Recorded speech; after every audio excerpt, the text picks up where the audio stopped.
火力支援吧。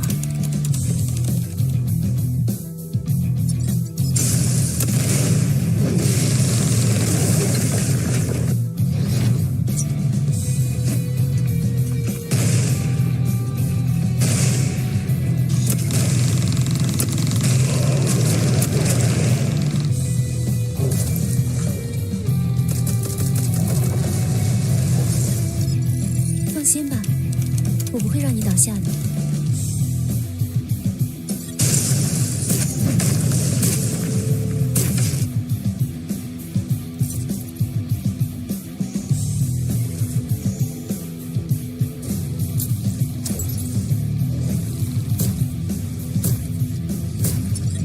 冷静与耐心，铸就最致命的子弹。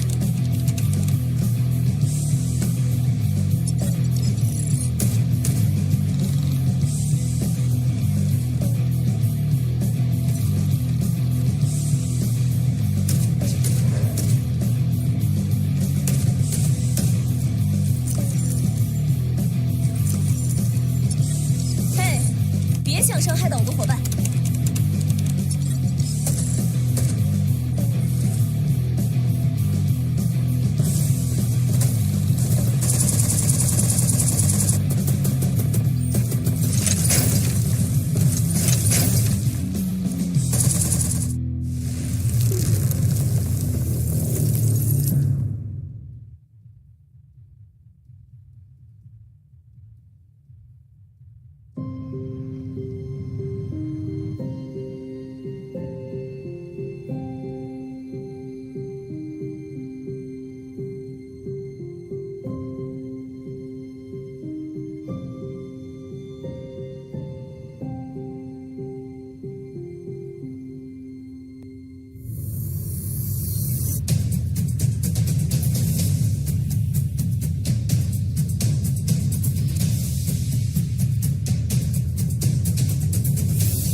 永远在冲锋的路上。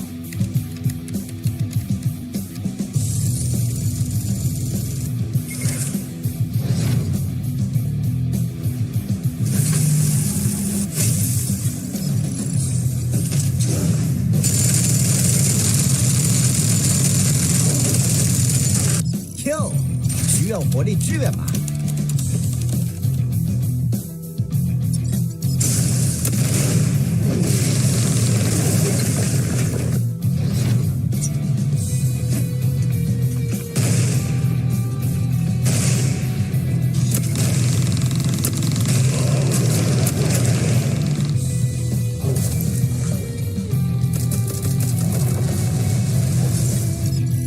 放心吧，我不会让你倒下的。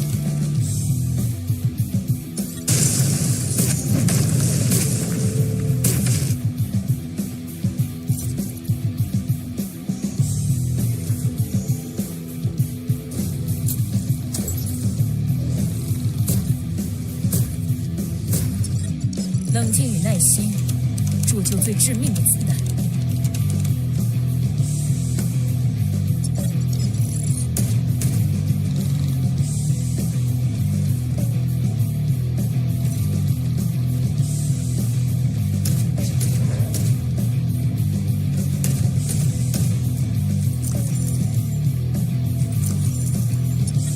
嘿，别想伤害到我的伙伴。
在冲锋的路上。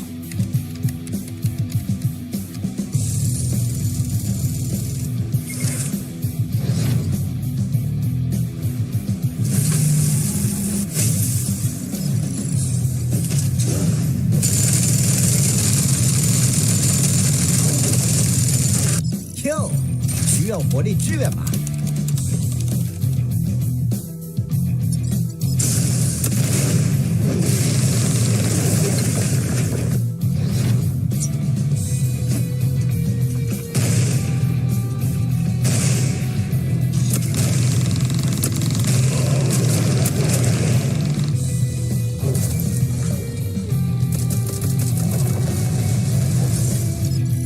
放心吧，我不会让你倒下的。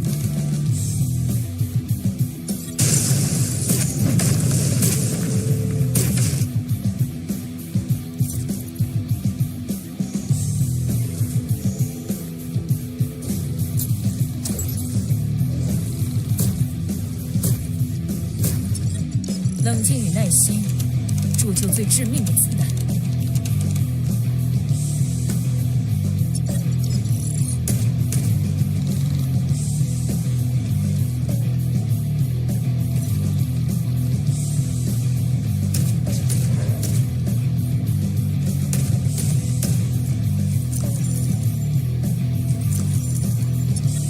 嘿，别想伤害到我的伙伴。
冲锋的路上。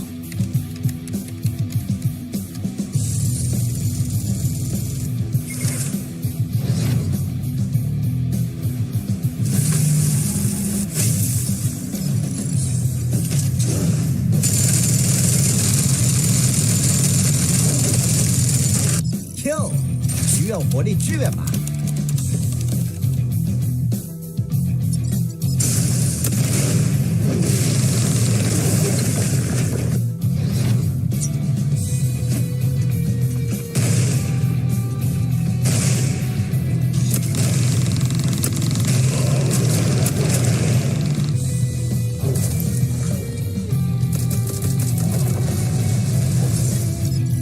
放心吧，我不会让你倒下的。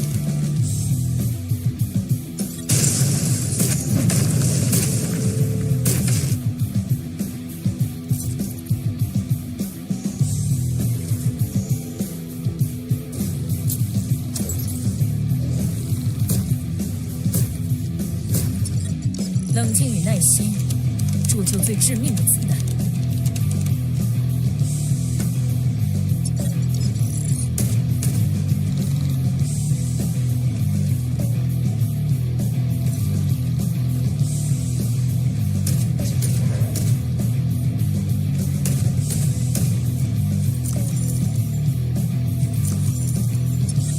嘿，别想伤害到我的伙伴。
冲锋的路上。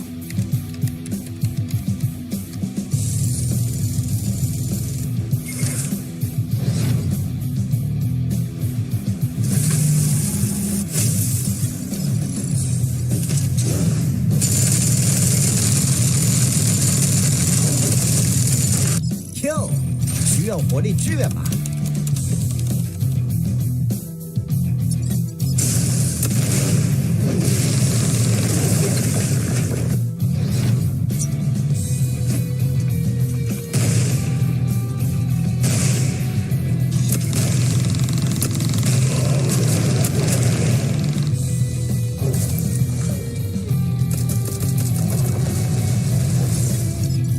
放心吧，我不会让你倒下的。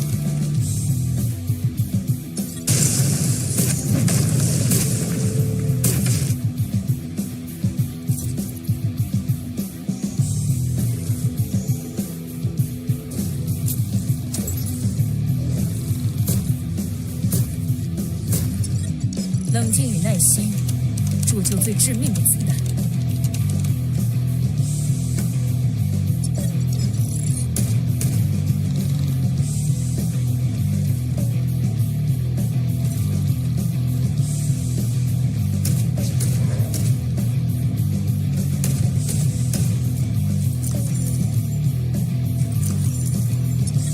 嘿，别想伤害到我的伙伴。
Well, welcome back to the Undawn All Star tournament. Here on the desk is going to be me and Neptune, and we're going to be having the continuation of phase one of the event. You know, Group A and B, they played yesterday, and today it's going to be the Group D and C, guys. So it's not just that, there is going to be a determining factor now where we get to see who will be the teams that will be playing for phase two. So, Neptune, everything is going to be so hyped up.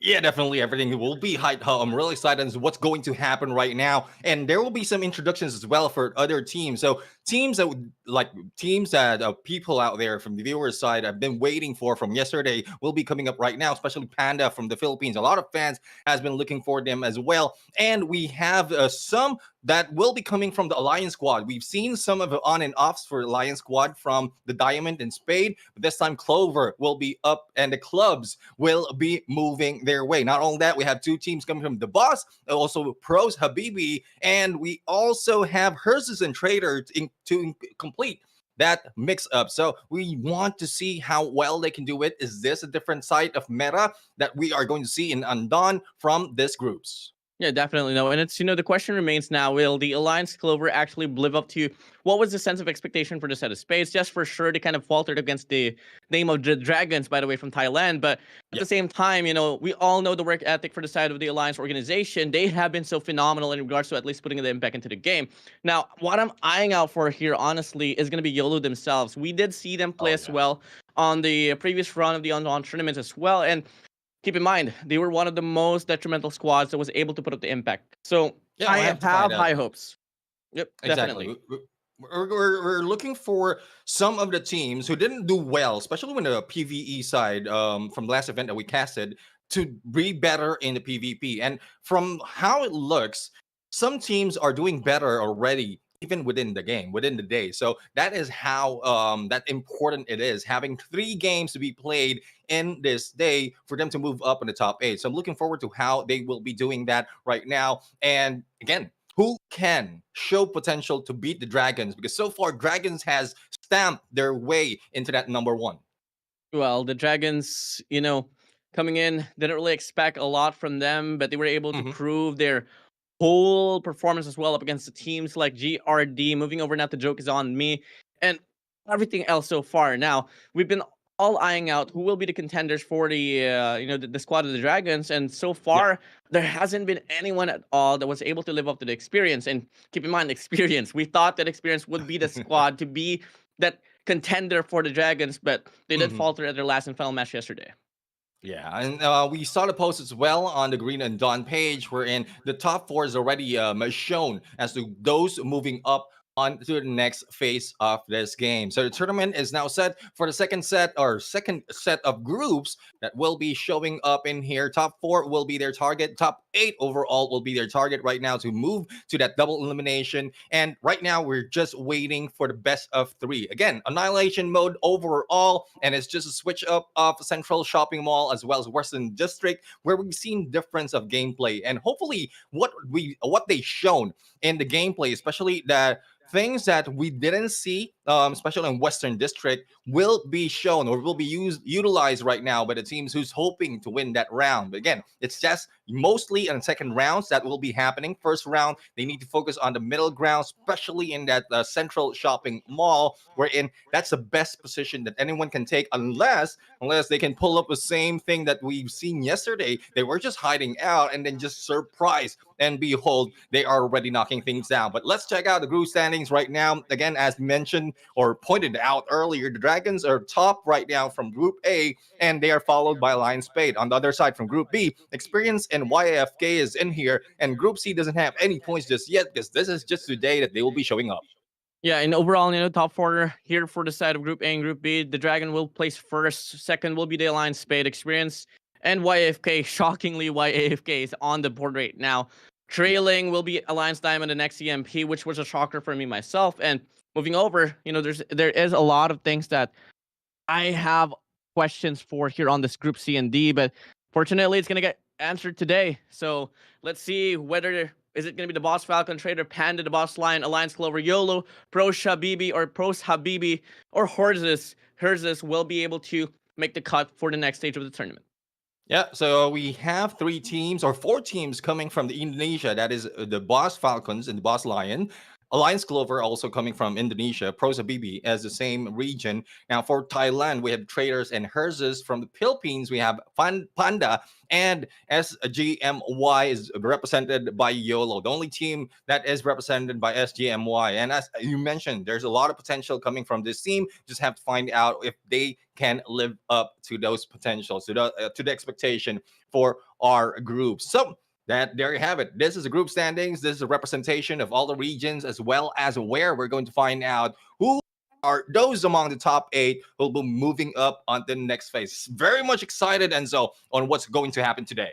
Considered an international PvP tournament, this is what Undawn brings to the players here of this very game, this very title. And overall, a lot of bragging rights you can claim if you end up putting a big impact into this tournament. Keep in mind, first place will grant you a very exclusive frame for your squad. At the same time, a lot of currency that you can use inside the game.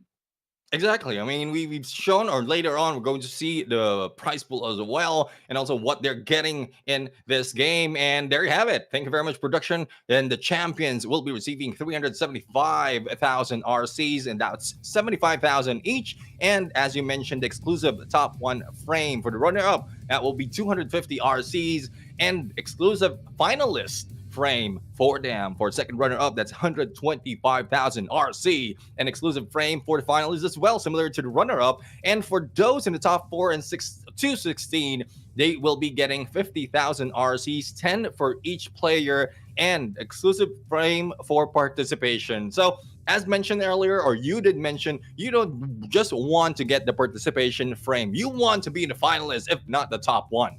Exactly, man. I mean, you really want to get the cherry on top of the cake here. And it's not every day that you get to see a title. You get to see a tournament that provides you basically a memorabilia for you and your squad if you end up winning the tournament. Most of the times, you only get really the currency, you only get the prize money and all. Here, you get an exclusive frame. But now, let's talk about the format of the tournament of the Undawn All Star. Phase 1 is coming to an end today with Group D and C on the line. Right after this, on the 27th, will be Phase 2, and it will be a double elimination stage. Phase 3, that's where the game truly begins here. Not unlike it hasn't begun at all, but this is where it's truly gonna matter. Phase 3 will be the grand finals, and it will take place with a bronze and a final match of best of 7. Yeah, and as you can see right now, we started off this tournament on a broadcast with 16 teams, and that is who is participating from yesterday up until today. Now, it will be cut down to half to 8 teams only for the Phase 2, and then another half will be proceeding to Phase 3. So that is what is on the line right now, especially for next week. We're in back-to-back of days of multiple battles. Today is just best of 3, but when it comes to Phase 2 and Phase 3, that will be a lot more. So stamina is also a factor right now. Let us introduce once again the groupings of this team. Group A will be represented by Alliance Spade, Jokes on Me, Dragon, GRD, and for Group B, Alliance Diamond, Experience, YAFK, and X-Emperors that played yesterday. So if you're hoping to see them, you won't be seeing them today because they're already done with their group stages. For Group C and D, go ahead, Enzo. The Boss Falcon, Trader, Panda, the Boss Lion will be the competition for Group C. Group D will have Alliance Clover, YOLO, Bros, Habibi, and Herzus. And keep in mind, you guys have been eyeing for them ever since yesterday, and fortunately this time, we will be seeing them play it all out. Yeah, definitely playing it all out. That is what they need. I mean, just use up all the 3 matches that they can, or if not, finish it off with just 2. That would depend on the tactic as well as the ferocity of this teams. I mean, they need to be fierce in this battle. Otherwise, if they're not fierce, they will be second or third. Well, YOLO is going to be the team that... well, okay. Cut me off guard in Neptune, but definitely YOLO is going to be the squad I'm going to be watching out for here once more. Not only because of the fact that I have a high expectancy, it's because of the fact that, living up to the branding, YOLO, you only live, well, once. And you really got to make the most out of this situation. You only really get one chance, one day for you to prove yourselves. But here we go. Today's schedule is going to be the Boss Falcon and Trader on match number 1, Panda and the Boss Lion on match number 2, Alliance Clover and YOLO following after that. Match number 4 will be Pros, Habibi, and Herzus, the Boss Falcon and Panda right after that. And last but not the least, for the first 6 matches will be Trader and the Boss Lion. For the next 6 matches, Alliance Clover going against Pros, Habibi, YOLO will be back against Herzus, the Boss Falcon with their last match against their co-region and co-clan, the Boss Lions. Trader and Panda will be battling it up for match 10. 11 will be Alliance Clover and Herzus, and for last but not the least, YOLO going against Pros, Habibi. That is the lineup, that is the schedule for today. That is what we're expecting to happen right now. The only question is, how fast can they finish it? Will they be able to complete each matches that easily, or will they be faced against the wall with the teams they are going against? Well, time to roll up your sleeves, guys. Have your whole fist clenched as well, because things are about to get serious here once more. Keep in mind, a very detrimental day. Today will we find out who will be the next 4 teams that will be advancing to phase number 2. So, hey, Neptune, I want to ask a question for you. I'm going to be putting you on a hot seat. Which 4 teams, which 2 teams are you going to be eyeing out for, let's say, Group D? Dude, I mean, Panda is already on my list. Hopefully, they can do that well, but we can't take it away from those coming from the other regions. Thailand has proved to be a good team as well, but let's check it out. Probably Trader can show up this time. And again, the Boss Falcons will be fighting in here, and the worst enemy that you can face is the last guy on the list, Judith. You don't want to go against Judith, otherwise you will get that penalty. But we have Abil, SNS, as well as LCE completing the Boss Falcons. For the other side, unfortunately, I couldn't read their names. Well, traders. We got Elza, Krete, Gur, Bird, Bird, and Bebu. Bebu. All right. Bebu. Now the question remains, which one are they? Which one are they? We have the list of their names, but we don't know which one are they. Hopefully, they'll be using up their names and there.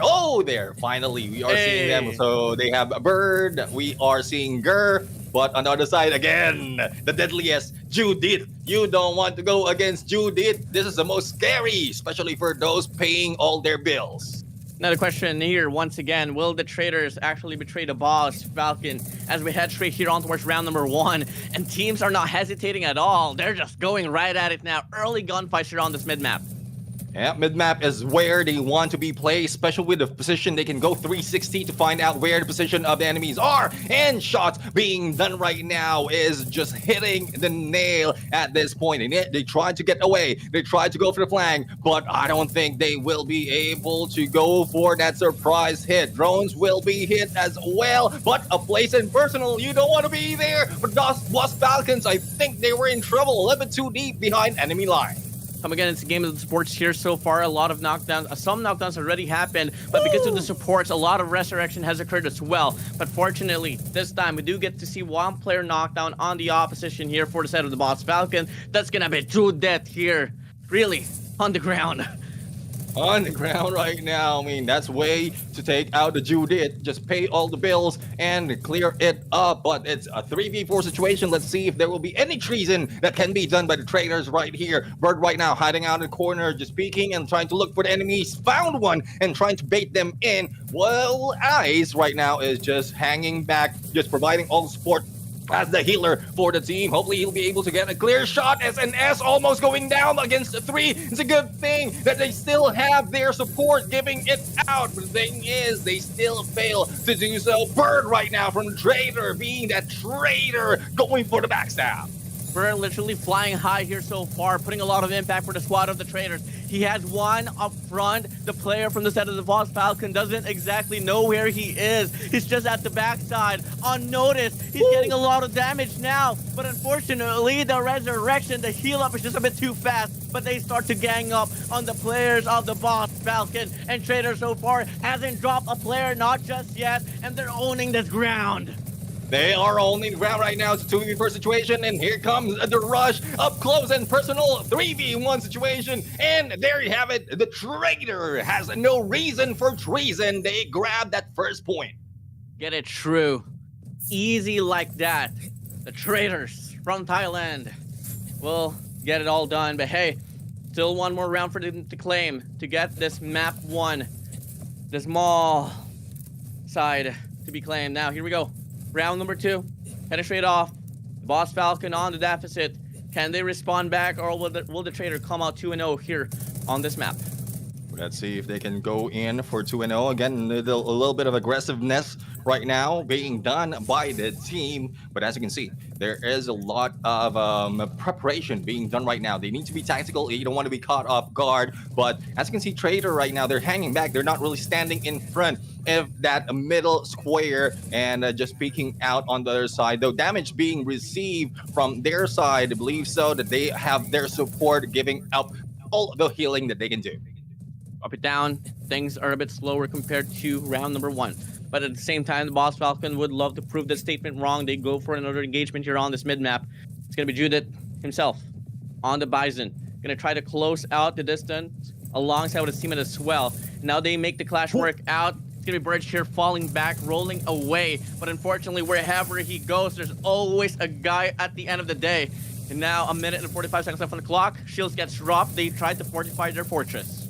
And let's see if this fortress will hold on. As we can see, one goes down already. Oh, on the other side, as a revival has happened, it's still continue to bring down the enemies. And Trader right now losing a few more of their players. SNS has a gun down already together with the team. And here comes Trader just backing up in the perfect timing and getting all the healing. But despite of that, from their personal with a melee, they both each have a hit. But Bird is still not gone down. There is no Bird Hunter at this point. He's the one being hunting.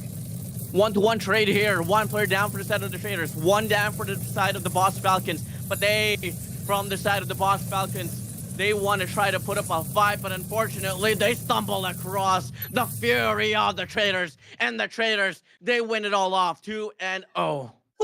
And that's what I'm talking about. I mean, Traders really showed up right now. Thailand team is just showing up that they can go for 2-0 in a battle in their first match. But again, that is just 1-0 for the entire series of this game. We still have another set of matches to see, and that will be in Western District. But I love how the playing or the healing gameplay has been done in that game, regardless of how aggressive you are. If you have that support on your back who's healing you all throughout, you can just go on guns blazing. And it's gonna be making the Dragons happier quite a lot because the Dragons coming from Thailand, Trader coming from Thailand as well, dominating the show here so far. And we all know what happened on the first match for Thailand. Yeah. It was a blitz play offered by the Dragons, fastest map win in Western District. So I can't wait to see if ever, let's say the Traders can do exactly the same thing, but if not, then as long as they win it all off, it's all okay. Yeah, exactly. It's all okay if they can win it all off. Now, I'm pretty sure the fans out there are excited to see the next series to happen. We'll still have to wait if Trader can finish it off on this map. Otherwise, like the Boss Falcons might be able to get back on their feet and then bring it back to the previous map, which is Central Shopping Mall. But we're just setting up the game for the Western District, and let's see who will be coming, guns blazing, if they can get away from the trap that is that open rooftop, or probably they can move in for a flank and get a different approach. Coming from the Dragon, the way that they really play this map is really offer those wraparounds. They love to pull off those flanks. Until then, they offer a pinch, leaving their whole opposition with no respondent whatsoever. And keep in mind, you want to put up a clash, gotta rely on those supports. If you don't have no support on your squad, then your push is not really gonna mean anything at all. But before we head straight into the Western District, let's talk about the numbers here accumulated for this map. It's gonna be the Boss Falcon taking the L, Trader winning it all out, and it's gonna be Elbza being the MVP with 8 knockdowns. Yeah, apologies for graphics right now. So Elbza, Bird, Gur, and Karate is on the Trader side, and Abel, Ice, Judith, and SNS is on the Boss Falcon. So pretty much the Traders has won this game. Now MVP has got 8 eliminations to his side, as well as healing is not just been done by one player, but pretty much both of Gur and Karate has done best in the healing department. But on the other side, I mean, we've seen so much of focus as well from side of the Boss, but unfortunate for them, they weren't able to grab one match in that first map. But maybe there's a chance for them to grab that point in the Western District. We'll have to see if they have what it takes.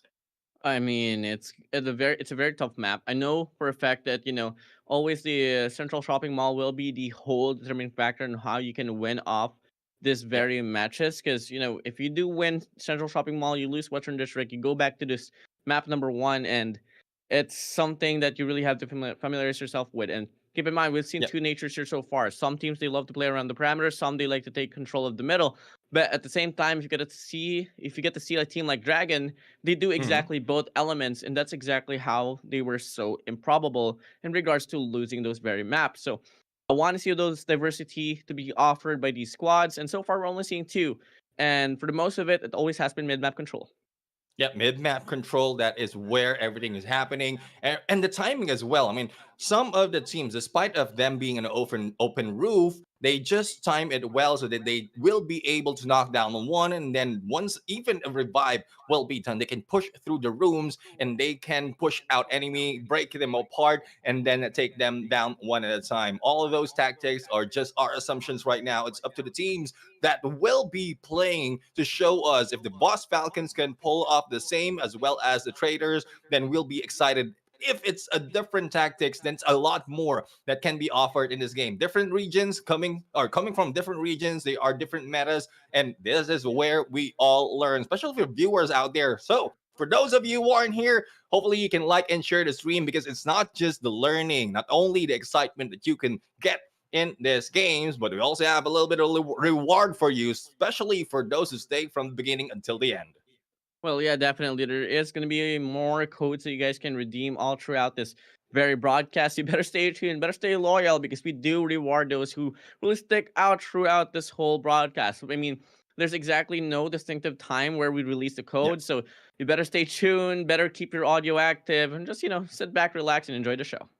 Yeah, enjoy the show because there's a lot more. I mean, just seen one of the games, though it was a slow start from this matches. The moment they clash up close and personal, that's where everything goes into chaos. So let's see if that will be the same story in Western District, because it requires a different approach. Some of the teams go in already in the mid lane. They are waiting for their chance to go in for a knockdown, especially on the open roof. But for those on the room side, they only have 2 openings for them. Make that 3 if someone will be staying in lower level of that room side in the middle of the map. So a lot of talk already for the games, for the tactics, what we're expecting. We just want to see how they're going to play it off. And it is now starting. And as we can see, everyone's already getting into the mid. Yeah, it's going to be the rooftop play here for both the Trader and the Boss Falcons.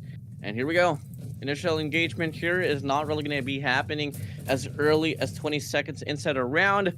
Teams are just, testing the waters out as of the moment. Yeah, let's see. And it is greater right now in open roof. Rooms being taken by the Boss Falcons. Judith is just in front, trying to take a peek as to where the enemies will be standing by. And for those in here, damage has already been dealt by the Trader. So I guess they already have the lead in terms of damage dealt, but they need to go for the takedown as well. But as you can see, a headshot has been done by Judith, but needs to back off to heal up. Yep, so far, going to be an exchange of just, the chip damage for both ends of the spectrum. Whoever can get the most significant damage could be the team that would be initiating the push. As of the moment, once more, the Boss Falcon just taking more of a very passive approach. He does spot one. Judith is his name, and he does get a few bullets to connect, but no knockdown still. Not just yet. Yeah, 1 minute 42 seconds on the clock right now as time is dying out. No one's rushing in. They don't have that advantage just yet. And as you can see, they're checking their side as well. If they have what it takes already in terms of damage to take the lead in this point, they can back out in a moment, or probably Trader can go for the flank, but that was still dependent on how they want to approach this. They are peeking out right now in the side of Judith, but Judith, a little bit too smart not to show up. At this opportunity right now, if the Traders, they want to make a break here, all because of how passive the Boss Falcon is playing, they should really offer a pinch or possibly a blitz play. And looking like they are about to invest themselves into this corridor right now. Flashes fly through, and it's going to be the exchangement of the bullets here soon enough. The drones are deployed as well. A lot of bullets inside the room, but still no connections. No connections just yet. Healing right now is being done, and one from the side of the Boss was able to push through, but now needs to back up. Unfortunately, that would be a knockdown from either side. Here comes the slide, here comes the jump, but they need to go for the recovery. And here comes Ice right now, ice cold as he goes and take those hits. Things might start slow, but once the Traders initiate the push, they don't hesitate, they don't stop. SNS taking down one player from the side of the Boss Falcon. It's now going to be a 1v2 situation here. 2 for the side of the Traders, 1 for the side of the Boss Falcon. Resurrection comes in, they get the pickup, and it's an exchange of a back and forth battle here, but the damage is more significant for the Boss Falcon. Boss Falcons grab this game, and they are showing up this time. They grab the first point, and again, they are taking the favorable part of this map. Now we'll have to find out what will be done, but a team of traders will say they stick to the same game plan because from what we've seen earlier, 1 minute was running, or towards a 1 minute mark. That is when they went in for the rush. Boss Falcons did the same thing, but they were able to go in for a killing spree in there with the help of Eyes, who's doing most of the healing in this game. You know, when things are silent, that is exactly where you should be afraid. Because the trader, keep in mind, they were playing so passively, then all of a sudden they went for a blitz play. But fortunately, at the latter stage of the clash, things went downhill for the side of the traders, and they weren't able to put up enough damage for them to get the knockdown. So really good counter there for the Boss Falcon, and it's a really good start for them to start to build up. Because come again, they did lose map number 1. Yeah, they did lose map number 1.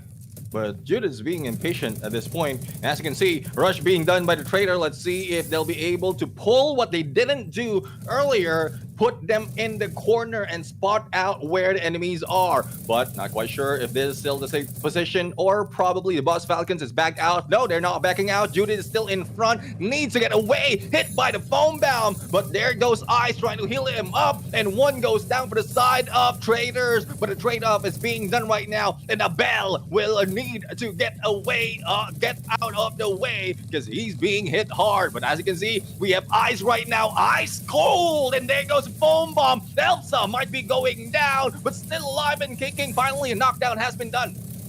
Ring the bells, the battle is on, and the traders are one knockdown away for them to tie the games, all even up now, 1-1. No mistakes should be availed here for either ends. It must be the Boss Falcon for them to take another round. They can't afford to let this one slide, because it is the only way for them to force another map and have a chance to win off the series. I'll have to find out. I mean, it's a little bit early for traders to go in for the push when we thought the Boss Falcons was able to control that room side. They were caught off guard, and that is just the aggressiveness, the ferocity of what the traders has. But this time, it is the Boss Falcons who's moving in up close onto the open side of this map, and they are pushing traders onto the edge. Now here we go, Clash coming in. The trader so far inflicting more damage. They drop the shield. So does the Boss Falcon. But a lot more inflicted damage once again will begin for the set of the traders. They do have this hallway to back themselves up, but they do want to go for the commitment as well. It's going to be players after players from the side of the traders infiltrating the enemy lines. And so far, we are seeing that the Boss Falcon is slowly but surely faltering. Abel couldn't do much. Judette from the backside looking to save the day, but the traders says no. And I love what the traders did right there. And Judith is being healed up by Ice. But the moment that Judith moves away from the POV of Ice, that is where traders rush against him. The healer is being chased. They try to defend the healer, but it's already late and done for. Traders grab this map and they grab the series. It's such a fast game, but it was like nail biting at that moment, because we thought that the Falcons might be able to bring 1 point to their side and extend it to another round. But Trader said, no, we don't want that to happen. Sneaking at the back, offering a wrap around. That's exactly how traders roll, you know. They allow to backstab you. Literally. I mean, traders do that. I mean, not even like teams from the traders, even friends can do that to you. But again, that is the reason. Yeah, I mean, you know the story. You know a lot of stories. Who goat? What the thing is, the traders really did a number on the Boss Falcons. They were caught off guard in the initial part of the game when the Boss Falcons pulled them in or reeled them in into that room area. But second time around, it's the traders who has a smarter move at this point. They don't wait for time anymore. They don't wait for the final minute to push the enemy. They just reel them in onto where they want them to be placed and then shoot them down. Their healers also did a lot of numbers in how they are protecting each of the rushers. Yeah, definitely. And you know, something about the traders is that their setup is so phenomenal to see.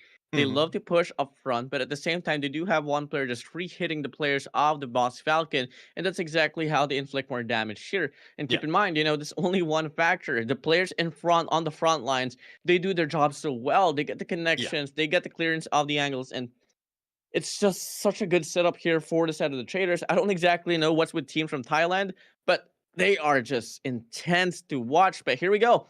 Final rundown here for the traders. They do wrap things off here with Gerb getting the MVP, 6 knocked on for him. Bird not really too far apart with 5. Elbda with 2, and 0 for the side of Krite will have the most healing inflicted for the squad. And this is a match replay where we are going to have a glimpse of what happened from the first round up until the second round of the series. And as you can see, traders right now, they know how well they can go in for the push, and also the healer doesn't do that much. At some point, even from the result that we've seen in Western District, there's not so much of healing being done because they can do it by themselves, and they position themselves wherein they can be safe without being damaged that much. Compared to what we've seen from the Falcons, Ice really has done a lot of healing, but he was chased out in the battle. Thus, they lost that capacity to revive their teammates as well as to stay a little bit stronger in that match. So traders are showing a different strategy this time around. They're not depending on the healers. They're more of the aggression on this game. Well, fortunately, the Boss organization, they still have one more team to rely on this time. Yep. And it's going to be the Boss Lion here right after this match. And they're going to be going against Pandas. Yeah, I mean, there's a lot of fans out there looking for Panda, especially for those in the Philippines right now. I'm looking at the chat right here. So for those of you cheering for the Panda, just put in a hashtag in there, hashtag Panda. And for those of you cheering for the Boss Lions, you can just put hashtag Lions in there in the comment section. Not only that, please do like and share the stream because we want to increase the visibility of this game all throughout. Everyone is excited to see PvPs in Undawn because pretty much as we talked about yesterday, Undawn is like everything in one game. Quite surprising, but so exciting as well. It's not just open world, it's not just zombies, but the PvPs bring a lot of excitement. Thus, as I mentioned yesterday, with a game that has 0 to none in terms of expectation for esports is already international. Oh, yeah, definitely. International here for Southeast Asia, and soon enough going to be globally here. And that's just how the Undawn would roll out this whole competition here, especially for its PvPs. Now, a Yeah. question I have in mind, though. Do we have Mhm. pandas in the Philippines? I guess in the zoo. that I'm sure there are pandas in the zoo, but the Philippines per se, like in the wild, I don't think so. I don't think they can survive the heat because pretty much pandas are mostly favoring the cold part of the world. Yeah, but we do have wild pandas here, and they're going to be playing the next game. Oh yeah, I mean they will be wild. We'll have to find out how wild will they will be, or will they be just eating out bamboos in here and waiting Another for the question, though. lions? Yeah, Yeah, pandas versus lions. dude. I mean that would depend. Would it be real life or would it be in game? Well, it's for us. It's for us to never. It's for me to know, and for you guys to never find out. But obviously, once more, the Boss organization, they would love to have this win over the Pandas. But at the same time, I know the Falcons. I mean, the Pandas has been watching over the broadcast yesterday. If not, then what were you guys doing? You guys missed out a lot of coupon codes and just like that. But at the same time, it's a perfect time for the teams that will be playing on game number 2 to learn more on what exactly they have to execute for this very game day.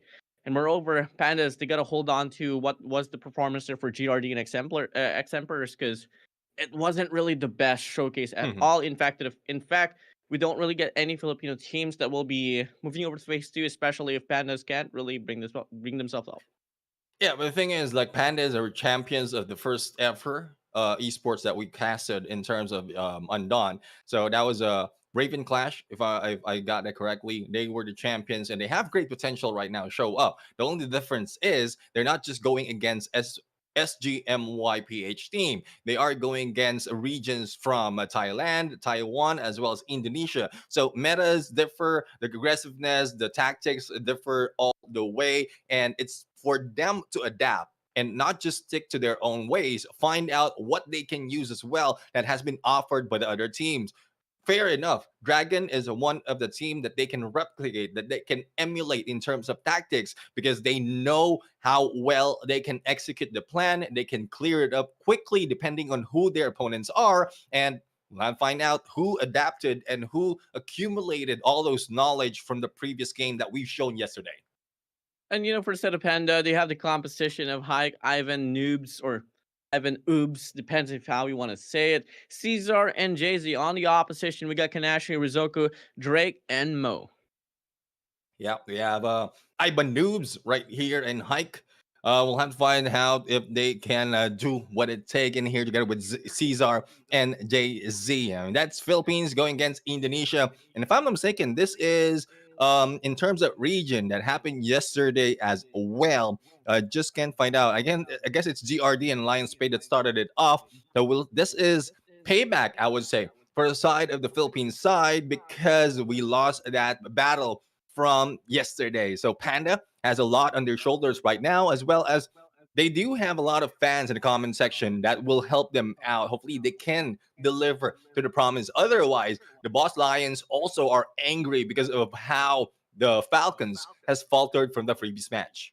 I started playing Undawn yesterday, and I was just overwhelmed with the things that you can do into this game. Come again, there's PvE, there's PvP. You can play the quest and all, but hey, the games that will be played today is just going to be PvP, and it's for us here to highlight it all out. Here we go. First round is going to be the Panda and the Boss Lion here at Central Shopping Mall. We have to find out who will be taking the first hit and the first damage in this game. Central area has been let go right now with the Panda and is being taken by Lions at this point. Rizoku is trying to go in for the flank right now together with the rest of the teams, and not so much of damage is being dealt with right now because of how fast they move. But as we can see, the Pandas has taken over the central square, and they will be controlling this area for now. Hopefully they can survive, but no, a little bit of damage being dealt with on to Caesar at that point, and as well as JC on the backside. No, JC is in trouble right now, being hit, but in front, another one from the Panda crew is being gunned down. Okay, the Boss Lion here so far, they are looking to be in control of the situation, wrapping around, circling the players of Panda, and it's going to be Rizoku here so far, inflicting more of the damage with the Bison. The Boss Lion actually going to be dropping down, despite the fact that the highlight was on for the side of Rizoku. The Pandas winning more of the gunfights. And there you go. The quick turnaround that has been done by the Panda. They are the ones who went down first. Recovery is so quick. Plus the retaliation that has been done by the Pandas, taking 2 down. And I guess the same thing that they did earlier, similar to the traders. They took out the healer first, not giving a chance to recovery, and then they just hit them one at a time. Rizoku was doing so much for the side of the Boss Lion, but the whole squad of Panda was able to just focus onto one player, knock him down, move on to the next, and take him out as well. And that was Rizoku getting taken away at the last and final opportunity. But here we go, round number 2. No hesitation anymore. The Boss Lion looking to retaliate with the same amount of force. Yeah, and they're forcing the Boss Lion right now out of this area in the middle, and this is where they lost. But Hike right now has been caught off guard, but no, not so much of damage has been dealt because of the heal bit that has been done face to face and front to front with Caesar. Only one remains in front of them, but the healing is so much that the team from the Boss Lion doesn't go down that easily. Finally, one goes down, and they are now dealing with only 2 players for the Boss Lion. 4-1 now. As quick as just like that. The Pandas, despite how cute the animal is, this is a different variation of pandas here. These are killers. These are killer pandas, bro. Insane. So you asked the question earlier, and we've seen how wild the pandas are in the Philippines. So let's see if the Lions will be wilder later on the Western District. I mean, that was so awesome, and how quick they can finish it off. When we thought that they, like, especially in the first round, when we thought that they are the ones going down, especially with JC being hit down in there, but needs to be get let go because of what's happening in the middle of the map. And I guess that's a mistake that has been done by the Lions. If they focus on JC from the early parts, they could have taken that first round and stayed in that central square. But even on the second round, they were pushed out of the central square. They are the ones being, or Pandas are the ones being in control of the map. Thus, they also had the control of the game.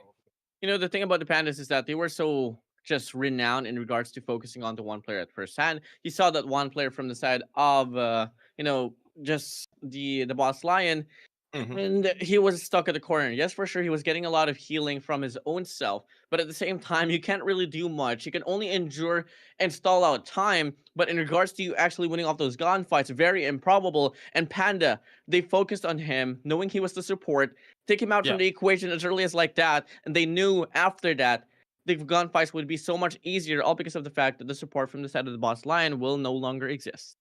Yeah, and Jay-Z right now, the MVP of the game with 3 eliminations, but above him is Hike with 4 eliminations. But as you can see, 27k of healing being done by Iban News. This is a crucial part of the team right now, despite of not having any knockdown or anyone down. But the healers has a great role on his shoulders to make sure that he has all like that he's supporting the rushers out there, and we've seen that so many times. Despite of so many shots being made against the rusher, if the healer is always on standby and giving out using that biotic gun to heal you up, then you have nothing to worry about. And that is what Ibanoobs did in that game, as well as the aggression that has been shown by the Panda. Let's see if it will be turned around by the Lions in the next match.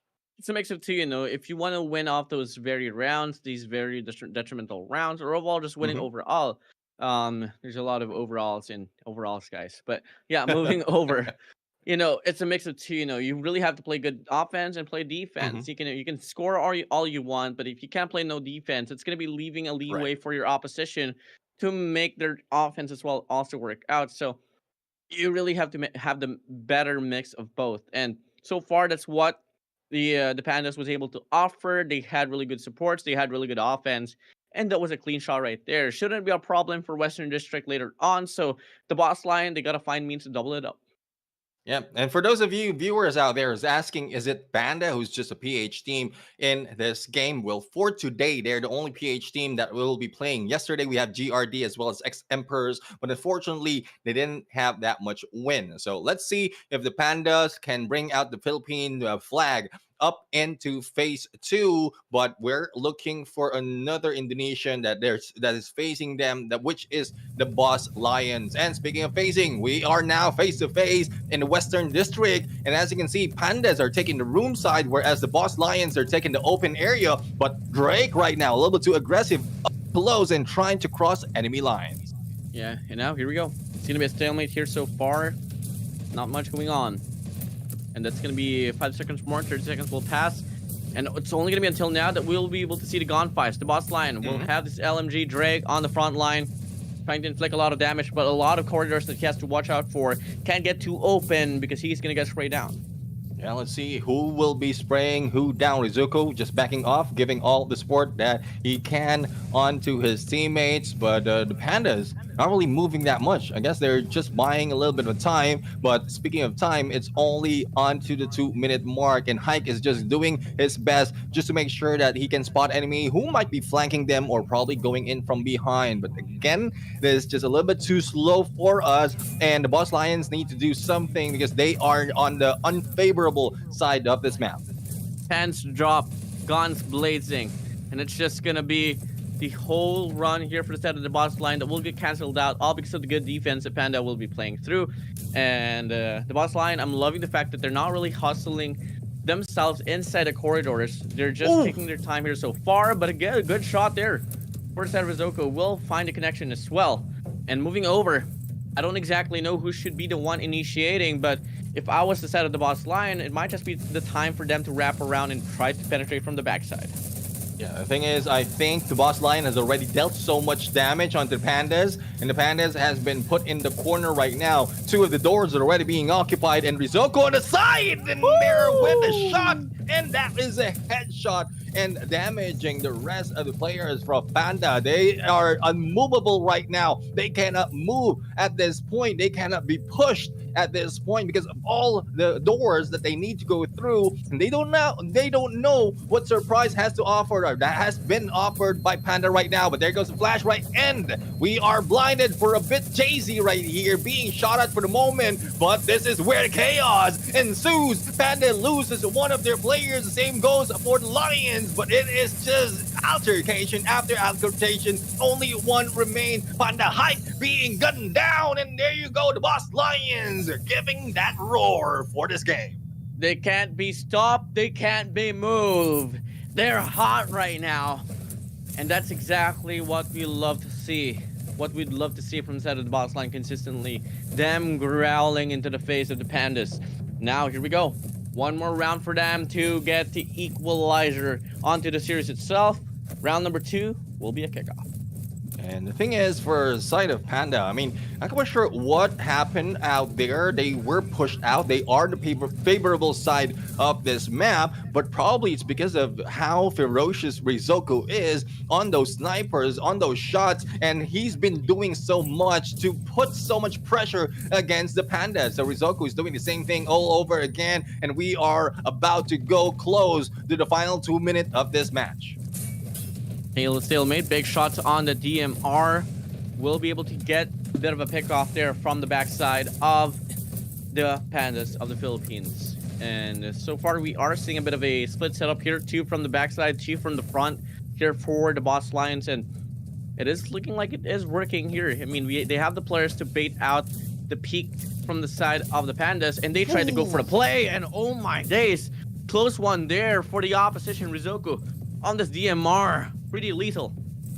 Very lethal indeed. JC has been left in there bleeding out, needs a little bit of recovery, and as you can see, Rizoko has dealt so much damage already. In terms of damage, this is the turning point of this game. Even if they don't grab an elimination or a knockdown, that would be the determining factor of this match. But we'll have to find out. We are going to the final 1 minute and 20 seconds of this game, and Caesar right now receiving a few of the damage as well, needs to recover a little bit. Will the flank work for them, or will they still be going head on into the room area?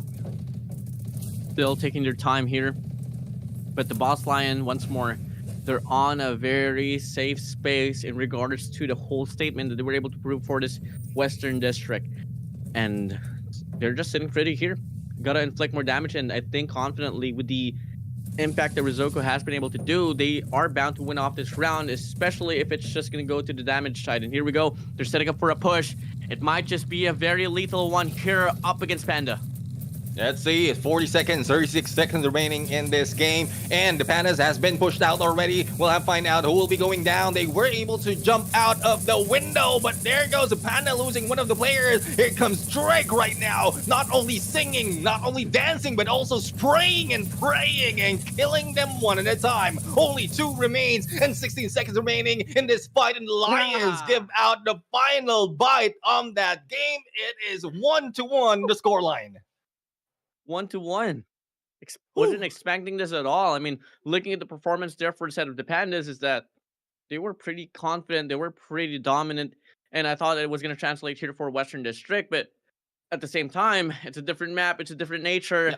And unfortunately, this time around for the set of the Pandas, they weren't really able to prepare themselves on what was about to come for this very map. But hey, they did win map number 1, which was at Central Shopping Mall, so going to be straight back to that map. Let's see if they can take back and retain their throne at least for this very map. Yeah, I mean, that is a huge question right now. Will they be able to bring back the same fire that they have from the first match that we've seen earlier? Or is this Western District map detrimental to that motivation? Because I'm pretty sure the Lions have the motivation right now to go against the Pandas. And I felt a little bit of, I would say, too much being careful for the side of Pandas. They were not pushing that much. They were not that aggressive on that Western District. And I did mention that where they were, the Pandas were on the most favorable side of the map, but the Lions just pushed them out of that play. Even when the time was dying out, they are not losing any of the players. So we'll have to find out if this is the turning point for the Pandas, if they can bring it back to their favor, or would the Lions take this series? Probably going to mean a lot here for both ends of the spectrum, because after all, you don't want to start off your day with an L. So right now I'm going to be heading straight to this map number one, despite the fact that the statistics would rely on, or lean towards the Pandas for this central shopping mall. I'm not so certain how to feel about this. I mean, obviously when you're on the winning side, when you win the first two rounds and claim that map number one with ease, Yeah. you'd pretty be confident moving over to map number two, but it didn't happen there for Pandas. So, hey, they got to set back just a little bit, keep calm, but at the same time, play by your own pacing. Because if you did see on those two rounds for the Western District, they were playing so passively. Yeah, they were so passive and they're not quite sure what the plan is. I think they were just baiting them in and then probably shoot them down, but they don't have so much floor area to work with. I mean, they are jumping out of that room side, trying to move back in, will delay their approach, and the Lions understood that factor. Thus, they just go guns blazing, break down all the doors. Well, there was no doors, but they went through all the doors in there and then just shoot them inside. So there will be no doors involved in the central shopping mall. But let's check out the match result right there. And MVP is Rizoko, and we've seen how much damage he can do in DMR from the far side, but also with a heal that has been done by Mo. And I can say he said, "Sabi mo, ako na." And that is what he did right there from the boss Lion. But again, we're looking forward to what the Pandas will be doing on this third match, or third game of this match. Rizoko here has a mix of both. He does have the healing factor as well alongside with the damage, but obviously if you want to rely on those healers, especially for the set of the Panda, it has to go to, just the main support overall. But the boss line, Right. they had Mo. Mo was the guy. He was able to claim 33,000 in regards to the healing department. So that played such a huge factor, especially on those clashes inside the room of the Western District. Yeah, definitely. I mean, looking forward to how they are going to turn it back to their favor. Again, the Pandas has great potential in this central shopping mall.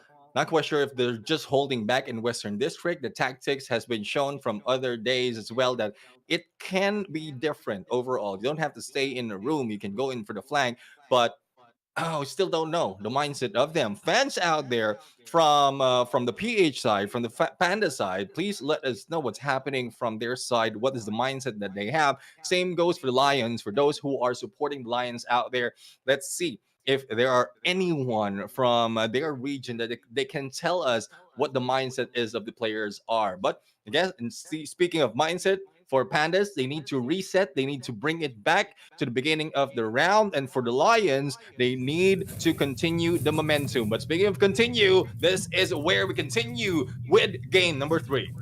Here we go. First round here. Going to be starting off back to Central Shopping Mall. And, givenly, both ends has been tied up. So it should be a given that both of these squads right now, the boss line and Panda, will take things slow. But, hey, as early as this, we're seeing a lot more initiations. Yeah, Drake right now, good shot on Jay-Z. That is where he has been from the first part of this series. Hike right now is trying to move up, spotting them where their positions are. It's a good chance for them to take that hit. Jay-Z right now receiving a lot of hit right now, but Mo and Can also lose a little bit of that armor and they need to recover. Thus, they are being pushed back, but we'll have to see what will be the game plan of the teams of Panda. They are spreading out and trying to go for a plan of surprise. Yeah, plan of surprise should be given here so far. And, come again.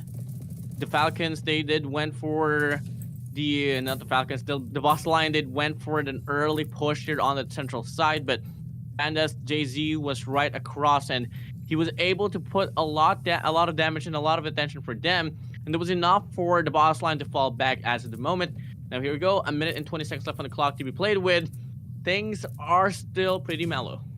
I don't like this play at all. They are waiting for anyone to rush in to be hit in surprise compared to what we've seen earlier, wherein there's a little bit of aggressiveness coming from the teams. I guess this is a gameplay from either Lion and Pandas, but Iban Noobs right now will need to do more in terms of supporting because one of their teammates has been damaged pretty hard. Yeah, pretty hard now. Coming in, has to make the break. The boldest man, the boldest squad would be rewarded, but fortunately, it is still not going to be that very case as well. So moving over, it's all going to come down to the perfect timing now. Whoever inflicts the most damage might just be the team to win off this round. 30 seconds remaining on this game, and we have to find out. JC receiving a lot of damage right now. 24 seconds and counting down, and we have yet to see anyone being got knocked down. Drake right now receiving and putting in a phone bomb, and there goes one being hit. Final 10 seconds of this game, and one has been stuck for the side of Panda. No takedown just yet, but damage has been received. The Boss Lions has 2 knockdowns already on their side, but the Panda has lost one of their players, and there you have it. The game is over. Let's see to the point who got this, and it is the team of the Boss Lions grabbing the first point in this map. Now 3 in a row that the Pandas will lose the rounds. They won the first 2 coming from map number 1. Map number 2, the Boss Lion was able to respond back with their own 2 as well, and they translated all down, transversed it all down here onwards match number 3. And come again, the statistics was lying upon the Pandas, but it's not really looking to be in that case here, especially at the very first step. You know how it is. Why it is so different right now for the Boss Lion? Because they were just lying about that first round. They are lying to their teeth right now, showing us not so much of aggression, but this time around, they are showing they are the kings of the jungle. It's up to the Pandas right now to eat them like bamboos, but pretty much like bamboos, the Pandas are just staying still and sitting up, not doing so much as some of the players from their team is already receiving some damage. You know, I think we need to see some diversity here from the side of the Pandas. They gotta find means to possibly serve the Boss Lion some chicken pandans, because you know, so at least they divert the attention away them, and then they can try to wrap around. I think that might be the key strategy here for the Pandas if they want to claim another round and force a round number 3 for them to stand a chance on winning this match number 3. Yeah, let's see. We'll have to find out if that is the case. Round number 3 right now, and I mean, this is everything's on the line. It's round number 3, and both of them in this map has 1 point each, and they're just waiting for the time to happen. Oh my goodness, good roll right now by Hike, but this damage has already been received. Drake is doing his best to put in that damage, but let's see if Panda can fire back at this point. Momentum and the motivation is on the side of the Lions. Surely it's going to be in that very case. The Boss Lions, they have it all at the tip of their fingertips. And here we go. Last minute passing by. Still no place, not just yet. The Boss Lion, all they got to do now is just inflict chip damages, hoping for the numbers to lie towards their side, and they can claim this central shopping mall. But here we go. Moving over, has to be into perfection now. So far, the Boss Lion will be getting a lot of damage here towards their side. There's no hesitation here for the set of Drake. He has his shoddy right now, but he goes down. Jay-Z finds the kill all over the place. Will be the impact of both ends of the spectrum. There's only 24 seconds left on the clock. No room for no return. And let's see if they can return back to the knockdown. Rizoko right now is receiving a lot of healing coming from Mo. And let's see. And Kanaki right now will, Kanasai will be taken down. Huge effort being done by the healer for the side of Lion. Only 3 seconds remaining. Who will take this point? It is the Boss Lion once again. And the Pandas has been pushed out from that first match. Boss Lions, again, like I mentioned, they were just lying through their teeth in that game number 1. They grab this first series, their first series in this day. You know, it's not looking good here for the side of the Filipinos, because, you know, they started off strong with the first 2 rounds, but at the same time, it didn't really happen now, because they weren't able to get the final adjustment onto Yeah. that match number 2 and match number 3. And we talked about this yesterday. It doesn't matter how strong you start things off. What matters Mhm. is really the ending. Can you wrap it up, or are you going to give more opportunities for your opposition to get a comeback? And that's exactly what happened here for the set of the Pandas.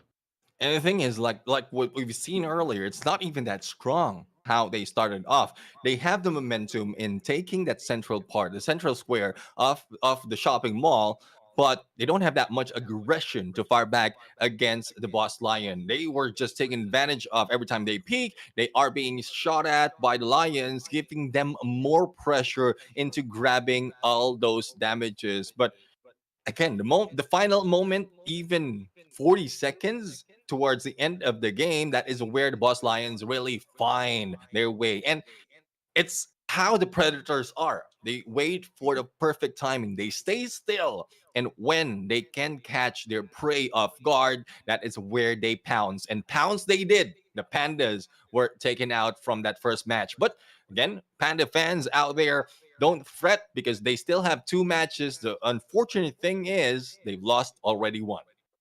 Yeah, and if you really want to have a chance to make it to phase 2, then obviously you'd want to lean towards winning the next 2 matches here if you're on the side of the Pandas. The Boss Lion, the Boss organization would be happy because the Falcons did falter up against the Traders earlier in a 2-0 manner.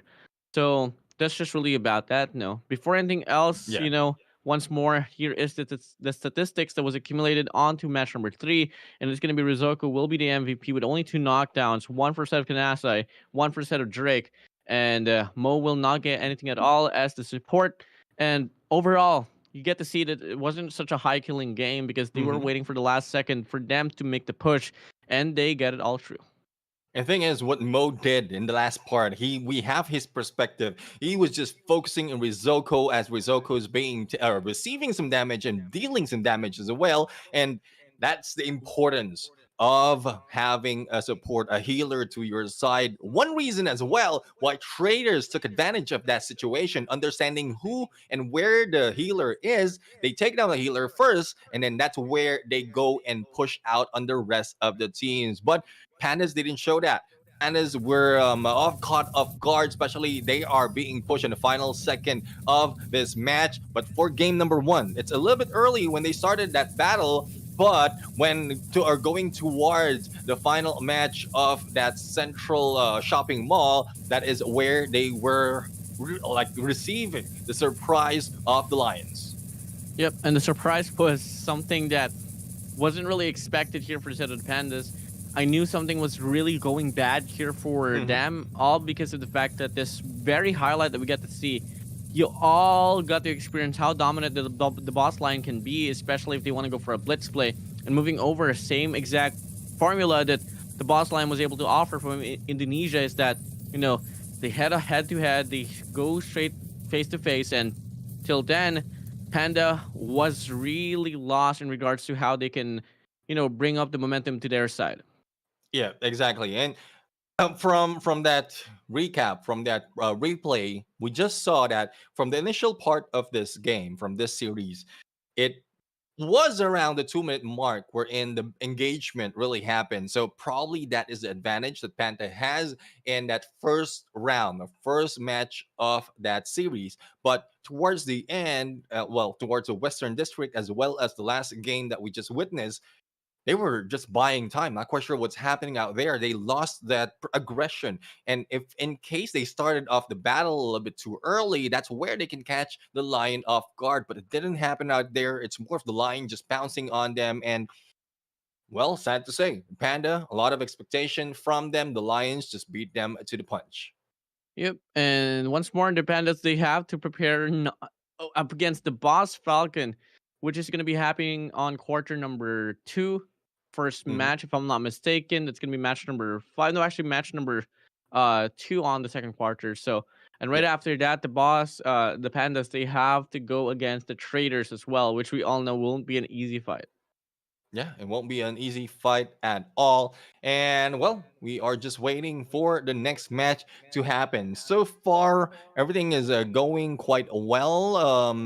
Like for the side of the for the side of the traders, they did finish it up a little bit quickly. For the side of Panda and Boss Lions, I mean, they had to go for a trade-off in terms of points, but we've seen how the Lions study their opponents. We know that they're just buying time until the final moment. They are full in resources. They haven't wasted anything, but that's when they put up all the fight towards the end. And hopefully we'll see different tactics as well when we look at the third team from the Alliance brand, which is Alliance Clover, go against YOLO of SGMY. So we are about to witness the completion of the gameplay from the SMPs, but we're still not yet over for the rest of the teams. We haven't seen Hersus just yet. That will be happening in match 4, and that's where all the cycles will begin. Pros Habibi will be going against them. So once we've seen their gameplay, we're going to find out if there are some adjustment being done, or are they just sticking to their usual game plan. Really gonna be a case. And overall, YOLO is something that I've been eyeing out for ever since day number 1. Once I got to see that they are a composition of SGMY. Alliance Clover, I have my eyes on them, all because of the fact that we haven't really seen the most significant impact coming from the side of the Alliance organization. But hey, here we go. Alliance Clover will have the composition of Mitozaki, Fortimis, Raptor, and Rain. And on the opposition, we have YOLO, Kanda, Maid, YQT, and NZL. Yeah, let's find out if Minato Zaki is as difficult to be shot at, similar to how he pronounced the name. But again, this is the third part of the Alliance brand, and well, we'll have to find out if they have either the Spades aggression or probably from the Diamonds tactic. So this is just the same brand from what we've seen earlier. The yesterday. The only difference is it might be putting up a different fight. And there you go. The battle begins right now. Alliance Clover go against YOLO. Here we go. Right side gonna be YOLO. Left side gonna be the Alliance Clover. And overall, we are seeing more pressure here from the side of YOLO that will be heading straight into the mid map. Yeah, mid map right now is the favorable position. But as you can see, Raptor is just doing his best to heal up his teammates. A shot on to the enemies, and as you can see, YOLO is already going in for the push. Now the same goes. The takedown has been done against YOLO. No recovery just yet, and it is a difficult factor for them if they won't be able to withstand the fighting force. Speaking of force, the force miss has been taken down, and there you have it. Only one remains for the side of YOLO. Clover puts in the gloves, and the club has their ace. Wait, I just woke up and the round is now over. That was really quick there for a set of the Alliance Clover. Indonesia. This is looking to be a very good shape here for the Alliance organization if Clover can maintain this whole performance, because this is mastery at its finest. I mean, come on, talk about how well they were able to set up that very first clash, and it didn't have to go for a second. No resets whatsoever. They got the finisher, and just like that, now here we go. Round number 2 will be a kickoff once more. And it's going to be YOLO here now, not really hesitating to make the same play that they did, but the Alliance Clover building up the confidence coming from that round number 1 will go head-to-head as well. Head-to-head, indeed. Let's see who will be taking over this middle square. Shots from either side is not connecting that much. And we are seeing NZL right now heading off in this battle. Spotting position from either side as well. For YOLO, they're not showing up that much. Rain OP is just hiding out in the middle and waiting. The flash goes on, and the push is already initiated by the teams. Here we go, clash initiated now, and there was a point of no return earlier, and it's looking to be the very same case. NZL does take down Minatozaki, and overall we do get to see another player getting ganged up here. Force him is going down. And all over the place once more. It's going to be the Alliance Clover faltering this round number 2. What a respondment here for the side of YOLO. And it's just a trade-off in terms of points in this first map.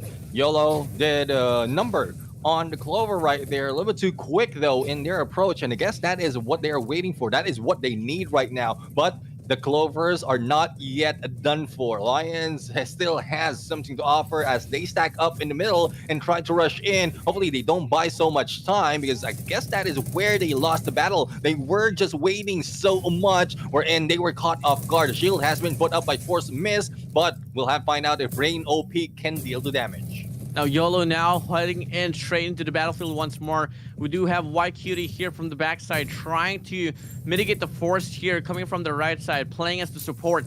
And at the same time, it's going to be a good old formation here, a 2-2 split for the side of YOLO, while the Alliance Clover is just doing whatever it takes for them to close out the distance. Let's see if they can close out the distance and close out this game in the same time. There goes the shield expiring and Force Miss, though approaching very cautiously. They are already behind enemy lines. Here comes the utilities. This is usually where everything starts off. And there we have it. The rush is on. Force Miss forcing their way, but needs to parkour. Hopefully that will not be detrimental for them. There goes YOLO losing one of the players. And here comes everyone rushing in. There you have it. Another takedown has been done. YOLO is done for the first match. And respondment after respondment, a back-to-back battle there on towards match number 1 on the Central Shopping Mall. But the final adjustment will be given for the side of the Alliance Clover. And that was just a really nice take for them. You know, yes, for sure, it went back and forth and all, but the one up will go for the way of the Alliance Clover. Yeah, the way of the Clover. That is something else. We weren't expecting that, especially on that third series. But the thing is, we've seen some of them made some adjustment. They move in a little bit quicker compared to what we've seen earlier, where they lost against YOLO. But YOLO right there was caught off guard. And when we thought that it was YOLO who will be initiating all the utilities being thrown, it was thrown in reverse. And Clover are the one who took advantage. And if I'm not mistaken, since there was no recovery after the initial takedown, that was the healer who has been brought down first. How important it is and how difficult it is to be a support, to be the healer for a game, because you will be a target most of the time. Surely you are going to be the target, and that's exactly what, you know, somewhat YOLO was doing at the first hand, where they knew for a fact their support was going to get targeted, and hey, they made the call to put the player to the backside, but hey, the Alliance Clover, they had the better read. And unfortunately, when the healer for the side of YOLO was out in the open, they got the read. They said, okay, prioritize this player first. And until then, the rest of the clash would be at ease. Yeah, I mean, that's one reason as well why at some point it takes some time before the battle initiates, because the moment they put up some damage against the enemy, that is where they find out where the biotic gun will be coming from. If you don't see the visuals, then it's a good thing, or it's a bad thing for your team, but it's a good thing for the opponents because they are keeping their healer in a good spot to hide. Even the healing is not being shown from the opponent's perspective. So if you know that tactic, if you find out where the biotic gun is being shot at, then you can target the healer first and then just go and hit the rest of the team. Surely, yeah. I mean, that is one play that is so applicable here, and it has been able to work out for some numerous of squads. So, hey, let's see if that's going to be applicable now here for the Western District, because we did see a bit more of a faulty run on the previous two rundown that we got to see. So, hey, come again. It'll be pretty important because on the side of the Western District, all has been a very dominant show here coming in from the previous games that we were able to partake in. You know, the boss line was able to get it all through, traders as well. So let's see if it's going to be somewhat a different storyline here for these two squads of the Alliance Clover and YOLO. Speaking of storylines, yesterday we've seen so much different approach when it comes to Western District. From yesterday, those on the room side is more of an advantage in terms of the battle. And for today, for the first few, even the traders who is on open rooftop, the same goes for the boss lions. They're the one pushing out the enemies who is in the room side. So it's a different take, it's a different meta that they're using right now. Let's see if this continues on for the side of Alliance Clover and YOLO, and who will be put in that position, because if that is the case, if you're not in the strongest point, or if you believe that your place is not the strongest point of the map, then you can try and rotate in different approach. But before we go there, let's check out the match result. It is Minato Zaki, our MVP, with 4 knockdowns right there. And as we can, oh no, rather, sorry, Kanda, our MVP, with 2 knockdowns and 2 down, with 31, almost 32 on the damage.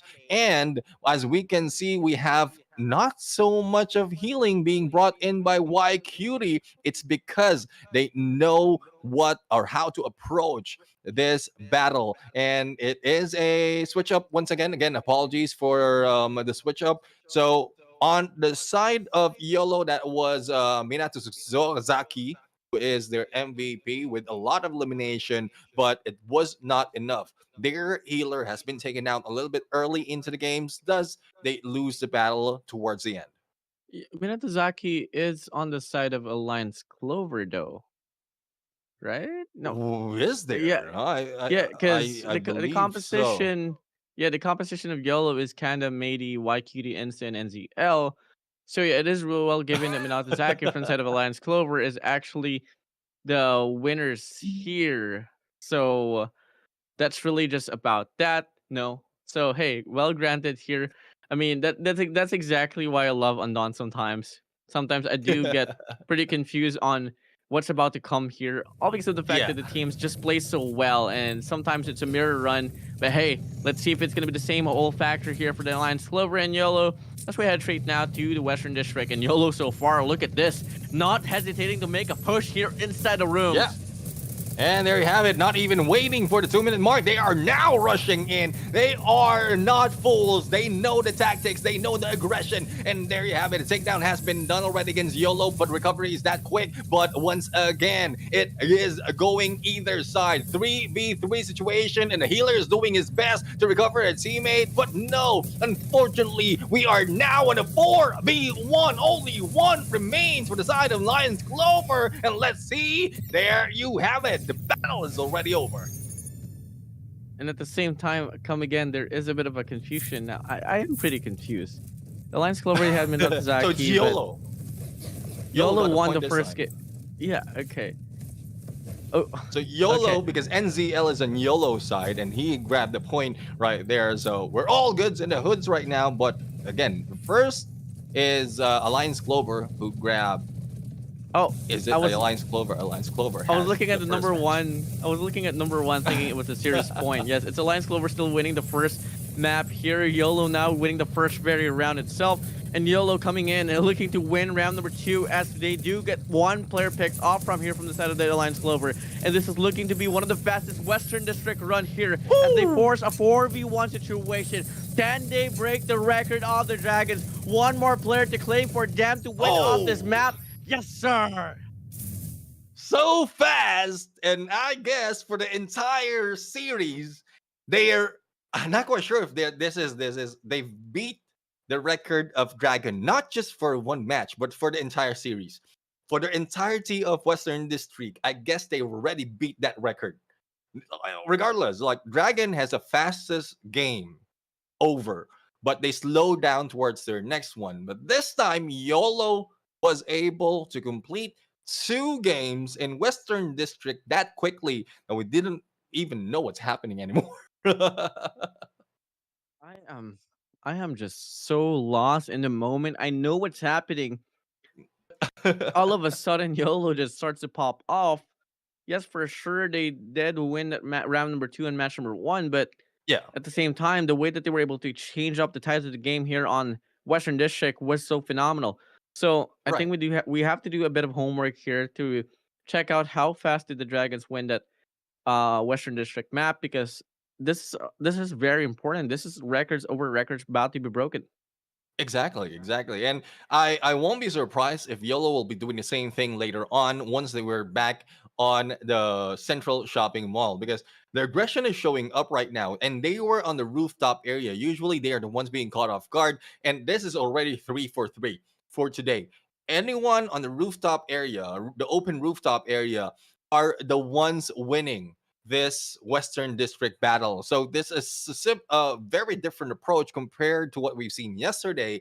And the only answer to that is aggression. If you put in so much aggression, even if you're in the open rooftop area, then you're bound to win that fight. There's a lot of confusion happening already. You don't know, even the healer don't know who to heal anymore. And it's bound to happen that the healer will be going down first. But as we can see right now, we have NZL as our MVP right here with four knockdowns. And as you can see, White Cutie had 25k on the healing done. But YOLO did their best. And I would say that was the best series, the best game overall in Western District. Not quite sure if anyone can beat that or if Dragon can do any better, though they had the best match or the best round. But overall, the game itself in Western District, YOLO did that. You know, when things are going wrong for your squad, if there's only one player that will be able to get a knockdown, and that is only Rain OP for the Saturday Alliance Clover. Mhm. So, hey, a bit of a switch up here for the Saturday Alliance Clover, especially since they were pretty dominant in regards to the gunfights earlier on Central Shopping Mall. But hey, it is their map, it is their forte to play on this very vicinity. So, Yeah. at the same time, I'm really hoping that they can try to put up a fight because we love to see intense match number threes. Yeah, exactly. I mean, it's bound to happen that YOLO can get this momentum right now that they grab from Western District. They just need to be I would say carefree in terms of the battle because earlier it was a slow start. That is where they're being caught off guard, and if YOLO can get away from that trap, then they will be able to hit them down with a hint of surprise, similar to what they did in Western District. But the only question is, how will they approach this? Will they be taking the central square, or will they be going in for long flank and take them from either side of the map? That is a different tactics overall that we haven't seen yet in this series. Curly is something that I would love to see change up now because at the Mhm. same time I was pretty confused on what was the reset that was put into Alliance Clover and why they were put into that very situation where they just get dominated by Yeah, their opposition. So hey, I want to see their own pace this time because the Alliance Clover, if you get to recall on match number one, they were pretty no, there was no hesitation at all. They were just yeah. bombarding into the face of their ops, and till then, it wasn't a problem at all. Hey, let's see who's going to be able to pull this one through. After all, guys, this is the last match for quarter number one. It's going to be YOLO and the Alliance Clover all tied up now for the series. Yeah, all tied up. This is where the pressure is being brought into either side, similar to what we've seen earlier in the first, in the second series of this day. But again, a lot of huge potential for Alliance Clover. They grabbed the first series, or the first match in the series, but YOLO showing so much aggression on that second game that we are still 50-50 as to who's going to win this match. But not only that, we're excited as well on what's going to be offered by the other teams because so far, different gameplays, different game style has been shown already. And I'm learning a lot more about the PvPs in Undawn just by watching these players. And hopefully, the viewers out there are learning as well because I'm seeing the comment section, they're appreciating all the gameplays, the best gameplays in here, how fast it is, how aggressive it is. And if you want others to know this, all this game style, then go ahead and like and share the stream. Let's increase the numbers that we have in here on our viewership so that there will be more tournaments moving forward. Probably going to be more tournaments indeed. I mean, after all, it's a very young competition that we are seeing here. And I can't wait Mhm. for teams as well to innovate on what will be the whole, performance that will be happening here all throughout. So, hey, guys, once more, if you guys are watching and if you guys find it all interesting and find it all exciting, maybe you guys will be the next contenders and will be the next talents here for this Undawn All Star tournament.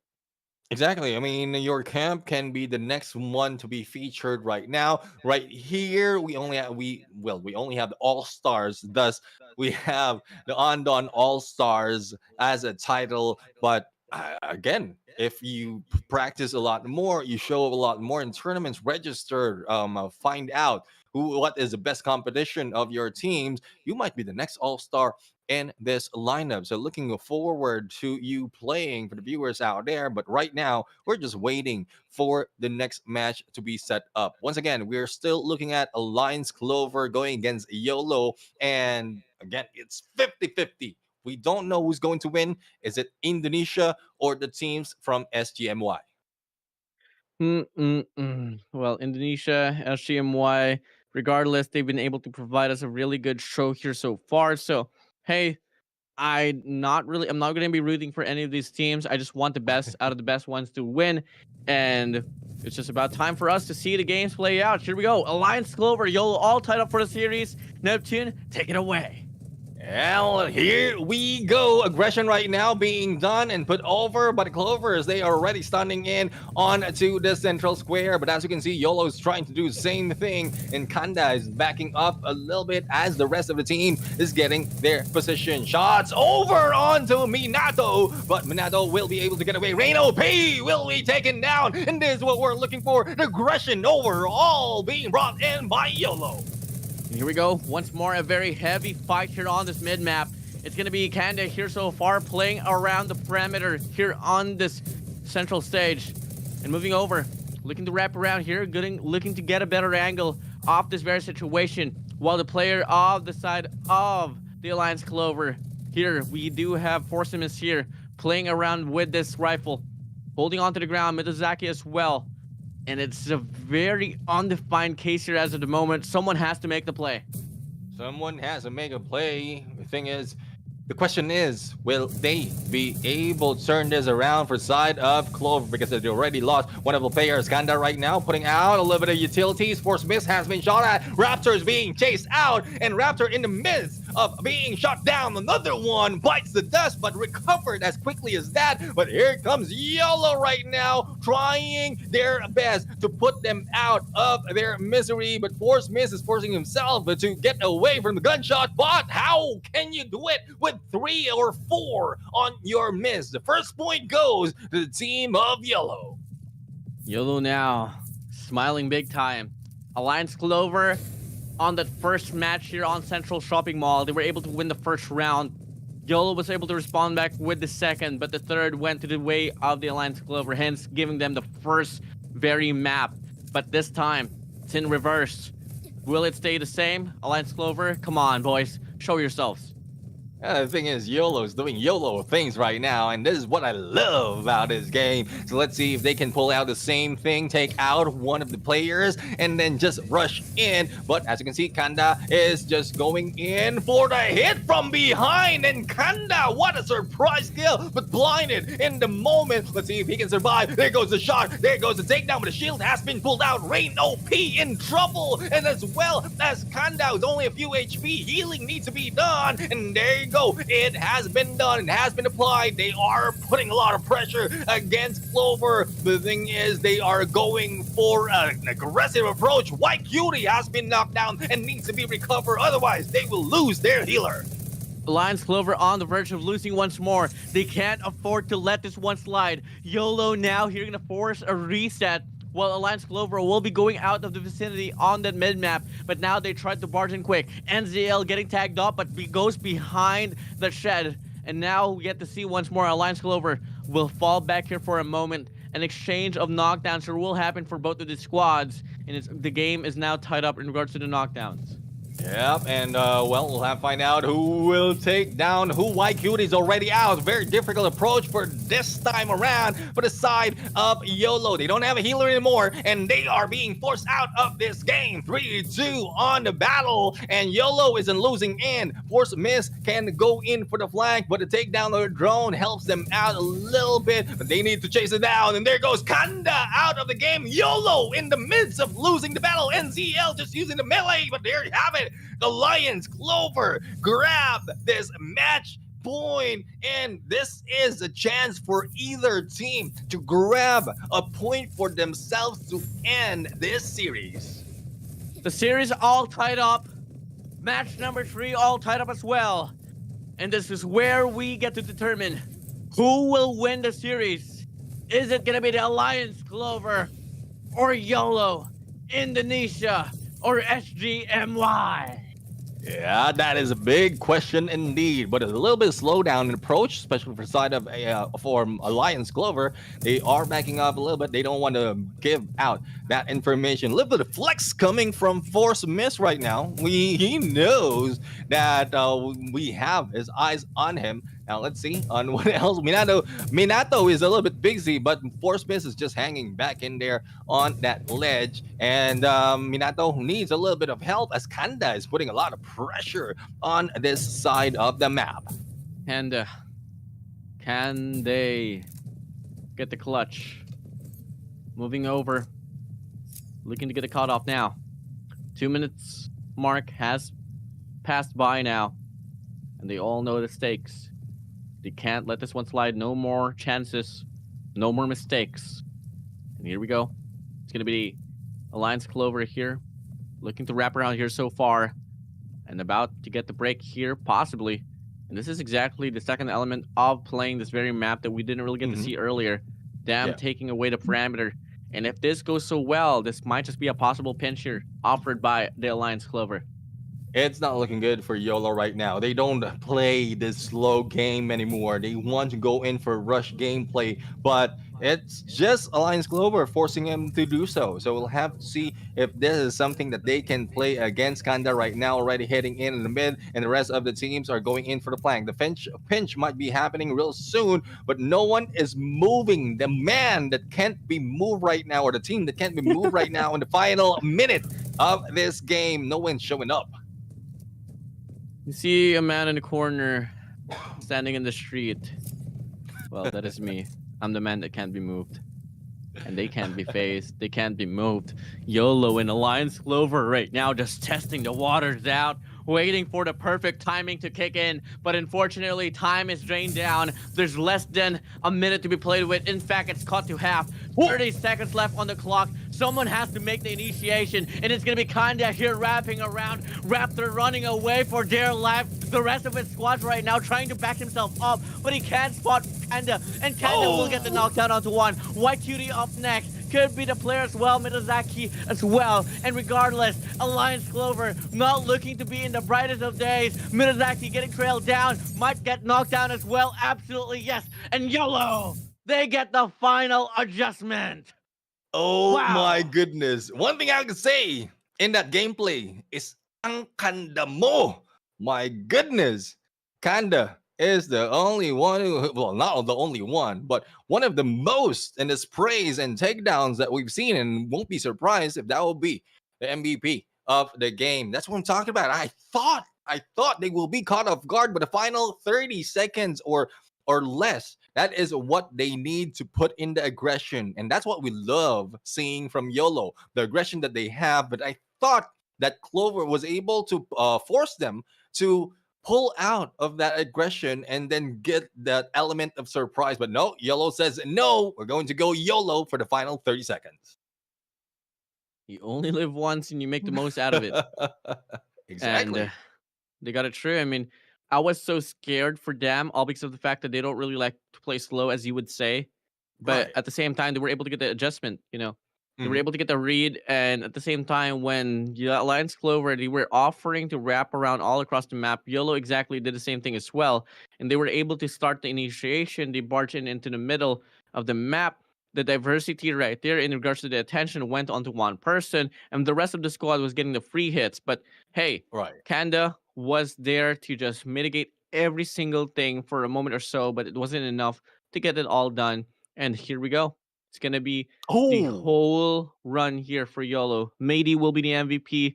7 knockdowns for him.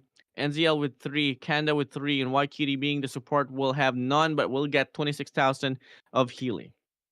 yeah, I mean, we don't have that much of a view from Mayday, but I guess it makes sense. It makes sense. Kanda is the one leading the fort, and then Mayday is just in there finishing up the rest of the team. Let's check out the replay and the recap on what really happened in this match. And for those of you viewers out there, just wait out, because there's a lot more that will be offered. Not only the gameplay of the team, not only who's going to win, but you are going to win a lot more as well. Are you feeling some resource packs, or maybe some accessory blueprints, or maybe some Silicon carbide particles? Because I'm smelling them right now. You can smell, you can smell it. You can. It's so close that you can smell it. The same goes for YOLO right now. They are so close in the battle against Clover that Clover can smell them, and all the gunshots has been put over in this fight. I mean, there's so much pressure right now, as you saw on that final battle. That was 1-1 on that game point, but YOLO just showed up, final aggression in the final few seconds, even without ending the time. They ended the game, and that is what YOLO has to offer in this match. There you have it. The first quarter is already over. First three match is already over for today, Enzo. Yep, and that's gonna be it. A wrap up here for this very run. And up next is gonna be the match between Pros Habibi and Herzus, the Boss Falcon and Panda, which is something that I want to see. Traders and the Boss Line for quarter number 2. Yeah, I mean, we don't have a view yet of Pros Habibi as well as Herzus. These are teams coming from Indonesia and Thailand, but we've seen how these two regions or other teams from these two regions played out, similar to the Boss Falcons and Traders. So the only question is, will Herzus live up to the name, to what Traders has to offer, or the same goes for Pros Habibi from what we've seen earlier? But before we go there, a lot of talks will be happening as we go for the first break for today. For those of you hanging back, don't go away. We'll be right back.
Ladies and gentlemen, welcome back to the show, and this is Undawn All Stars. And so far, we've ended the first installment of our series for today. I am Neptune, the Gentleman Garcia. Together with me is the Wonder Boy Enzo. We are the voices that you will be hearing all throughout the 12 matches for today, and we are going for the last last set of teams that we haven't seen before. That is Pros Habibi going against Herzus. So it's Indonesia against Thailand once again. So, Indonesia and Thailand, they did play earlier, and the traders was able to get it all through, not giving a chance at all for the side of the Boss Falcon. So, to run it down just quickly here, the Boss Falcon did falter against the traders, and moving over, Pandas did lose up against the Boss Lions. Alliance Clover, they did have a good start on towards match number 1, but moving over to Mhm. match number 2 and 3, YOLO, they had it all in the bag. But hey, keep in mind, match number 3 was very close, and as we thought that they set up from the side of the Alliance Clover, it was hard to read. YOLO, they had a better look.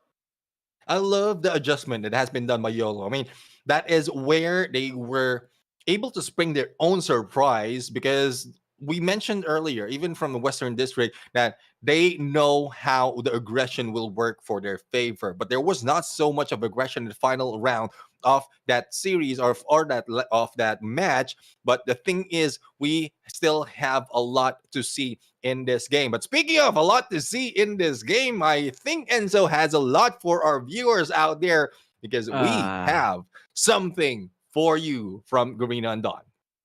Undawn, sorry, but I just ended up claiming the code before reading this all to the Go viewers. ahead. But hey, we have another code here. It's for 8 resource pack, guys. 8 resource pack, not just 1, not just 2. It's 8 resource pack, and the code will be 9173. For those who wasn't in tune for the broadcast earlier, I mean yesterday, we have this code name called All Star. So it's All Star actually. It's All Star 9173. So Alpha Lima Lima Sierra Tango Alpha Romeo 9173 will be the code here. And keep in mind, if you guys can't really hear me properly, if I'm not pronouncing it well enough, then the code is also pinned in the comment section below.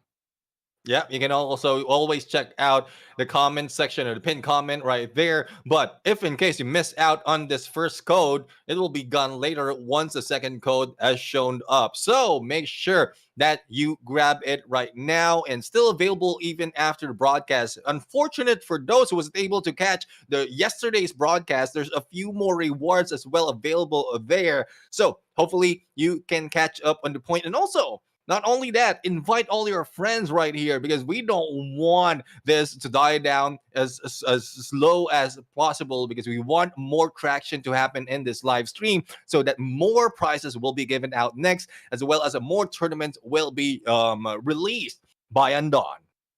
Need I to remind you guys what you guys lost out on yesterday? You guys lost on 10,000 silver, 1,000 coupons, and 3 Raven chests, guys. Keep in mind, those are for free for you guys to claim. If only you guys stay tuned in the broadcast. But hey, maybe I'm just jinxing myself. Maybe you guys were able to claim it. I don't know. But for those who wasn't able to stay tuned on the broadcast yesterday, those were the 3 rewards that was accumulated. Now, we've gone through the resource pack. I don't know if I gave hints earlier on what was the rewards that will be coming in for today, but hey, we'll see. We'll see if it's something that's going to be happening today. But hey, here we go. Pros Habibi up against Herzius. First set of Pros Habibi, we got Diablo, Travs, Cpong, and Panda for you. Panda for you. I mean, we've just seen Panda earlier, but we also had from the side of Xerxes another cutie. Z Cutie will be in here. Chalk, Death, and No Beef. So this is Indonesia and Thailand once again. Pros Habibi going against Herzus.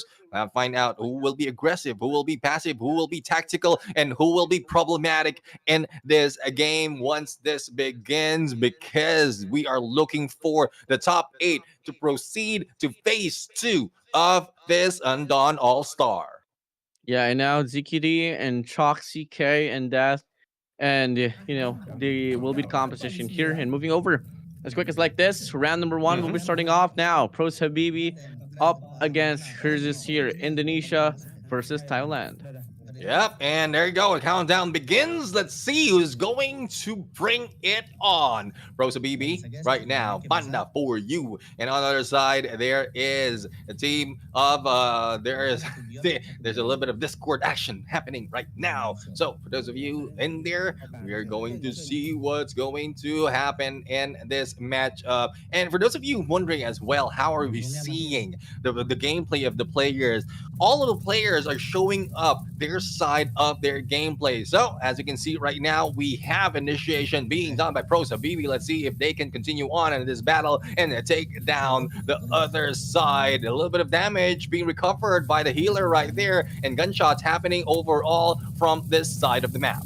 And Diablo will get knocked down here so far onto the squad of whoever will be able to claim Diablo. And now Prosa BB overall will have 2 players knocked down. Hers is so far in control of the situation. Prosa BB in a very dire situation, back against the wall. It's only going to come down to 1 player to make the difference, but he does get shot down. And shut down indeed. Here comes Thailand, proving that they are a strong region with hers is already in lead in this battle. Let's see if Prosa BB can pull up another surprise and probably take back a point so that they will not be in the losing side. But hers has a different approach this time around. They went in, not in the middle, but from the side, and that is where they caught Prosa BB by surprise. And now moving over now, 2 minutes and 40 seconds will be the name of the game. 20 seconds has passed, and it's only going to be until now that we will be able to see the gunfights ensue. Early as this, Prosa BB will be outside of the parameter. Hers as well, actually. And they're going to go for a big old play here onto 1 player. That's going to be C-Pong down to the ground. Prosa BB so far are looking to be losing another round here, all because of the aggression that Hers is able to perform. Death almost brought down to death, and this is now Panda for you putting up the shield on the other side. Death right now is still alive, is bringing death to the side of Prosa BB. 2 minutes remaining into the game, and we don't have any visuals just yet. There you go. 4v2 situation. 4v2, and the side who's losing is Prosa BB. Diablo is still alive though. Let's see if he can bring hell onto this battle. 3v1 situation. Diablo needs to recover, but no, he goes down. Versus finish this game. It's all in done for. Thailand team grabs 1 point. And it's just a matter of time here that we get to see another player here hopping along here for this Undawn All Star tournament. Neptune, this is such a very significant run here for the side of Herzius. Prosa BB, they were a bit, just faulty there. They weren't able to perform anything at all. They were getting overwhelmed over and over again. So I do hope to see that they're going to be able to change things up here on towards Western District, because this is bound to be a very fast game here in Neptune.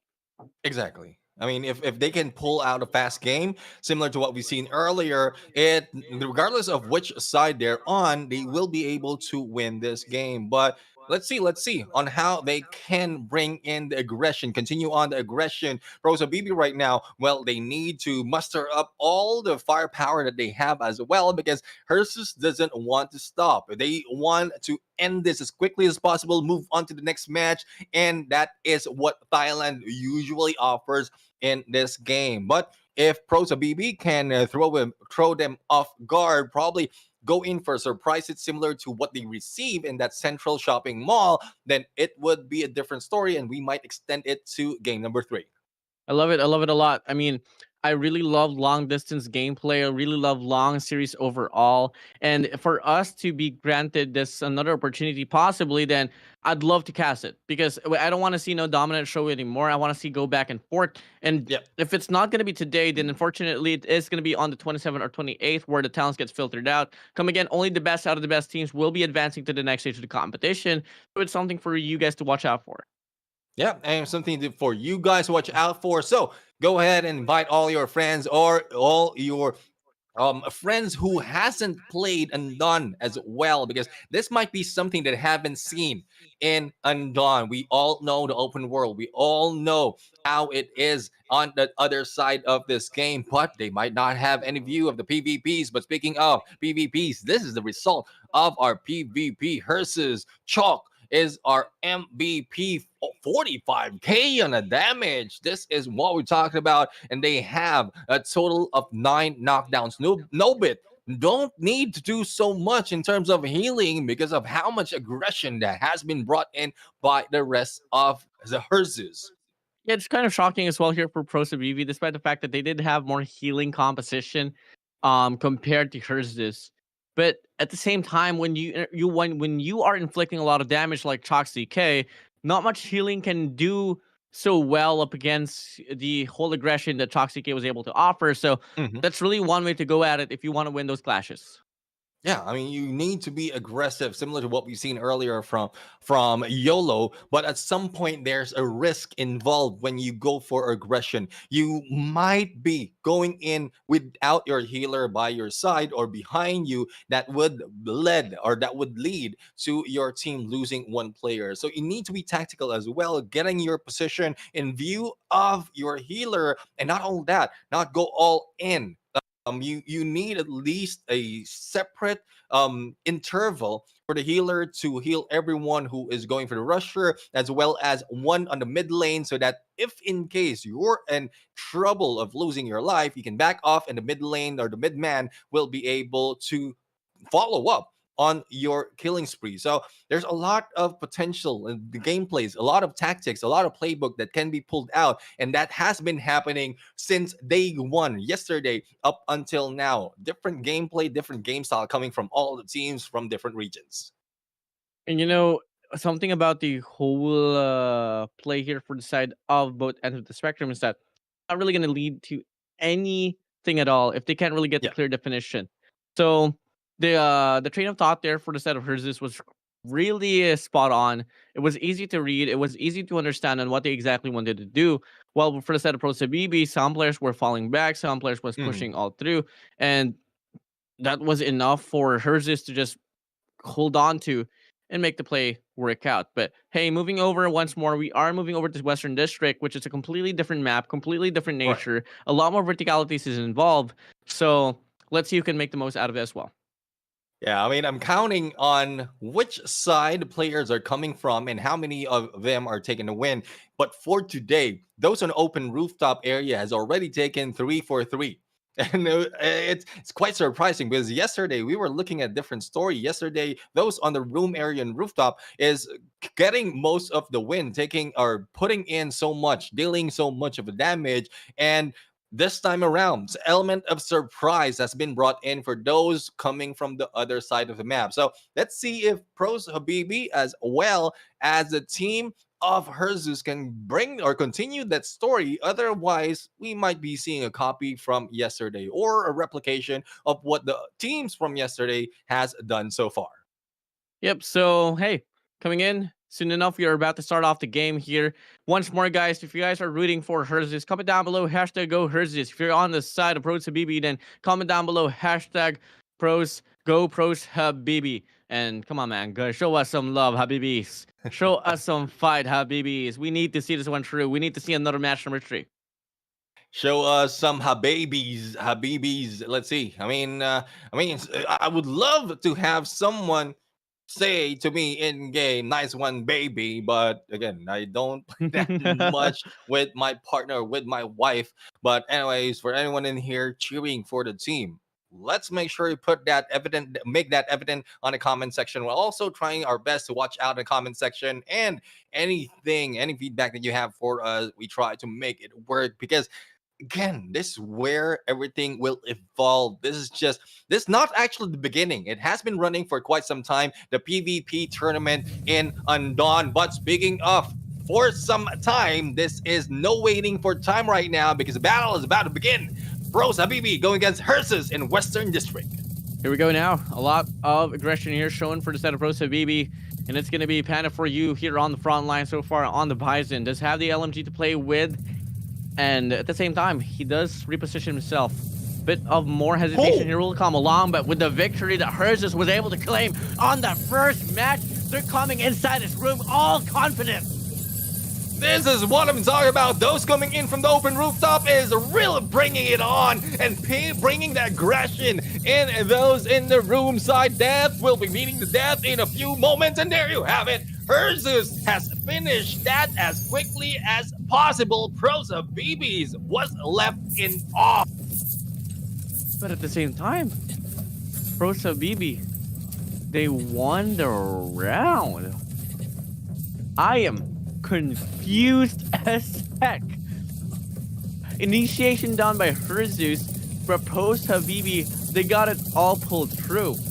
Now, Panda, for you, moving over, gonna try to play the exact same factor. Herzis gonna be here from the backside. And with this win here given for the side of Pros Habibi on the round number 1, they're gonna try to make the play with no hesitation at all. Shifeng goes down for the side of Pros Habibi, looking to get the respondment now. Gonna try to go for a dash roll here from the backside, drops the shield as well. Goes for the wrap around, and this should be another perfect opportunity for them to get the round away from Herzus. 2 more players to reap away, make it none no more. And just like that, game's all tied up now. Herzus, 1-1. All tied up. Apologies for the announcement earlier. I thought that was Herzus who grabbed the point, but they are now tied up in this Western District. They had aggression, but I guess I called it wrong that they will be pulling up so much of a fight. But let's see if this can be turned around once again by the teams of Pros Habibi. They weren't losing side in the second round of this game, but they have a good chance right now to repeat what they did earlier. And unless it is a push by Herzus, then they will be waiting. But ZQT has received a headshot that is coming from Pros Habibi. ZQT stuck on the concrete. Can't afford to have your blood splatter all across the map here. But ZQT moving from the backside, now on the front side. Moving over, gonna be able to drop the shield here. Not exactly if that's the best call.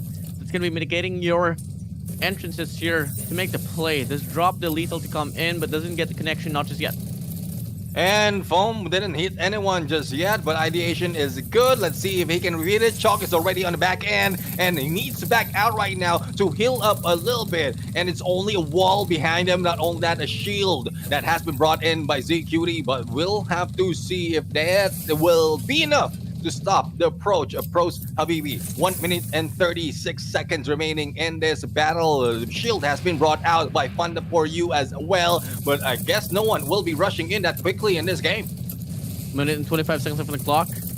Herzus now still looking to get an entrance, but the Incendiator will get invested as well, and he's burning down to the ground, but still able to live on. Moving over for the set of Pros Habibi. They do get a lot of suppressing fire here on the left side of the corridor. Nade's gonna get dropped as well. And now overall the push from the set of Herzus will be coming along. This is where it's gonna shine. Prone to the ground on that foam bomb. And here we go. Chaos will be the name of the situation right now. Back and forth battle here. The cutie so far for the set of Herzus will be trampling. And overall a lot of impact for the set of Funda for You will be hoping to get the connection so far. Back and forth once again. And so far Pros Habibi will be on the verge of losing. Herzus will be winning this series. Herzus won that series, that game, and the thing is that the first time ever that I've seen someone get hit by a foam bomb while they are on the ground. Most of the time, you still have a fighting chance. If you hit by the foam bomb, you can fire back. But once you're prone, it's like you're dead still. You're dead still on the floor. But despite of that, Pros Habibi still lost that game. I mean, it was such a good call there for Pros Habibi to make the play earlier. You know, they fell back for a moment or so and they retaliated up against Herzus, but it wasn't enough at all. They do lose the game. And that's pretty much about it for the side of Indonesia. They lose another run here so far. I mean, it's 3 matches actually that they lost out. One was against YOLO. One was against earlier Herzus, and one was against Trader. So it's not really looking so good for that side of the Indonesians. Yeah, the thing is, hopefully it doesn't continue on because they still have 2 matches after this first cycle. So this just completes the first cycle of our teams coming from Group C and D. And let's check out the match result right now. Herzus having Chalk CK once again as an MVP with 5 knockdowns, and Nobit has done his job to heal them up. Then, I mean, that was quite surprising, really, what happened right there. Even the first round in the Western District caught me by surprise. I forgot that was part of Herzus. Thus, Pros Habibi has won the first round. But on the second round, up until the third, it's just a fast run, a speed run that has been done by Herzus. And won't be surprised because that is pretty much a similar approach that has been done by Dragon. Is also coming from Thailand. And overall, you know, Herzus from Thailand is just very good in regards to map control and the way that they were able to control the clashes. Overall, the way that they prioritized the healers from the backside of Pro Sabibi was very phenomenal to see as well. And for the side of Pro Sabibi, there was a lot of instances where they were pretty confused on what to exactly do. Sometimes they go pretty aggressive and they do fall back. But at the same time, it's not really a bad call now to fall back. It's just that sometimes it's just a bit too late. Yeah, once you fall back, it's a little bit too late. You've already lost a few of your rushers. Even the healers will be lost, and it's very difficult, especially if you lost your support or your healer. So, again, it's just a different approach, a different gameplay that we've seen. And, well, I guess this is already 4-on-4. Those on open side in Western District has been winning Western District overall. Despite of them having a few losses, they're still alive and kicking and ending the game with a point to their side. And, well, Hersus has already managed to end the series. We're going to go back to the next cycle of our game. The Boss Falcons will be back, as well as Panda and fans of Panda. Let's see if they can beat down the Falcons in retaliation against the Lions that beat them. I mean, overall, it is just something that the Pandas has to exactly do. It's going to be another Indonesian team here, and it's going to be another the Boss squad. So, and we all know Falcons. Yes, for sure they did fall up against Traders, but Traders, they were able to play so perfectly into their very own respective series. But hey, let's see if it's going to be the same old applicable case here, and it's going to be ironic that Judith is going to be playing against the Philippines. I mean, that is a big problem from the Philippines, especially when you're dealing with Judith. So hopefully they can overcome this threat by the Boss Falcons. But the Boss Falcons not only have Judith, they also have Abil as well as SNS and LCE, or I was reading that as Ice earlier. He's the healer. But on the other side, for Panda, we have Hike, Ivan Noobs, Caesar, and JC. Wherein most of the time, we see JC taking a lot of damage. It's a good thing Ivan Noobs is in there to heal him up. But let's see how fast can they do all the healing from either side. Judith is the rusher or the front liner at this point, and LCE is the one doing the healer. So most of the time, Judith goes down early in this battle, and let's see if that is the case or probably a different result. Yeah, here we go. First round here for the side of the Boss Falcon and Panda back to Central Shopping Mall. And let's see what's going to be the intention here. Looking like it's going to be a bit more of an aggressive approach here for the side of the Boss Falcon. Same goes for the side of Panda. Caesar is already found in the mid-map. And Abiel right now already received a lot of damage, and LCE has a lot in store. But here comes the backstab. Abiel is being hit by Caesar, and this is an aggressive push by the Pandas right now. The Wild Pandas are back, and let's see if they can bring down another player from the team. But no, one has been brought down for the side of Pandas, but still recovered, and the retaliation is still on. Retaliation is surely on here. And now we get to see a spray down here from Cedric Judith. Back and forth now. And he's going to go for another spray down here onto one player from the side of Pandas. And overall, Pandas not going to stand a chance at all. And they lose the first round quickly as just like that.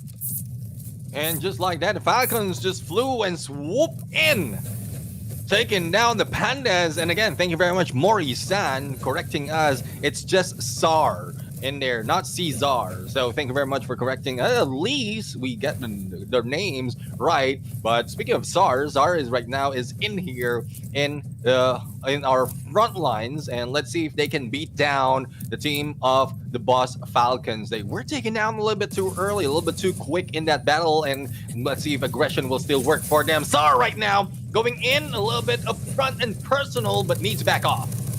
SAR now overall gonna go for another shot down. He does get tagged up. He goes down to the ground. Now gonna be a 3v3 situation here. Game's all tied up now between the Boss Falcon and Panda, Indonesia and the Philippines. And now we get to see more damage inflicted to the way of the Boss Falcon. Pandas on the verge of responding back with their own sense of force. A lot of healing is done here on this mid-map, but it won't remain for too long. Jay-Z gonna get tagged up, gonna be trying to run away for dear life, and now SNS is only a quarter away, but the support is doing his job so remarkably. And there we go, LCE has gone down. This might be the end for the team of Falcons. Here comes JC for the Jays against LCE. And no, has lost him on the run. Ring around the rosy on that pillar. And still don't know who to shoot down. 2v2 situation between the two teams of Falcons and Panda. Let's see which animal will win this fight. Falcons, Pandas. Can the Falcons start to soar up higher? Will the Pandas remain wild here so far? Once more, they have a better run in regards to the statistics that was claimed here on this very map, but can they remain the same? SNS here for the side of the Boss Falcon, wrapping around. Jay-Z as well, looking to trail down the players of the Falcons, but he does get knocked down, and they go for the spray down. Panda, last player remaining for them. Can they get the cut off now? Jay-Z will get him all done, but the resurrection comes in. It's now a 2v1 situation, but Jay-Z will get the clutch, and they force another round. That was the longest 2v2 that we've seen so far in this game. LCE has been tried to be put down because he's putting a lot of effort in recovering the health of SNS. SNS has done a lot of damage as well, but it's a good thing the target was LCE, not just SNS. If the case was otherwise, then it will be difficult to put him down because recovery is unlimited. But as you can see, Hike is receiving a little bit of damage, and let's see if they can bring so much more in this game. 1-1 in the scoreline for this first match between Falcon and Panda. Now here we go. Moving in. It's going to be Judith here for the side of the Boss Falcon. Looking to make a push here for the right side. Does have two opportunities here. Going to go for the spray down. Prioritizes the drone. Will get cut off. And overall, the cohesion here for the side of the Boss Falcon looking to be in a very good shape. So all right now for their prey, and let's see if they'll be able to go and take down the one. There you go, stuck on the glue on the foam bomb, but the shield has been put out as well to stop them. Panda has lost one of players, make that two. Only one remains, and Falcon just beat them in the final seconds. 2-1 is scoreline, and the Falcons has brought a point to their side, leaving the Panda behind. Well, that's exactly what you want if you're on the side of the Boss Falcon. Coming in, they did lose on the first match against Trader, and that was such a respondment for them to get to take it all through. Now here we go. Can they close it up now?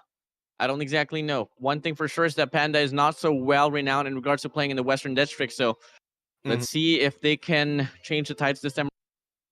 Yeah, I'll depend on where they will be coming from this map. If they will be stuck in room side of that central area in Western District, then it will be pretty much the same story. Hopefully they are listening to us and watching us as well, taking a few pointers on what's happening in the game, because if they will be backing off, waiting for time to happen, then they might be lost all out. But so far in that central shopping mall, it's a different aggression that is coming from the Pandas this time around, but they are still being caught off guard by the Falcons. So hopefully it's a different story for the Pandas. They are the only hope right now for the PH team. But again, there's a lot of different metas being utilized by other regions, leaving them behind in the dust. Well, coming in, are they gonna let it all slide? You don't want to get left. You don't want to get left on the dust, bro. That's yeah. That's dirty. Alikabok, bro. You know, if you have sinusitis, you don't want to be in that situation. You don't want to be sneezing all across. Yeah, man. I mean, I personally don't want to be in the dust. I don't have asthma, but one thing for sure is that I just don't want it. But hey, let's see if there's gonna be any respondent here for the side of the Pandas. The Boss Falcon will be able to get the first win here. SNS will be the MVP. Will have 67,000 damage. Oh my goodness. SNS 67,000. I guess this also has been brought in with a second game of or second round of that game, because they took so long before they ended that battle, but still 67. I guess this is another record that has been broken already in this game. Not like, I don't think anyone has reached past 50, or if not as far as 60,000 in this match. But not only that, We have LCE right here has brought in 25,000 on the healing, especially on the second round. Once again, doing so much to make sure that SNS survive, but unfortunately, Panda has brought them down towards the end. That is where Panda has lost it in that game. That's only match number 1 in this series. We're going into match number 2, Western District. Let's see if there will be a different approach for the Pandas this time around. Oh yeah, surely, man. I mean, I'm really hoping for the Filipino pride to kick in. And after all, if they really want to stand a chance to make it to phase 2, they really have to start to win their rounds here. They can't afford to lose another round because they're on the verge of losing here after the loss on towards match number 1. And if for them to have a chance to make it to phase 2, not only did they got to win off rounds, they got to win off 2 series at least for them to secure and to be sitting pretty on towards booking the ticket to phase 2. Yeah, exactly. I mean, this is your second chance already to grabbing that phase 2 ticket, and you don't want to lose this. Otherwise, you might be ending up similar to what we've seen from day number 1. -3 is what I believe that is GRD. The points of GRD has taken. So another Filipino team that has been taken out from the first phase of this game. So it's so difficult really to say if they'll be able to pull it through, because again, the Boss Falcons show up differently for the first match of this day compared to against the Trader. They're showing up so much aggressive right now. Against, they sharpened their claws already, they've set up their wings, and they're just flying through trying to take a pick on these Pandas. Yep. Now, talk about odds and probabilities here. I know you love yourself some numbers. I know you are well renowned in regards to numbers here. How much odds do you think Panda can actually turn things around here for Western District? I mean, given the fact that they did lose terribly up against the boss line on towards this very map itself, it's not looking so bright here from my end.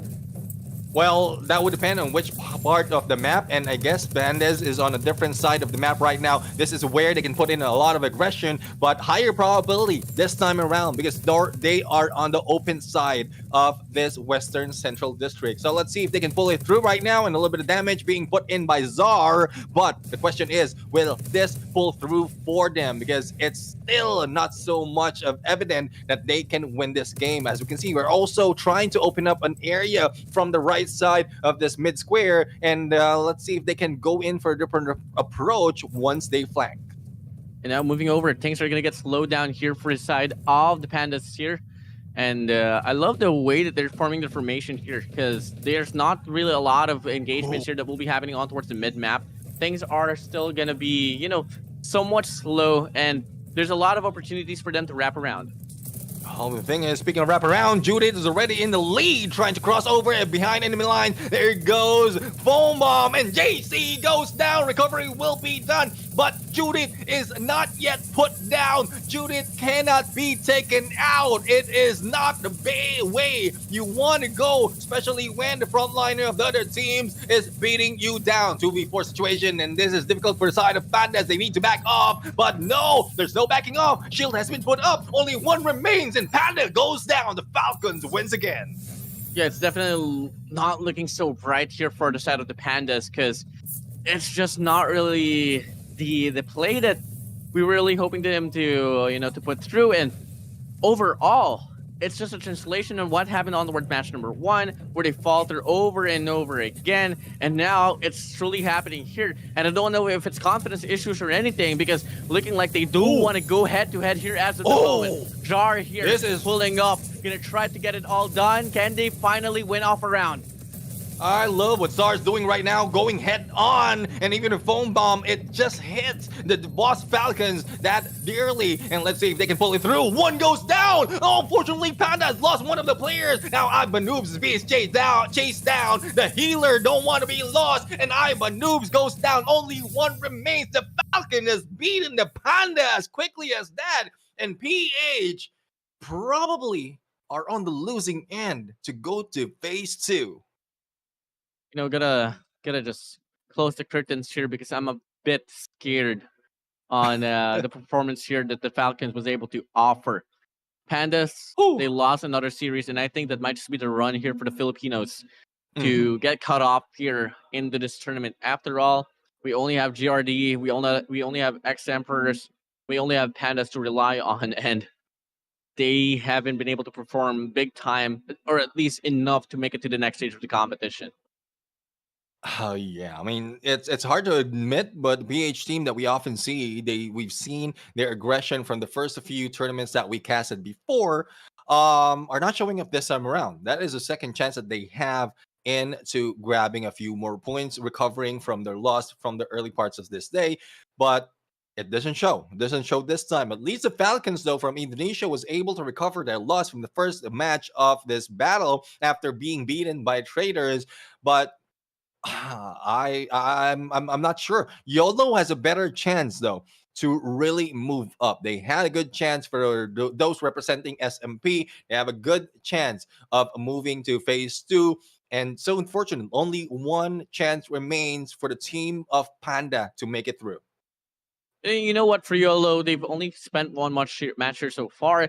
But unfortunately, on match number 8, which will be the match that they will be playing later on after, part number 2, is going to be up against Mhm. Herzis. And we all know Herzis was a really renowned team in regards to making the impact, especially was against Pros Yeah. Habibi. So it won't be too easy as well for the side of YOLO. But at the same time, with them taking the win away from Alliance Clover in a very phenomenal way, not just a typical way where they head for the clash, they were pretty tactical. So I got my hopes high here, at least for YOLO. But at the same time, Herzis is no joke to be messing with. Yeah, speaking of no joke, this is what we have in the match result. And for the Boss Falcons, Abil is no joke at all. He's our MVP, and he had 4 knockdowns, similar to what we've seen from Judith, as well as SNS with 3. And that is what I'm talking about. Like, ILCE has done his, well, not so much of a job of healing because there's not so much of a need. There is very little need for LCE to put up so healing because they are. The rest of Falcons is on point. Unfortunately for Zar right here, he's put in a lot of aggression, but not so much that they can beat the Falcons in their feet. Yeah, the boss Falcon has been sorting up high, aka the Garudas. It could be the boss Garudas, Garudas if they would love to to rename their team because it does fit them so well. And overall, Panda Philippines once more. I mean, the only chance that they have right now is the rest of the competition will struggle to possibly put up a 2-1 run. But if the rest and only Dam will have the one win, which is supposed to happen later on up against the Traders, which is also mitigated because we all know the whole performance that the Traders were able to offer up against the Boss Falcons. Right. So that's just really about it. And moving over, the Traders, they are going to be going against the Boss Lions later on. And one thing for sure is that it's going to be a tough pill to swallow, realizing that you have to go against this very squad of the Traders because they were able to get it all true. Yeah, I mean, this is a good chance though for the Boss brand to get back against Raiders because they lost. The Boss Falcons has lost for the first match, though they were able to recover after battle against Panda. But unfortunately, they will be facing another trader in their mids. And Lions, well, so far they did beat Panda, but it's not that strong compared to what we've seen the Traders has done in this day. So we'll have to find out if they can make that adjustment similar to what we've seen the Falcons do. They were not that well in the first match against the Trader, but against the Panda, they are way much better, putting the Panda at ease and losing their second series. So there's a lot of stories to be told right here in the battle, but also a lot of stories to be told for viewers out there. If you can share the stream, invite every one of your friends to join us so that we can increase our fan base and also increase the chances that we can have more of this tournament.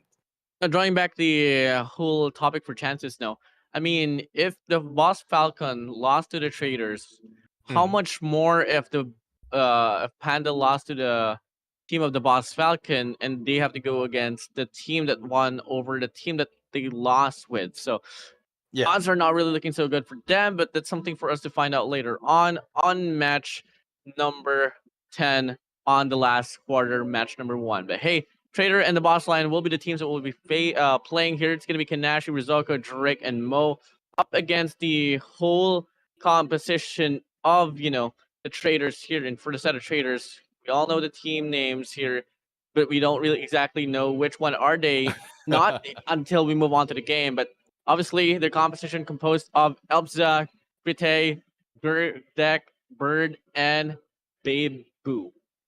Babe Boo, and yeah, I don't think we've seen Babe Boo just yet because so far the initial set of players like Elsa, Crate, Gur, and Bird, special Elsa, mostly the MVP of the traders, has done so much more. But for the Lions, this is where we find out. We are going to see if they have what it takes to go against treason. And let's see if there's a reason for treason right now for this fight against the Lions. Who can beat them down? Trader so far, that's going to be Bird here. Going to be able to get a good shot on the DMR. And that's going to be claiming the first initial damage here on towards this match. And so far, just by looking at the trader, they are playing around the mid-map, while the boss line here will be settling on the corner of the map, waiting for any pushes here for the side of the traders, but surely not going to be happening here as of the moment. Not yet happening. They are waiting, and not quite sure what they are waiting on. Probably good position or probably information as well. But they have 2 minutes and 10 seconds to play with as they start to move over across this central square. But I guess there's a different story, different gameplay being shown by the Boss Lions right now, similar to what we've seen. Hopefully it's similar to what we've seen yesterday, element of surprise wherein everyone is stuck into one area. Elsa receive a little bit of damage, but healing is being done on him. A minute and 48 seconds left on the clock now is yet to be played with. And so far we are seeing just the boss line here falling back, and I don't really know what's going to be the call here for them. Yes, for sure. Yes, the trader was able to get the initial damage, but you can't really get too much here if you fall back. You really have to find means to respond back, and this is exactly what the damage what I was talking about. The traders are connecting their shots from afar. If the boss line won't close out the distance and possibly get the connections from the distance as well, then they're bound to lose this very round. Yeah, we'll have to find out who's going to win right now. We are just closing up on the last 1 minute of this game, and Elsa has received so much of damage. But as we can see, we're also seeing that the Boss Lions also had or need to recover from what they received. So in terms of damage, I guess it's the Boss Lions that is in a tire that they can be taken down easily. But no, the Traders has lost one of the players. Recovery has been done. 4v4 right now in the final 45 seconds of the game. Here we go, 40 seconds left on the clock. Moving over now, Bird gonna be on the right side corner. One player here tangled up. That's gonna be Elsa for you, running away. Resurrection comes in for a moment or so, but the boss line here inflicting more of the damage. Gonna be a back and forth battle, but Elsa gonna be tangled up as well. And that's going to be a good call here for the side of the Boss Lion. And the Traders, shockingly, about to lose the first round. Ooh! This is what I'm talking about. Bird right now will be shot down by the Bird. And there you have it. The Lion says roar. In this first battle, Traders finally went down. Such a surprise for the Thailand team. Really a surprise indeed. Now there's going to be a team match point here for the side of the Boss Lion. Traders, they were able to inflict the first initial damage, but come again, when it came to the clashes, when it came to the initial clash that was able to settle it all done, it was a GG well played. Now let's see if that will be a continuously GG well played right now, because they don't want to be caught off guard once again. Traders need to bring a point back to their side to continue this on to a third round. But I don't think the Boss Lions will be giving that up that easily. They back off in the perfect timing, waiting for the 40 seconds mark to reel in, as well as reel in the Traders to their side, favoring them tactically in this battle. And I guess the same story is going right now. Traders being pushed out of that from that central circle and also into the side where the Boss Lions are more tactical. Now moving over now, he's going to be the sniper gameplay. Hopping in, looking to get the cut down. And all over once more, it's going to be the game getting just slower and slower. The Boss Lion, they were able to win the first round, so they can't afford to let any intrusive slide to make them drop down later on. But here we go, one player close up now for the set of the Traders. He's gonna go for a peek out, but meeting 3-4 players now for the set of the Boss Lion. Big mistake there, and looking like they want to go for the clash. Let's see if they can go in for the clash and survive it. There goes the foam bomb, but one goes down from either side. Recovery has been done. Healing also being done. And there you go. 2v3 situation favoring Lions at this point. And they're also trying to take down all the utilities that has been offered. And there goes another one from the traders being brought down to his knees. Lion once again pounds on the enemy. Traders goes down for 1 point. The traders, as we all thought that they'd be the team to watch out for, the Boss Lions will be able to avenge the Falcons for this very map itself. Now, the traders, they were able to show up big time in regards to winning, the Western District, but at the same time, I am pretty half-hearted about it now. And by the way, when things are pretty heated up, sometimes life gets blurry.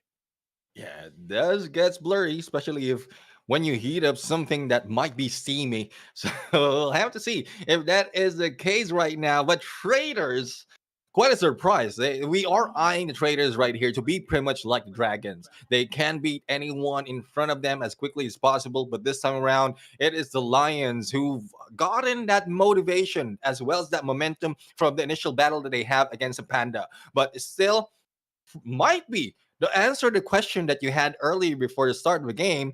If in case the Lions will be beating traders at this point after the battle by Panda earlier, there might be a good chance that the Panda can turn this around. So hopefully that is the case, but still have yet to see what will happen on the Western District side. If in case a trader can turn this around to their favor and get the momentum to the second central shopping mall, then still the Lions would be a loss. I'd be pretty G if Mhm. ever the trader will be able to respond back with their own sense of win as well. Because I want to see this a whole series go down to the distance. I want to see this one go down to the wire. And I mean, overall, it's a very interesting take here. Indonesia, they're on the verge of now finally taking back their own respective run. Keep in mind, Prosa BV, Alliance Clover, the Alliance Falcon, they took the L big time, but the Boss Line was able to respond back with their own sense of win. So, hey, let's see if it's going to be continuous. Yeah, I mean that's one thing that we need to see right now. Again, other regions have shown a lot of potential in continuing on. Thailand is one who's especially with how they handle each battle from yesterday. Indonesia a little bit on and off from yesterday, but right now I think they are getting the momentum. They are getting how they will be working against the teams from the other regions. How can they adjust, especially if they are going against a different set of teams? That is the only key to success in this battle, because we don't see one pattern from one set of region, one set of team. It's always the adjustment, always the evolution of their gameplay that proves that they can make a win despite of any losses that they have before. And even if that's the case, once they got through the group stages, there is a whole week that they have to study their opponents so that they have a better chance when it comes to phase 2. Yeah, and keep in mind as well, there is going to be a new mode that will be allocated for the series now. I mean, it's not going to be a best of 3, but going to be a best of 5. So, domination is going to be a factor that they got to prepare themselves into. So, fortunately, a week of preparation should be more than enough for them to prepare themselves on what's about to come next. I'm loving the excitement right now on domination's side. So far, we've seen how each team are showing up. They are growing in the annihilation side, and it's becoming evident of the game style, the gameplay that they have. But once domination has been introduced by next week, and that would be a different story. You might be strong on annihilation, but weak in domination, and that really reels in the best from this team. But that is for a later time. That would be for next week on phase 2. Right now, we're just getting ready on if this is the conclusion of the battle between the trader and the boss lion, because so far the boss lion is already there 1 up against the Thailand team of trader. Yeah, here we go. Once more, trader and the boss lion, a bit of a head scratcher here, because once again, I was really expecting quite a lot, but at the same time, it just didn't happen at all. It was a pretty dominant win there from the side of the boss lion. So, trader, better watch out. Better move in quick. Once more, Western District will be the next map to be played with, and this shouldn't be a problem at all, especially since we've seen the personality of Thailand.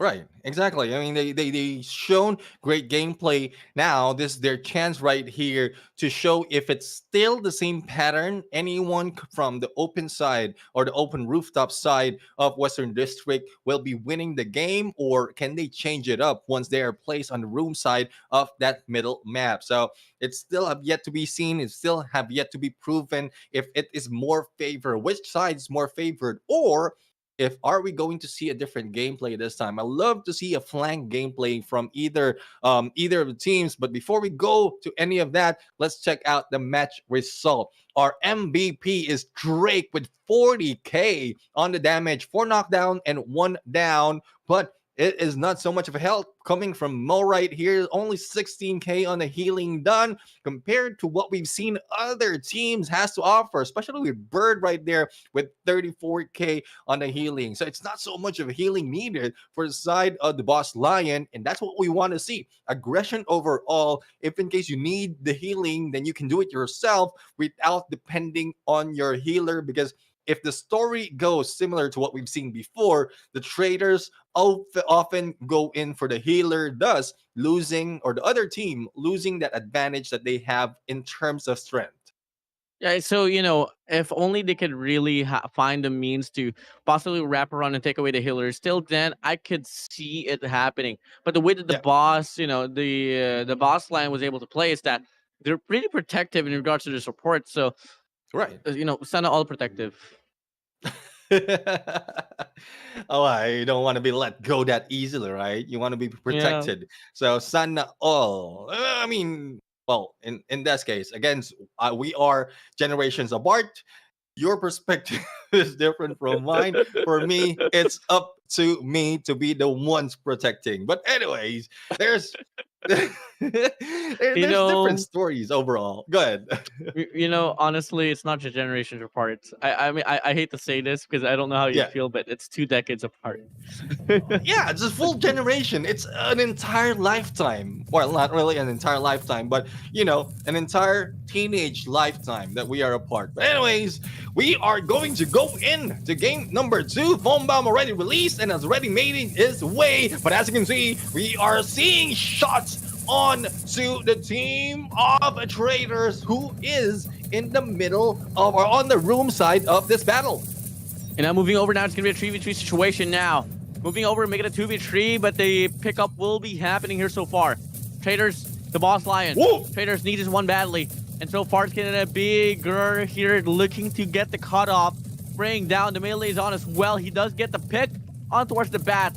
Going for the spray down to get the finalization for the kill. And the Traders so far, they're looking to be in a very mindful state as they lose another round.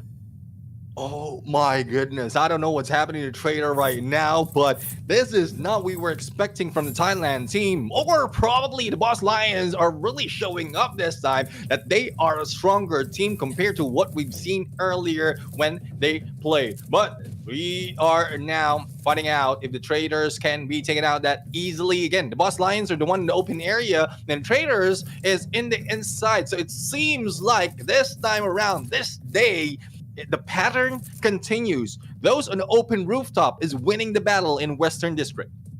Definitely. And now we come in here with the game all mellowed down, but a shot from the side of the Trader. It's going to be getting that one to connect. New, getting this one through. And all over, we are seeing that the Boss Lion will not be able to get any damage as of the moment. And this is looking to still be in a very good shape for them. After all, they are leading the match. They got to take their time. There's still 2 minutes to be played with. Mo right now, the healer of the team, has received a little bit of damage coming from Trader. Let's see if the jiggle will work for them. I'm not sure what's happening. What is the deal with that jiggle? But as you can see, Mo right now will need to recover, has recovered, and needs to take a peek onto the other side. But there you have it, a little bit of utility being used. No one will be caught onto that foam bomb. And, well, not quite sure what the Traders are waiting for, because the Boss Lions will be crossing enemy lines. They have position and information as to where they are. Halfway through, done here so far. 1 minute and 30 now. Making to find means to possibly work out. Look at the positioning there on towards one player of the trader. He's going to be on top. So this might just be a good drop down if ever the push will come along here for the side of the boss lion. And they need this one to work out badly. That is one position usually being taken by the healer, because if in case one of their teammates will be damaged, they have a good field of view for the healing to be done. The shield has been set up, but it doesn't take the player from the dragon. And there you have it. It is one down already in this battle. Recovery has been done, and let's see if they can bear it off. 3v3 situation, and Drake has fallen down, still recovered though, and continue to fire back. Let's see if they can balance it through. Bird will be shut down with only a few HP remaining. 1v3 situation, and it is now looking at 50-50, but Mo needs to back out as well, as he is being gunned down by 2. 1-1 the scoreline. Good chance the trader can bring this back. Finally a round for the side of the traders. After 3 rounds, it took them 4 rounds to finally readjust and claim it off away from the side of the boss lions. But hey, job's not over. You can't afford to celebrate right now. You still have to get this one through. But a nice call here, nice shots will be given for the side of the traders here as of the moment. But this is where we can settle things down. Who can win this map? The traders needs this one badly. Let's see if they can pull this off once again. They need 1 point to continue on in this series. Drake right now, a little bit too near, might be doing the same thing, but that is where they faltered when they aggressively went in without checking all the corners, as traders just gunned them down one at a time. But as you can see, a little bit of bullet spray giving out a position as to where the enemies are. Now here we go. Last 2 minutes here. About to commence. Looking like the setup here from the setup of the traders will be just holding back here so far. Boss Lion gonna be getting closer and closer now. Drake is just on the opposing wall. There you have it. Drake will be gunned down right now, but managed to get away. No aggressive push being done by Drake. Bird has been spotted, gunned down as well, and other side of shield has been put up. Mo is being targeted right now, making sure that they will lose the healer or probably distract the healer. Overall, Mo with only a few HP remaining, and this might be it. Trader might be able to go in for the push, but no, they delayed their approach and not taking advantage of that time. And now here we go. Moving in quick. Shields drop. The foam bomb does get him down to the ground. That's going to be his name, Drake. Unfortunately, his healer is just going to be right there to get the pickup. The damage accumulated for the side of the trader should be enough as well for them to be in a better state. And overall, a reset will happen. As of the moment, we need to see more commitment, better commitments here for the side of the boss line if they want to stand a chance to win off this round.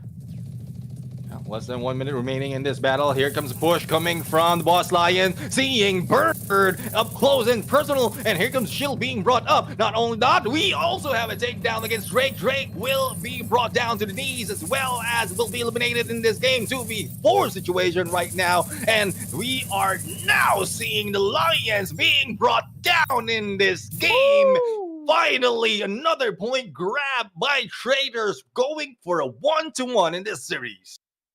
And now, let's get to the series all tied up. It's going to be overall my dreams coming true. I asked for it, and it did happen. And now, here we go. Long-distance game here. A very intensified series between the boss line and traders. You know how it is with traders. I mean, they're two-faced. They might be showing up a little bit good in the beginning or a little bit bad in the beginning, and then later on they show up their real colors. So I don't know. This might be a good chance for traders to win another match. And if that is the case, unfortunate for the Lions. But I love the aggression that's being shown to Boss Lions at this point, even from the match number 1, from game number 1 in this series. But we still have yet to see if that will work, because we're back to the central shopping mall. We're in. The Boss Lions did win the match, but the traders have the momentum after winning that game too.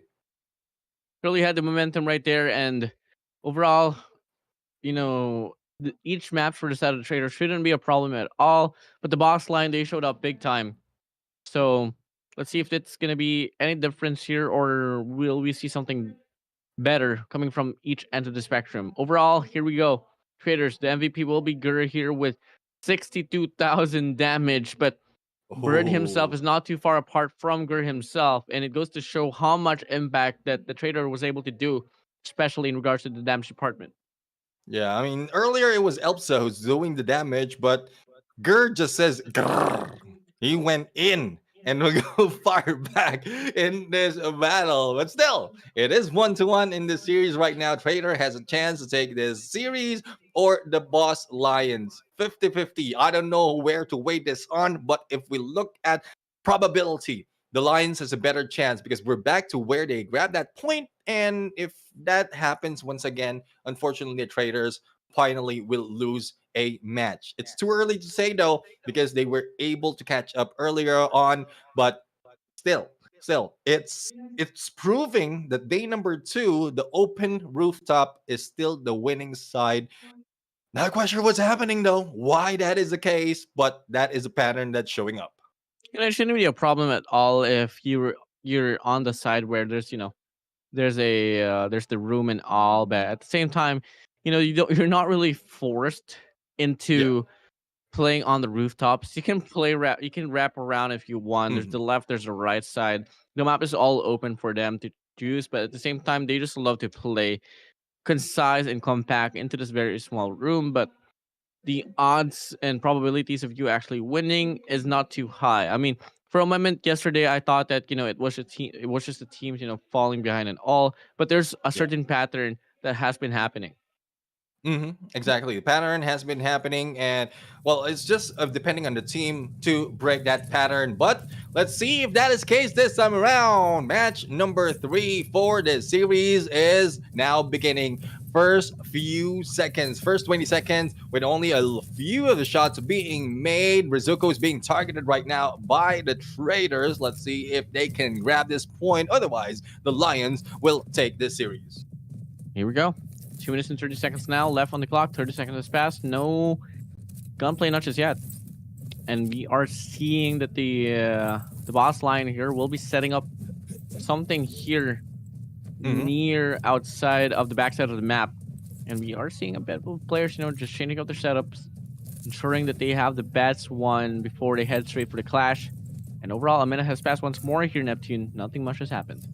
Nothing much has happened. I mean, not quite sure if this is a good tactics for the side of the Boss Lions, but again, we've seen this before. They are reeling the traders in, hitting them by surprise, spotting them right there, and I guess that would be the initiation of the battle. Unless traders hold back in what they're doing and move on to the other side. But there you go, Mo will be hit once again. This is where the team of traders has taken advantage of that second round. They hit Mo first and then rush in once they receive, or the healer receive, so much of damage.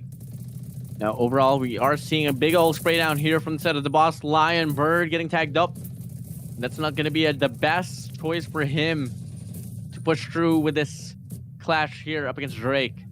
And now the boss Lion playing so passively, ensuring that they're just, making use of that aggression that the traders is hoping to do. And they have such a fortified setup here at the backside of the statue. Yeah, well, 1 minute remaining into the time right now, into the clock right now, and we have yet to see who will go down first.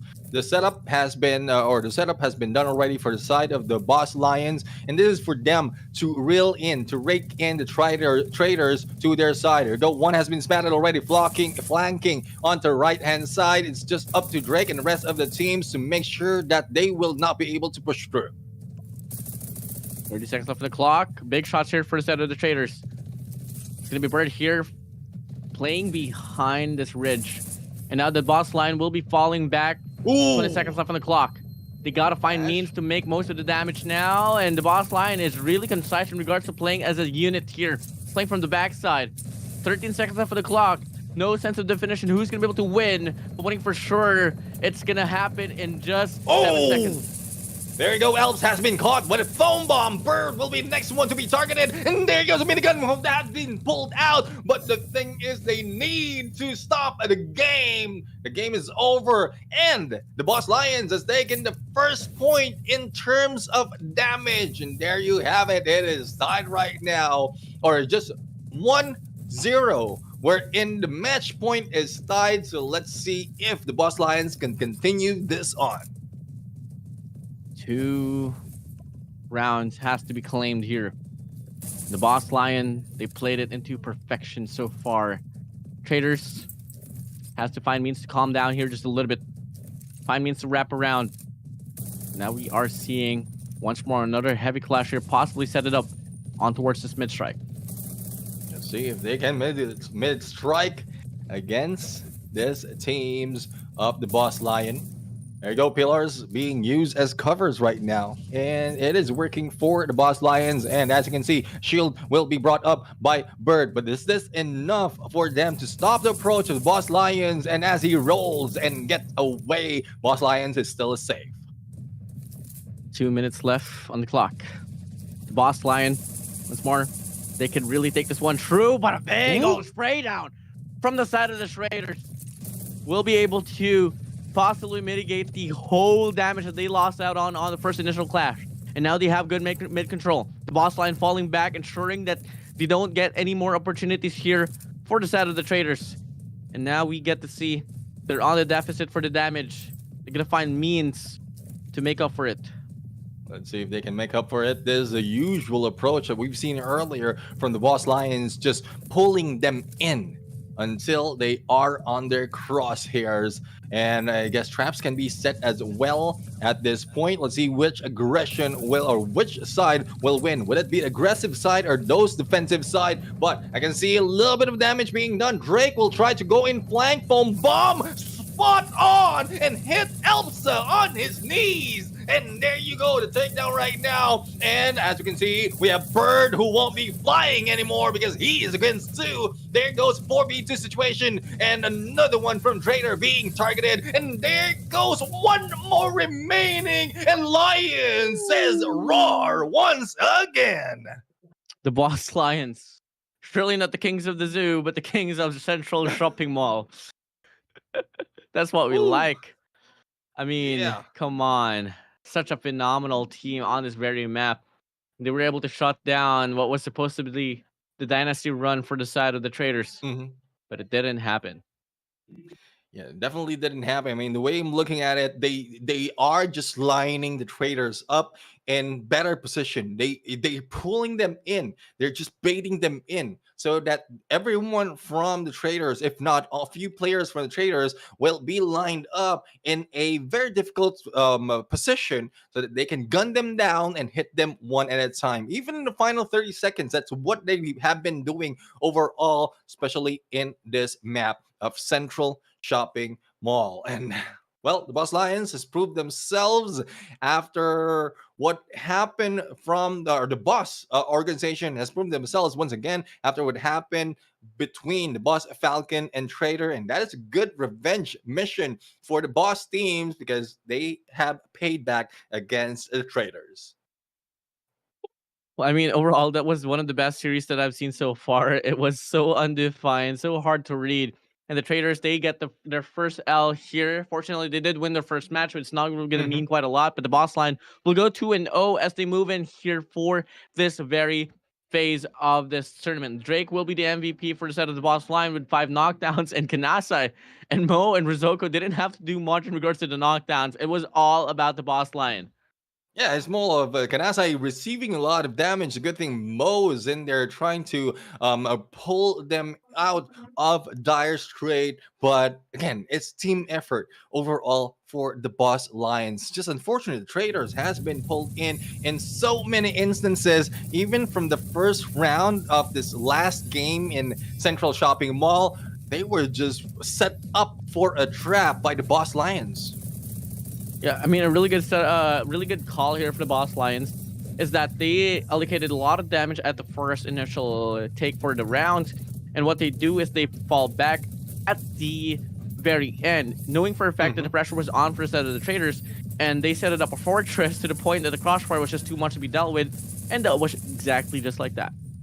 Yeah, I mean, going back to yesterday's game, that might be the same tactics that we were, or the joke is on me is trying to pull, but it didn't work that well. It didn't work so this well compared to what we've seen from the Boss Lions, because the Boss Lions, despite of them waiting and I would say camping until the perfect moment, they're moving around. They are getting themselves in different places overall, and even if you're caught with a foam bomb or probably a trap by the traders, they still manage to get away.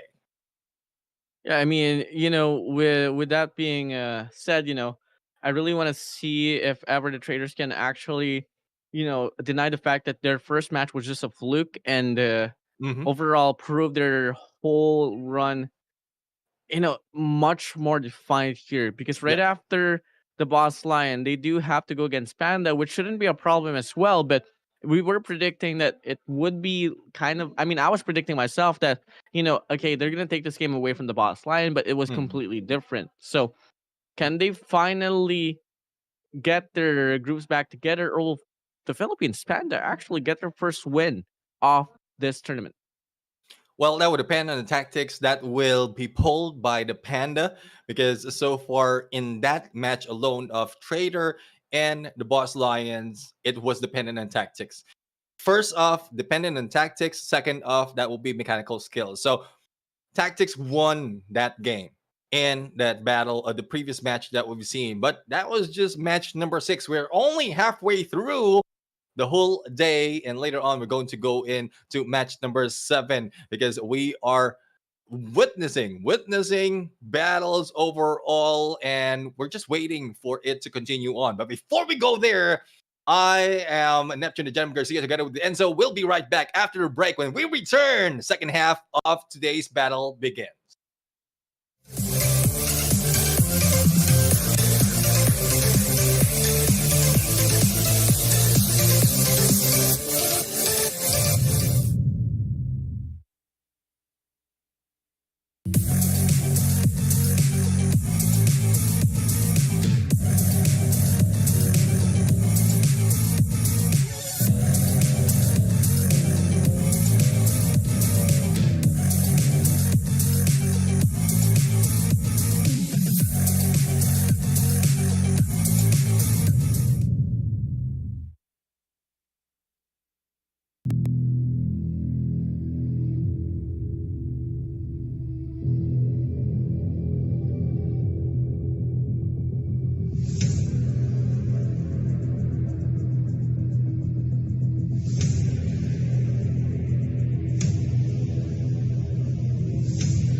Well, the first half is said and done here for the Undawn All Star Day number 2, phase number 1, and we're gonna be seeing 6 more matches here up in the line. But before anything else, I am Enzo. Alongside with me is gonna be Neptune, and we are the voices for this broadcast. So, so far, we have seen a lot of matches, a lot of Yeah. upsets, and a lot of things that we weren't really expecting to come through.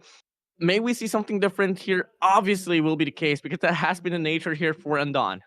Yeah, exactly. This is the nature of Undawn right now. Different gameplays, different game style, different regions showing different meta, and love how it's turning up. So far, there are some dominant teams, there are some dominant regions that is showing up right now, especially later once we are shown off the scoreboard. But it's up to the players right now who will be playing the second half of this day to show differently. If they can turn this around, they can bring their team to phase 2. But it's easier said than done, especially from what we've seen. The gameplays of the other team has evolved so far from the first match of this day up until halfway through.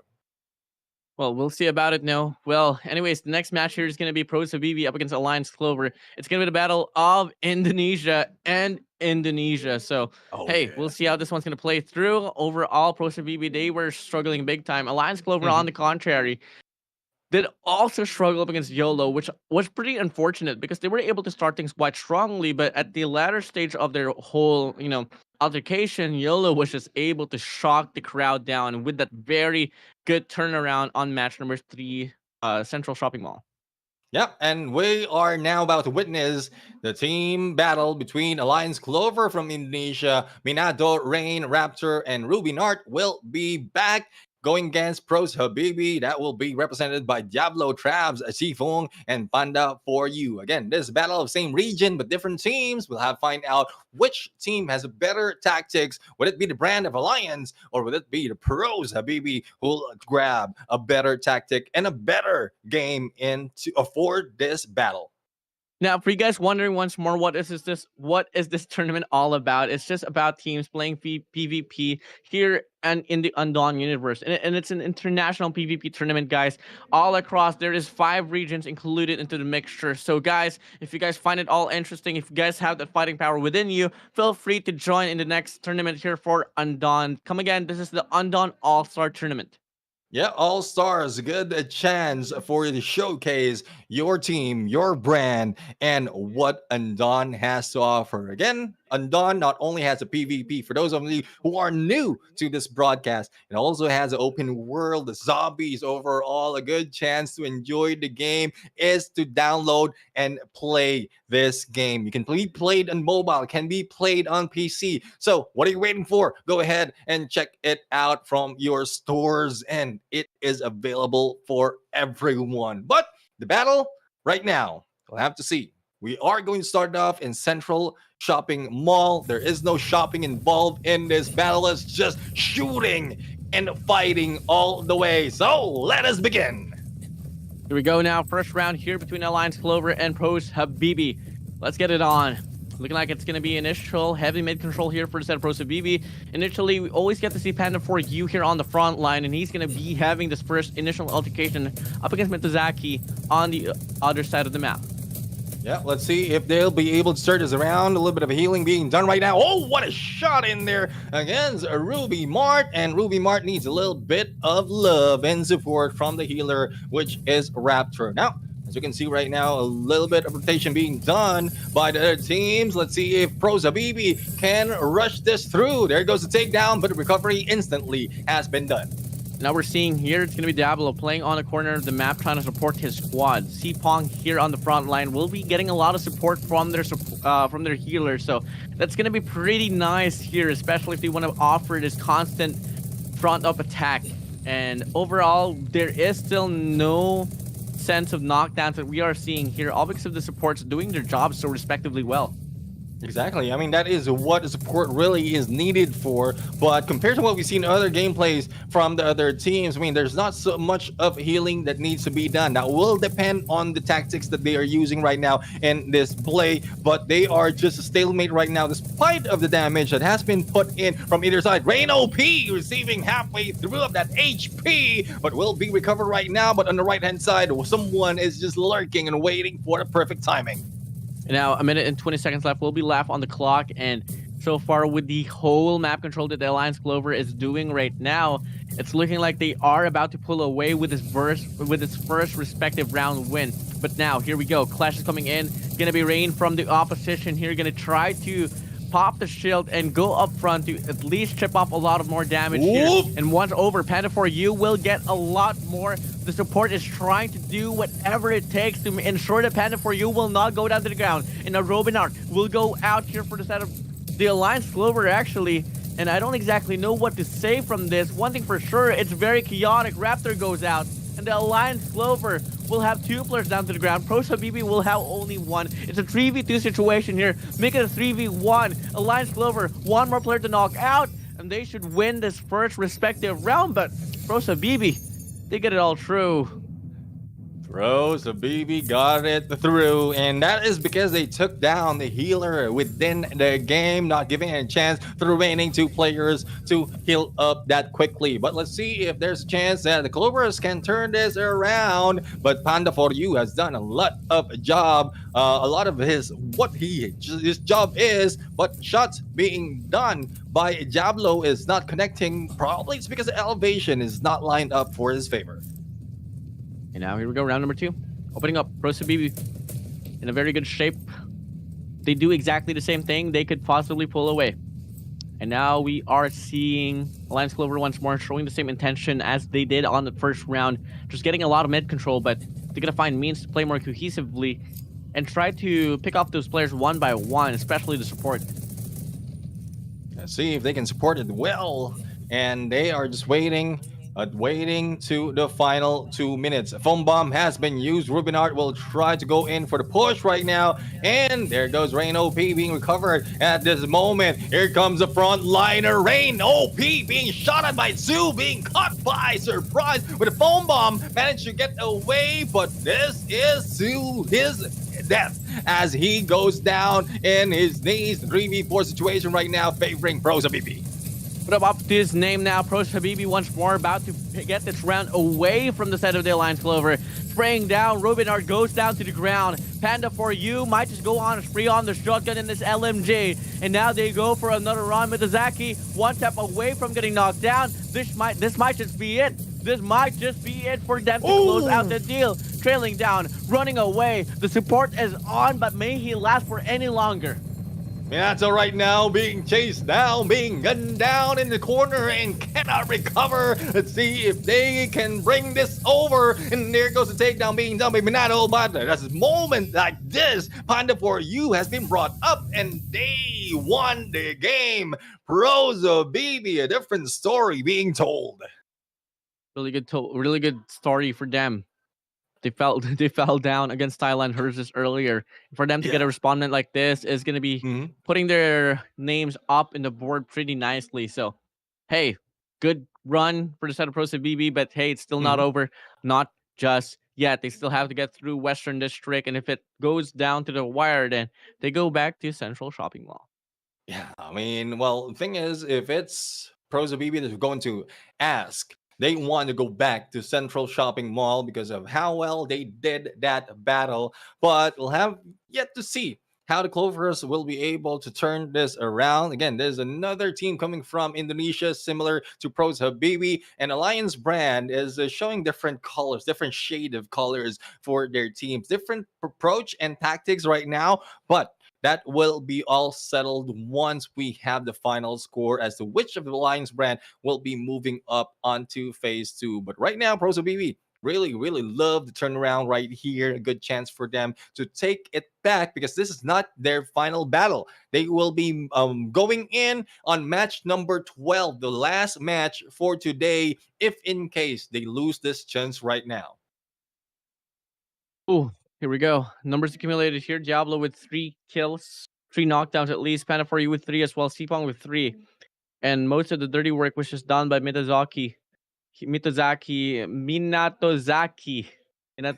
Why does Just it have call to be him so Minato. sophisticated? Let's just Minato. call him Minato. That's much easier. Minatozaki. Yeah, I know, right? But it was only the person that was able to get the knockdowns here. Yes, for sure, a lot of healing was also done, but if you only get one player that is able to do the impact for the offense, then till then it's not really going to be bringing the team up in the pedestal. Not enough, at least, for you to get the win. Well, again, Minato has been putting a lot of effort in dealing some damage. If I'm not mistaken, that is 64K in terms of damage, and that's very, very close to the 67,000 that we've seen earlier, the highest so far that we have in game. But unfortunately, the rest of the teams are not on the same page, thus they weren't able to grab that win in that series. But we'll have to find out. This might be just a map scenario that we're looking for if Western District give us a different story. But either way, regardless of what will be the ending of this battle, Indonesia wins. Okay. At the same, I was expecting another pun, but at the same time, I wasn't expecting something. That was I don't right. want to. I mean, yeah. Okay. That's right. Indonesia versus No- Indonesia. Indonesia versus Indonesia. So Indonesia wins regardless of what will be the results. But It's a I still win-win have situation. yeah, I still have yet to see. I mean, if there is anyone who can turn this around, this is something that folks out there, teams out there need to study. What is happening this time, this day? Why Western District is often being won on the open side of rooftop, where in yesterday it wasn't like it was otherwise. It was different story. But before we go there, the battle is already beginning. 2 minutes 44 seconds in the clock. Think about it this way, no. When you're on the open rooftop side, you have more chances to evade your enemy, and you can drop down as quickly as, wearing Velcro shoes once more. And at the same time, it's just a nice place to be in, man. You're very cramped here if you're on the room side. So moving over, we are seeing now the initial clash will be happening here. Pro Sabibi will be on the open side, close for the side of the Alliance Clover. And we're seeing a lot of chip damage here happening for both ends of the spectrum. Panda for you right now has already dealt damage onto two players for the side of Alliance Clover. Now let's see if they can continue this on. Pro Sabibi right now, it's a good run. If this goes in a stalemate in terms of knockdown, then it will be over favoring Pro Sabibi. But there go a little bit of damage also received by Panda for you that might have been balanced already. All those damage that they've dealt with, but there's still no pushing just yet. 1 minute and 40 seconds in the clock, and no one's crossing enemy lines.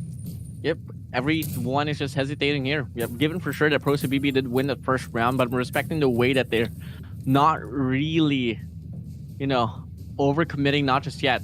And might just be the play where they push to the opposing side when there's like 30 seconds left on the clock. And I don't really hate it, to be honest. I really love the idea because it makes sure that no teams will be able to fall back anymore. At the same time, you get to see the battle regarding on who's better in regards to the investment. So, hey, we'll see about that. Coming in, it's gonna be Sipong here at the front line. He should be the front man right now to make the play. One player from the side of the Alliance Clover will be committing now. But fortunately for them, they actually get the connection. It's now going to be a 3v1 situation. And 3v1 situation, let's see if that is a 3v4 situation right now has turned to a 2v3, and it is favoring Alliance Clover at this point. Only one remains for the side of Pro Sabibi, and it's nowhere to be found. Let's see if that is the case. Let's see what we have to do. 30 seconds remaining on this clock right now, and Pro Sabibi, well, I would say, despite of what is happening where he is, battle is lost because it's already done for three players. A little bit of an emote action being done right now as they wait for the time to expire. And, well, Alliance Clover has already gotten their one up in this match. Raptor is just, yep, I'm feeling it. I'm feeling it. Oh yeah. Oh yeah. And there we go. Another player dancing. That is the first time that I've seen anyone emote in the middle of the game. But fortunately for the set of Pro CBB, I mean, they didn't really want to give more damage out. But at the same time, I don't think it's going to make any difference whatsoever. But hey, they don't want to give no statistics on the opposing side. Moving over now here on towards round number 2, Pro CBB. They're going to find means to back up and try to win off this round because it's not really looking to be a map to be given for them. Yeah, let's see. I mean, Pro BB right now is still staying on their spawn area. So we have yet to see what would be the response of Alliance Clover at this point. If this is the case, this might be the play for the side of Pro BB. And if I'm not mistaken, Oh, they are complete though. I thought that they are missing one of the players. Minato has received a lot of damage, but they have information as to where Pros Habibi are, and they're taking advantage of it. Ruminard being shot at by Panda for you. The same goes for Minato, only a few HP remaining, but quickly as that has been recovered. Now here we go. We do see Prosa BB now going to be letting go of this initial rooftop, and they are just going to be playing passively here, ensuring that, you know, Alliance Clover will not really be getting anything out from the aggressive push that they were able to initiate. So, hey, take it all chill. As of right now, it's just a battle of the distance here. Snipers should be the key players to be watched out for. Yeah, let's see if they'll be able to turn this around, especially for the side of Pros Habibi. They've lost one game already, one round already in this Western District, and they only have 1 minute and 24 seconds to work with. And spotting right now, Minato once again. Minato has received a lot of damage already, and this can be played by Pros Habibi in terms of damage dealt. But they are backing off right now. There is a good chance that Chilties can be used against them in the final 30 seconds of this game, and that might be the loss for them. But once again, as I mentioned earlier, I think Pros Habibi wants to go back to Western or to Central Shopping Mall. Here we go. With the final minute of this game, it is the rush of Alliance Clover against Pros Habibi. Here we go. Coming in now. All about the better gunfights. Up front, gonna be the Bison to make the play. They do get one here away from the Alliance Clover.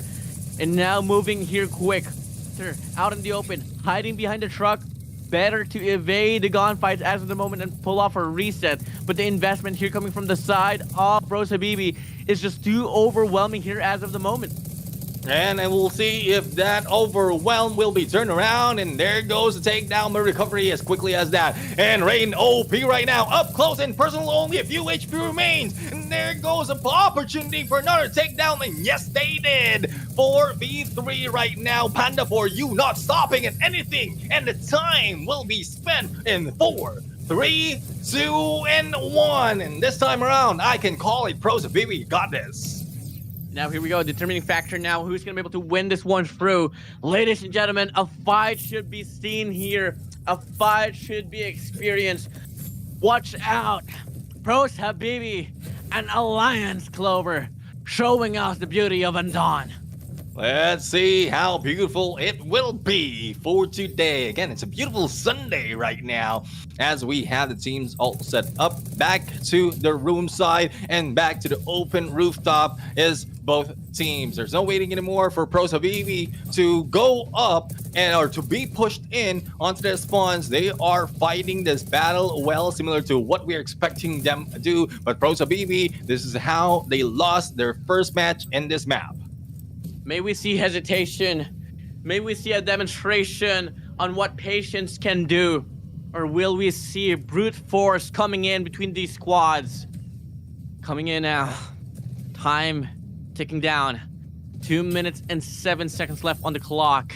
A setup here from the side of Pros Habibi might just come along here, waiting for some sense of aggression here for Alliance Clover. But the DMRs, the snipers, could be the key maker once more to make the difference work out, especially for the damage department. But at the same time, it has to go down to the knockdowns. And I think that Alliance Clover is looking to wrap around, but at the same time, initiation will come along here towards the rooftops. Investments, utilities, flashes, bullets coming in. Neptune, what is happening?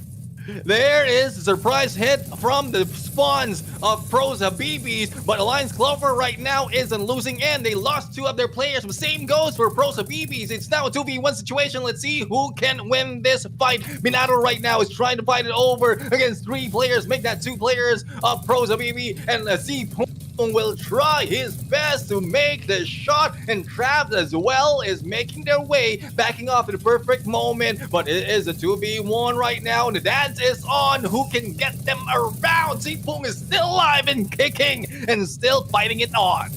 A lot to take in, but it must be done.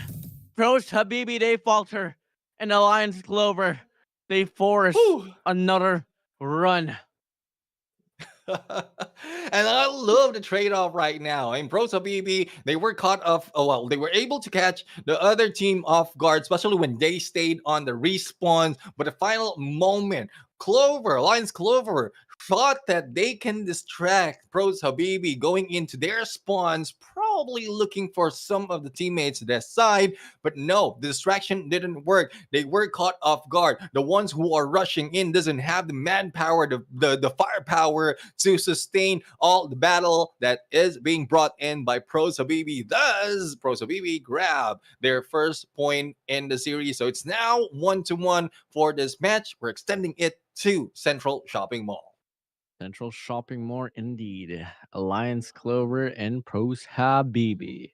And overall, I wasn't expecting Pros Habibi to even put up a fight, but they're giving Alliance Clover a very hard time. So this is going to mean quite a lot, especially if they're going to long for a chance to make it to phase two. But they got to find means to get it all through. And keep in mind, they did win the first match, which happened in Central Shopping Mall. So, hey, we'll see. Is it over already? Wait, I am questioning myself because I'm looking at the results right now. Pros Habibi's probably already had the 2 matches or in this, and Alliance Clover has already lost 2, so it's already done. If that is the case, and that's my bad. I thought it's going to be extended. Pros Habibi really wants it to go into Central Shopping Mall, but I guess with the gameplay that they've started earlier, plus a final matchup, it's already done and dealt with. Pros Habibi right now has taken 2 points against Alliance Clover. My bad. I'll take that. But Fanda, for you, no bad things to say for him. He has 5 knockdowns, 2 down, 51k on the damage, and he's our MVP. No, I got to take that as well. I thought that Alliance Clover was able to force another game, but okay. Pros Habibi. I mean, it's the length of the games, it's the length of the matches that we have right now that's confusing. And also with most of this like the similar brands that we're seeing, we're looking at different results overall from the top of my mind. But Pros Habibi showed up this differently this time around, taking 2 matches in this series. I am so damn confused. But I mean, it's okay. I mean, I would say it's okay to be confused right now because even the players right now are showing different game style that confuses their opponent. So even for us, even if we are seeing overall matches being thrown at us, there is a good chance that we can be confused, which is a good thing because we have no set of expectation. Expectation is being thrown out the window, and they're surprising us with their performances. It just changes the narrative here for Pros Habibi.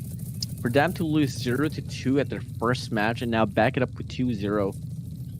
Overall, this is something that I am so damn happy to see. Overall, we've gotten to see them play out against the team of Herzus. They fell down big time. They got through Alliance Clover in a 2-0 manner, and their last and final match will be up against YOLO, which we all know won't be too easy at all. But at the same time, with them getting a dominant win up against Alliance Clover, that is going to be setting a lot more expectations now for them up against YOLO later on at the last and final match on match 12. Exactly. I mean, even from yesterday, for those teams who grab a 1-0 in the first 2 battles that they have, a good chance that they can put in a lot of effort, a lot of things that for this final match to bring themselves to phase 2. So it gives a lot of chances for Pros Habibi to step in onto the next phase. But that would depend on the result as well of the other teams playing against them based on how we have been set up. But speaking of setup, we have match number 10 being, or rather, we have match number 8 being set up right now. And this is Herzus, as you mentioned, who went against Pros Habibi, going against YOLO, who have shown great potential in this day. YOLO is arguably one of the hardest teams to read. They did take the win up against Alliance Clover earlier in a very shocking manner. And this is going to be the perfect match as well. You know, if they can take this win up against Herzus in a dominant manner, then I'm going to be leaning towards them up against YOLO later on. But at the same time, Herzus is one of those teams that I wasn't really expecting a lot as well. But they were able to take down Pros Habibi. So it's going to be a bit of a nail-biting situation here, a very tough run, honestly. I don't think I can really define which one is going to be able to really live on and take this win away from each other. So I'm expecting and predicting another game that will be running for 3 maps. Yeah, well, we'll have to find out right now because YOLO and hers is all set up. We have Kanda made, we have Y Cutie and NZL all set up from the SGMY, and Z Cutie as well as Chalk Death and Nobith for side of hers is from Thailand. Let's see who's going to bring their region up on the pedestal as well as their teams up to phase 2. And now, overall, two players to watch out for is going to be Kanda himself, YQT as well. Mady was the MVP for a moment or so in regards to the killing department. But at the same time, we got to see that Mady and then YQT and Kanda was really the best players in regards to the supporting end. Yeah, well, before we proceed any further, there's something that we have to say to the viewers right now. Another reward is all set up while everything is being set up by the teams. This is the next code for our next reward. The numbers are 2695. And you know the pattern, it starts with All Star. So once again, it's All Star 2695. And you're going to get accessory blueprint. Gonna get or find out how many once you redeem the code. Yeah, guys. I don't want to be a spoiler here, but okay, you know what? Keep it. Just redeem it, guys, for you guys to find out how many. But it's gonna be accessory blueprint level 1. But it's gonna mean quite a lot if you guys want to, build up your foundation as a player yourself. And overall, your squad or your clan. But now moving over, we are seeing the engagement here happening. Here's this here getting a lot of mid-map control, while on the contrary, YOLO will be pushed up from the backside of the map, and they don't really have a lot of things to play with. Yeah, let's see if they can play with what they have right now. Hers is, once again, they're the ones who put in a lot of pressure in the initial battle that they went into. But as you can see, ZQ's is up close and personal against one player, and that is Kanda. Now, Kanda has shown great aggression from the early parts, but receiving a lot of damage halfway through the HP. And that is what ZQ has to offer for him.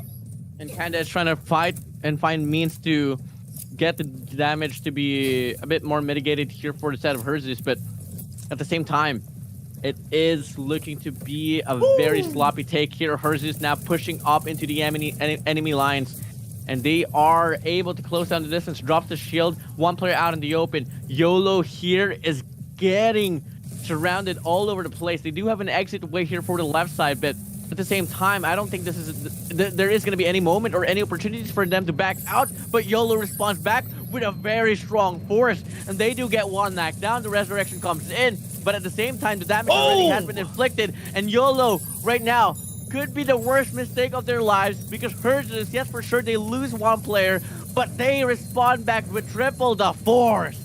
3v2 situation right now, and it's favoring hers is at this point. Backing out in corner is one for ZQT, but ZQT has been brought down as well. It's a good chance that he can be eliminated at this point. Only 32 seconds remaining, and the recovery can be done for the side of hers, but the pressure is on for the side of YOLO. Let's see who's going to take this win. Mayday right now asking for Mayday with that foam bomb. And there goes YOLO grabbing the point.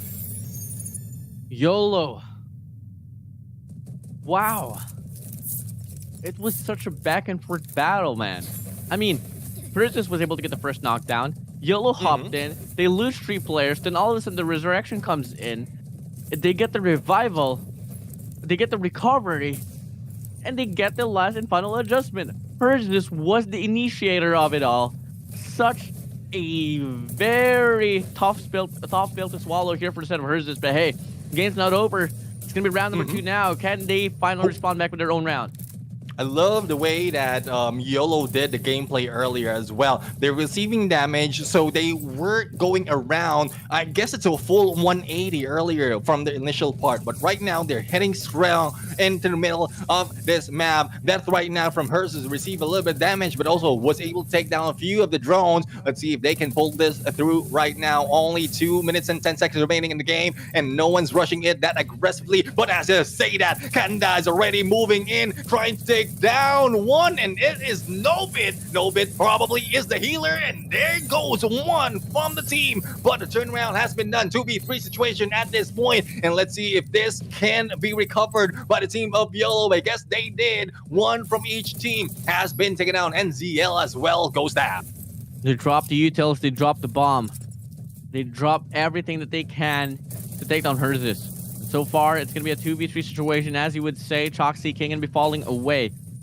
And all over Herzus, they do get the whole reset here. And they do have this option right now to run away for dear life. But at the same time, with their support out from the get-go, they're going to be in a very tough case here. Only NZL is out for the set of YOLO. YQD, Matey, and also Kanda will still be living on here. And they have this good mid-map control.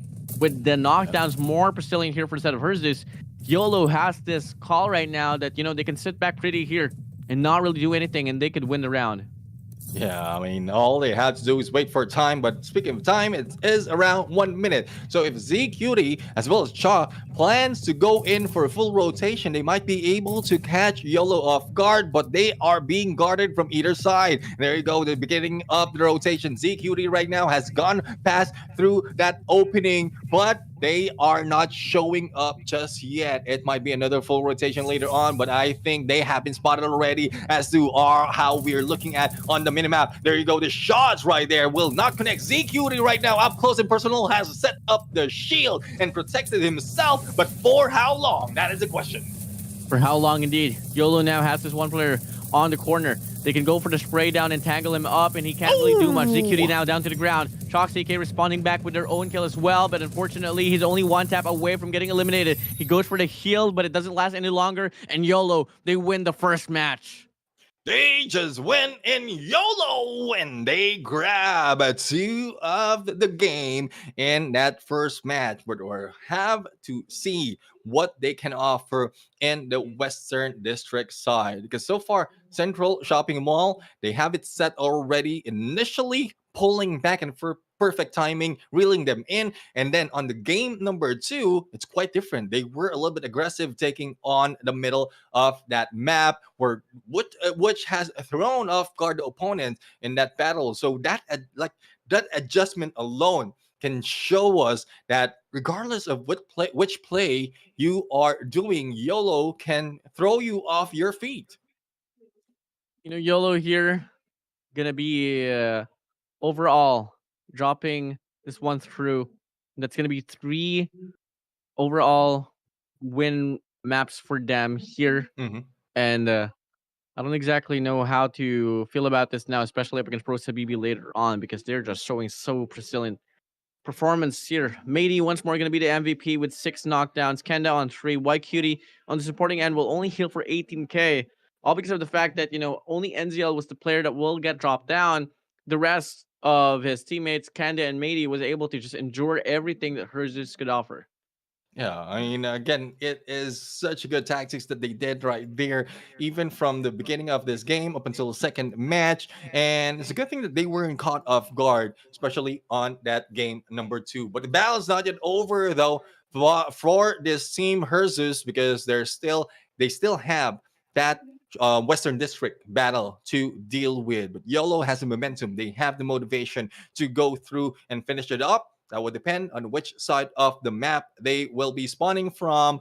And again, still looking forward to that pattern to change. Would it still be the open rooftop area, or would it be the room side that will be winning day number 2? I think regardless of the situation here for YOLO, I think they do have what it takes to just win it all throughout. I'm pretty confident on their performance, and I'm not really going to be throwing shades on the opposing end here, no, but with the play that they were able to do consecutively for 2 rounds here on the Central Shopping Mall, it goes to show that regardless of any situation, we can bring it up. We can bring in the recovery, and just like that, they get it through. So regardless if it's going to be the open rooftops or the room side, I think they could confidently win this all out. But I do want to get proven wrong.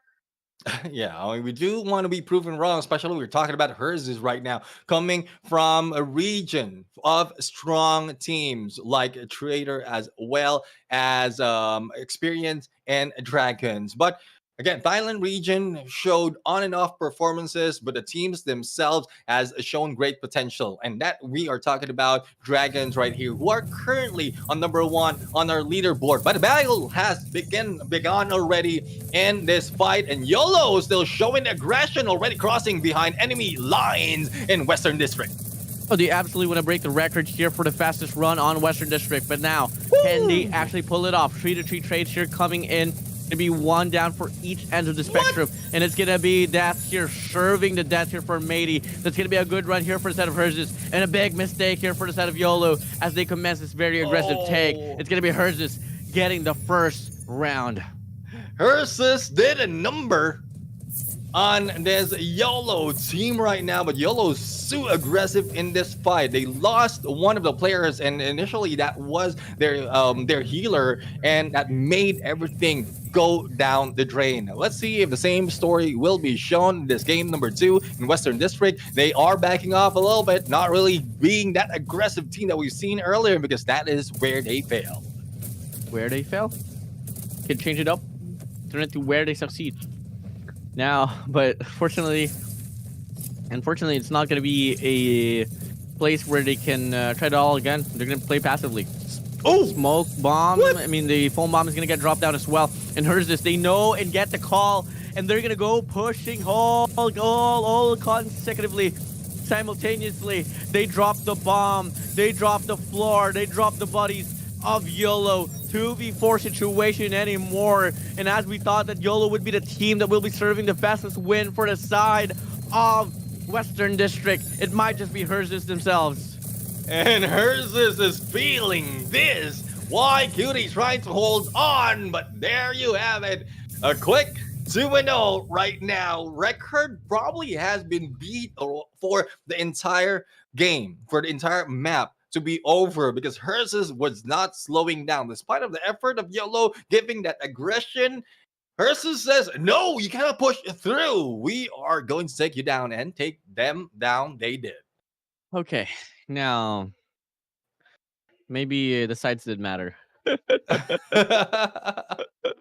The sides did matter. I told you, there's a pattern emerging right here. If you're an open side for day number 2, that is where a better chance for you winning. Not quite sure why, but we're talking about different side from different days. So I'm not quite sure if it's a little bit cold from one side to the other. It switched overnight. I'm just like, it is truly a fad now, and statistics don't lie.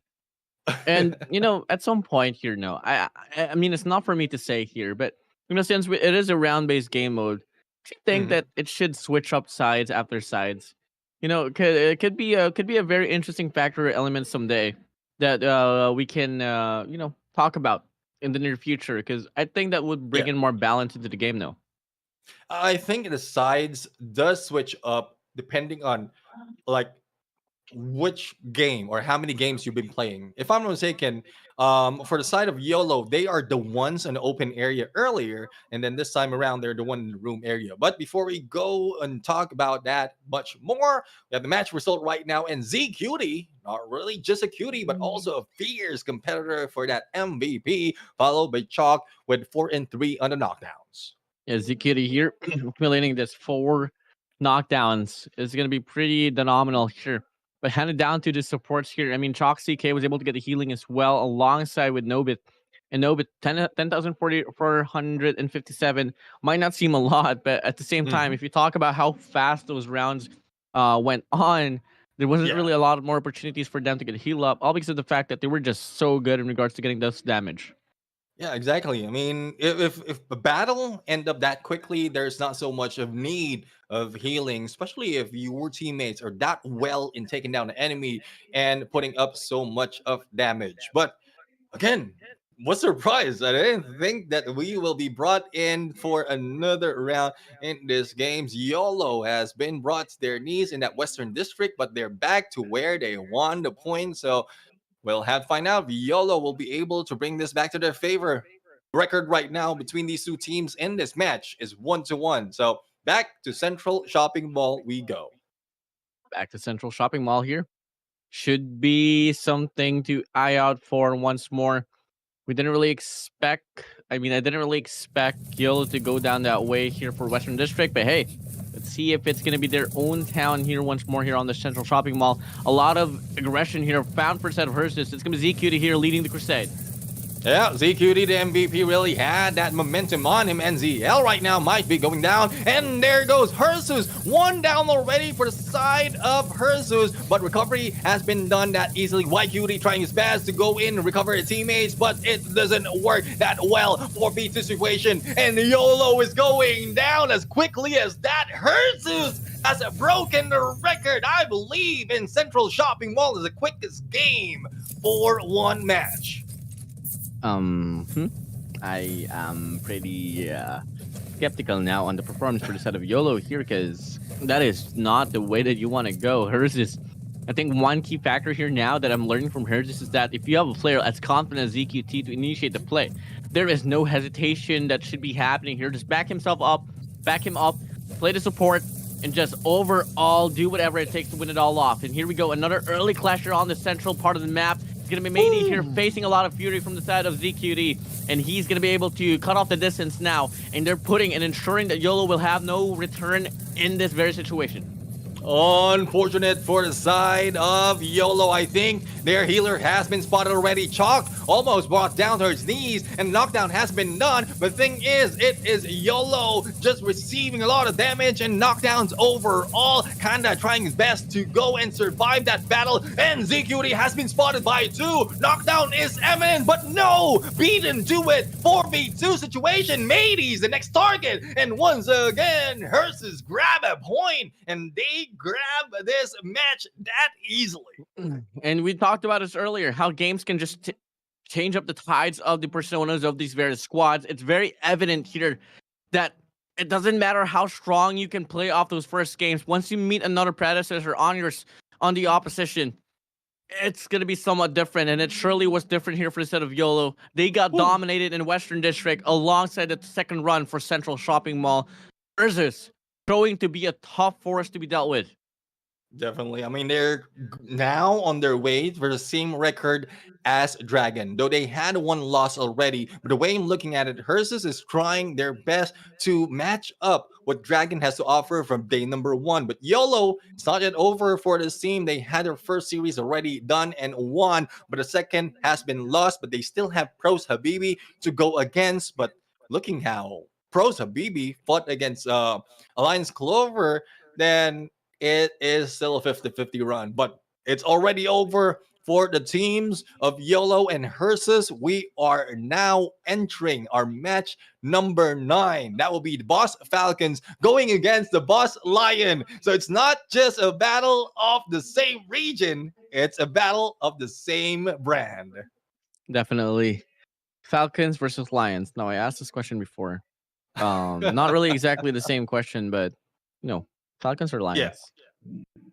For me, I mean, Falcons has a better chance of flying away from the battle. The Lions, though, I mean, it's a tough competitor, especially if you're just a bird right there. I mean, you can just peck and there, but the Lions will not go down that easily. But that would depend, though, on how the gameplay will be in this fight in game. Well, regardless, this time around, it's not just going to be Indonesia winning. It's the Boss organization winning as well. So regardless who wins, there's 2 winners, Indonesia and the Boss.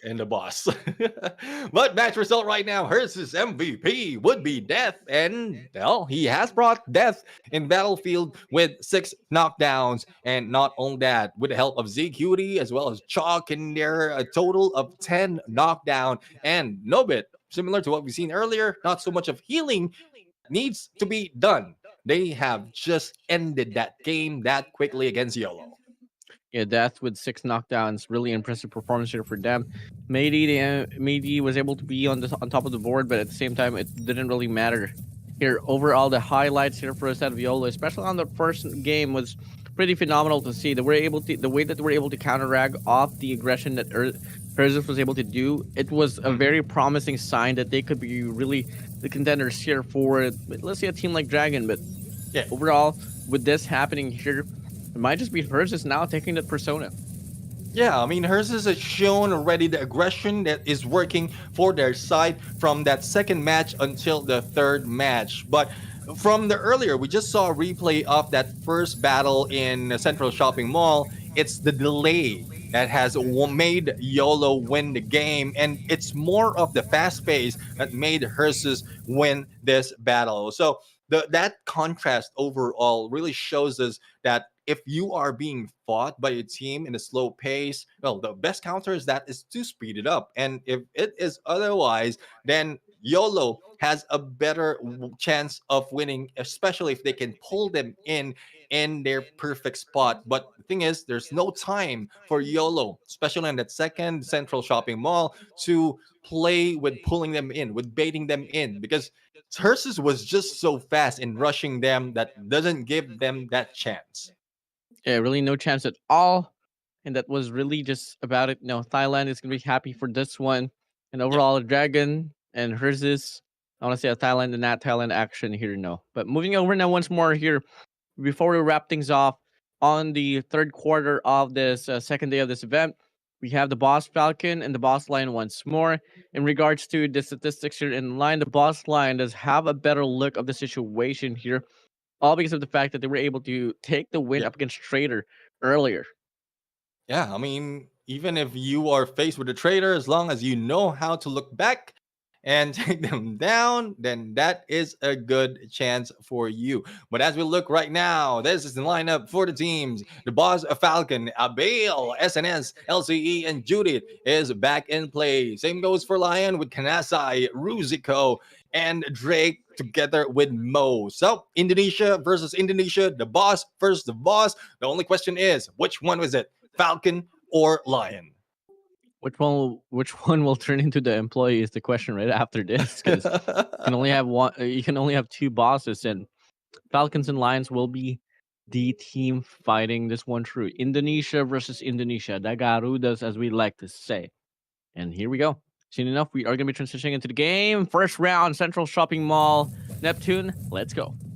Let's go indeed. Now, Falcons and Lions right now, not quite sure how much they are sharing their game style, how much do they know their teammates or their clanmates, but so far it is a different approach overall, and they need to be different because they don't want to be read that easily by their teammates and the teams from the same region. So Mo, together with the rest of the team of Lion, is just hanging back, waiting for the best opportunity as they wait for this battle to begin. But as we look in onto the other side, again, Judith is a very difficult player to deal with. You don't want to deal with Judith any time of the year.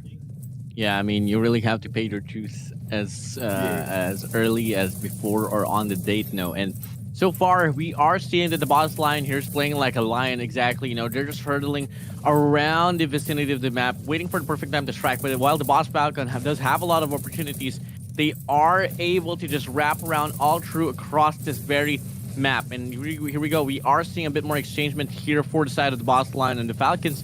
And there is a bit more damage here inflicted for the Falcons, all due to the fact that the Lions are just holding back, still ensuring that the Falcons won't be able to really push up outside without dealing with a lot of crossfires.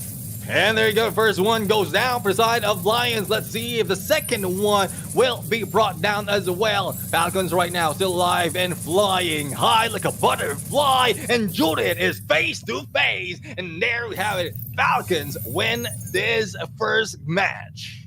Now, as I start to talk about the statistics leaning towards the Lions, the Falcons was like, hey, let me get a taste of that highlight. I want to get it all true. So we claimed the first round.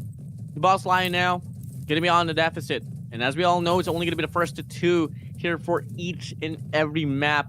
And the boss falcon, all they got to do is exactly play the same way, because at some point, the boss lion, yes, for sure, they were playing so defensively, but they didn't really have much to say in regards to the clashes, especially when it happened. Yeah, let's see if they'll be able to turn this around. Falcons right now, I mean, they have the momentum, they have the motivation to fight back once again. Eyes, well, not quite sure what Eyes is already heading in towards the front lines, but healer mostly are in the back line. So probably the case is don't want to be caught off guard. Again, it's LCE, not Ice. But Drake and Ruzico, this is the gameplay that we haven't seen for a while. The bait tactics of the Lions, and once they are ready to pounce, they are going to do so. All right, so there you have it. I think we lost Enzo a little bit. now. Okay. Hello. All right, you're back. Well, that's just what happens when the games are just too fast, too fast and too heated up. To the point that my microphone said, okay, wait, calm down, bro. I am not ready for the heat, not Chill. just yet. Calm down, chillax, take a chill pill. Because I know you're about to break my whole audio channel again, all because of you shouting. But hey, game's going to be a bit slower once again. Boss Falcon loving the fact that they're not really barging in. All they got to do is put a lot more chip damage up against the Lions. Until then, they could absolutely just fall back slowly still, put the pressure on towards the Lions, and crossfire, exactly what the Lions did. Yeah, let's see if they can pull in the Falcons right here. A little bit of shots, and I guess they too impatient of the tactics that they were showing earlier. So let's see, Drake a little bit too far as to where the rest of the teammates are, and they might be crossing enemy lines right now, seeing one sliding through, and let's see if they'll be able to break through. Here we go. Clash is now going to be happening here on this mid map. Going to be Drake here dropping his utility. Going to try to get the connection on towards the throwable, but it's not going to matter at all for him.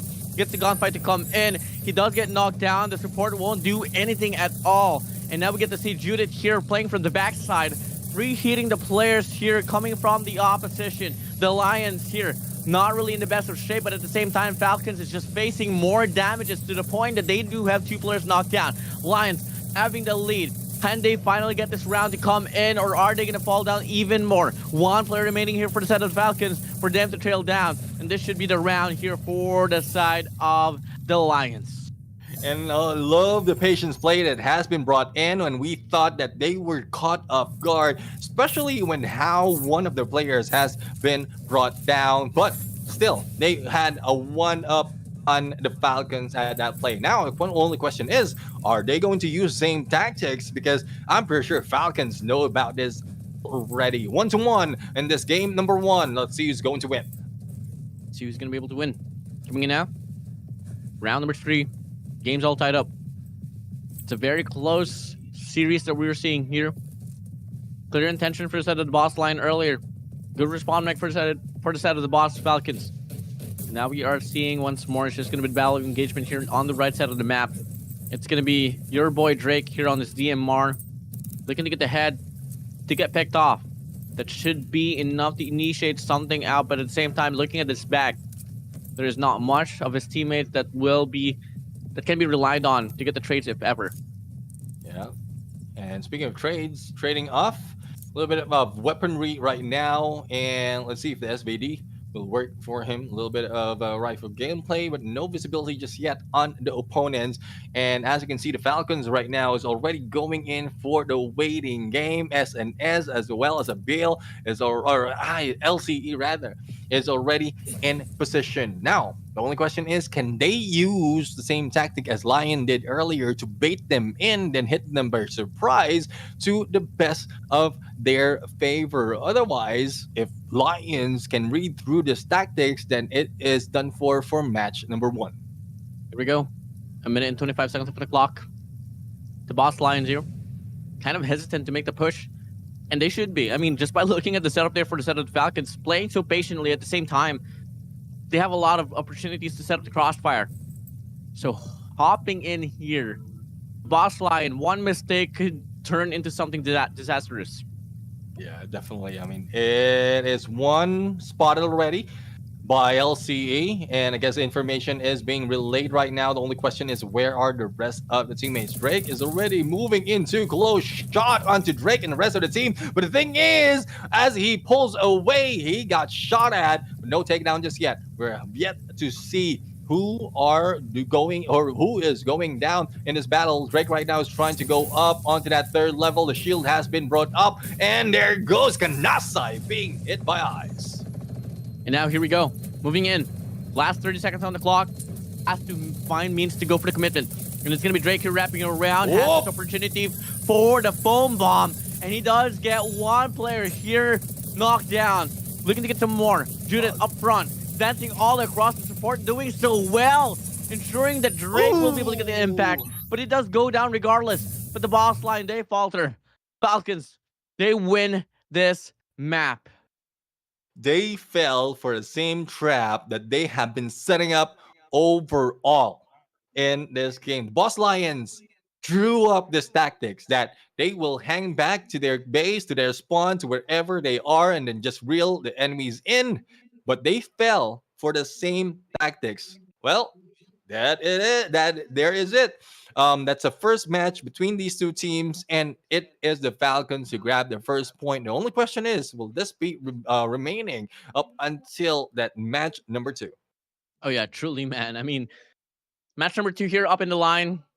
I want to see the same old nature here for these two squads because that was very exciting, though. So unpredictable.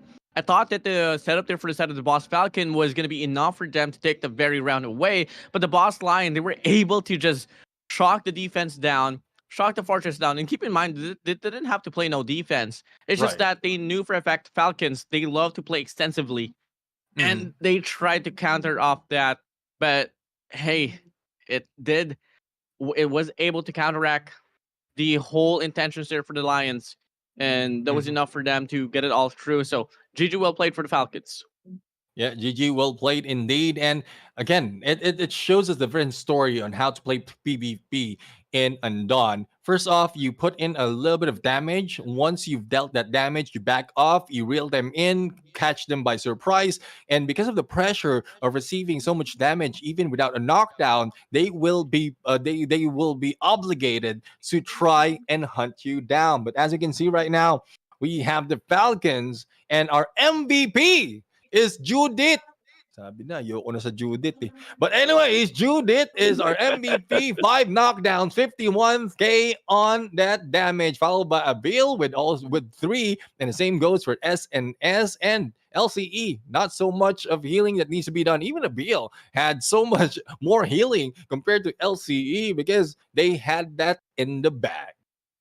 Yeah, LCE and just a combination of Abil overall was such a huge factor for them to take the win away from their opposition. No, the Boss Lions, yes, for sure they were able to like hustle things down just a little bit, but clearly in regards to the healing department, that's exactly where they faltered. So hey, fortunately they still have another match, another map to play in, and it's gonna be the Western District. But it's not really gonna be favoring their personality as much, especially if they don't really have the aggression within them.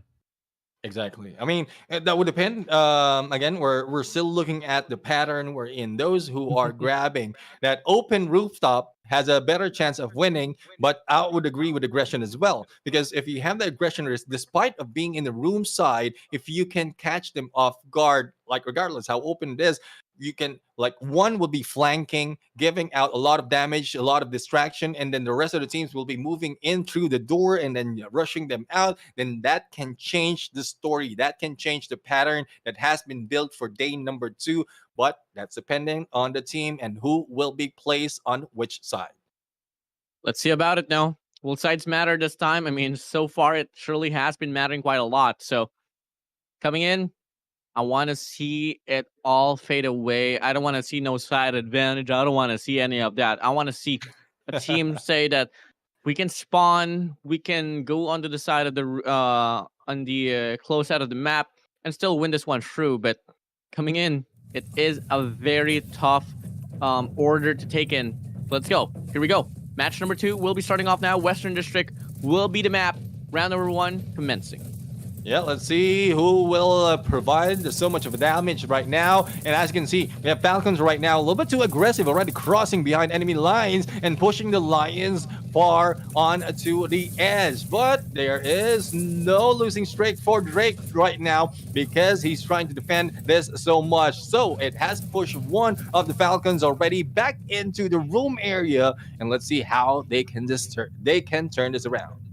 2 minutes and 18 seconds left on the clock. Loving the push here for the side of the Falcons. They do have one player on basically halfway on top of the barrels. It's going to be SNS for you. And if ever the boss lion is going to try to make the initiation, there's going to be Ice and Judith as well. I mean, LCE and Judith. That will be just right around. But Drake as well is in a very formidable spot. But looking at the head level that SNS is looking at, I think he's well aware, and they do spot him out. That's going to be pretty dangerous here. If I was you, fall back. Yeah, I mean, that would depend as well. Like, there's still a good chance that they'll be able to pull out a foam bomb and then rush them in, but they don't have any information as to where the rest of the Lions are. So there is a risk in that gameplay. But 1 minute 30 seconds, already halfway through in this match, and no takedown, no exchange of gunfires just yet, apart from the initial one that didn't do anything. But there you go, Tilty's already being thrown, and this is the initiation of the battle. Big spray down for the side of Drake, taking out SNS. Falcons gonna be on the deficit now, and looking like it's gonna stay the way off because of the cohesion here for the side of the boss lion. Big mistake. Big old mistake for the side of the Falcons. And they're gonna go for the melee now. Judith from the backside, gonna get taken down. It's gonna be a 4v1 situation here. Make it not perhaps. They're gonna go on a spray. The boss Lions forcing a 2v1 situation. And this should be it. This is looking to be a living testament that the open side is the way to go. Well, we'll still have to see that happen. And there you have it with the final moment. The point goes to Drake. So if I'm not mistaken, this is the team of the Lions right now. Again, the record hasn't been broken just yet. Those in the open rooftop has taken the win overall for day number 2. It needs to be changed by the Falcons right now, but that would be dependent on how they can approach the other side. Here we go. Round number 2. The Falcons. Can they respond back with their own force here? Prove that statement wrong, that the open side is the way to go. The boss line is still going to be on this very defensive format.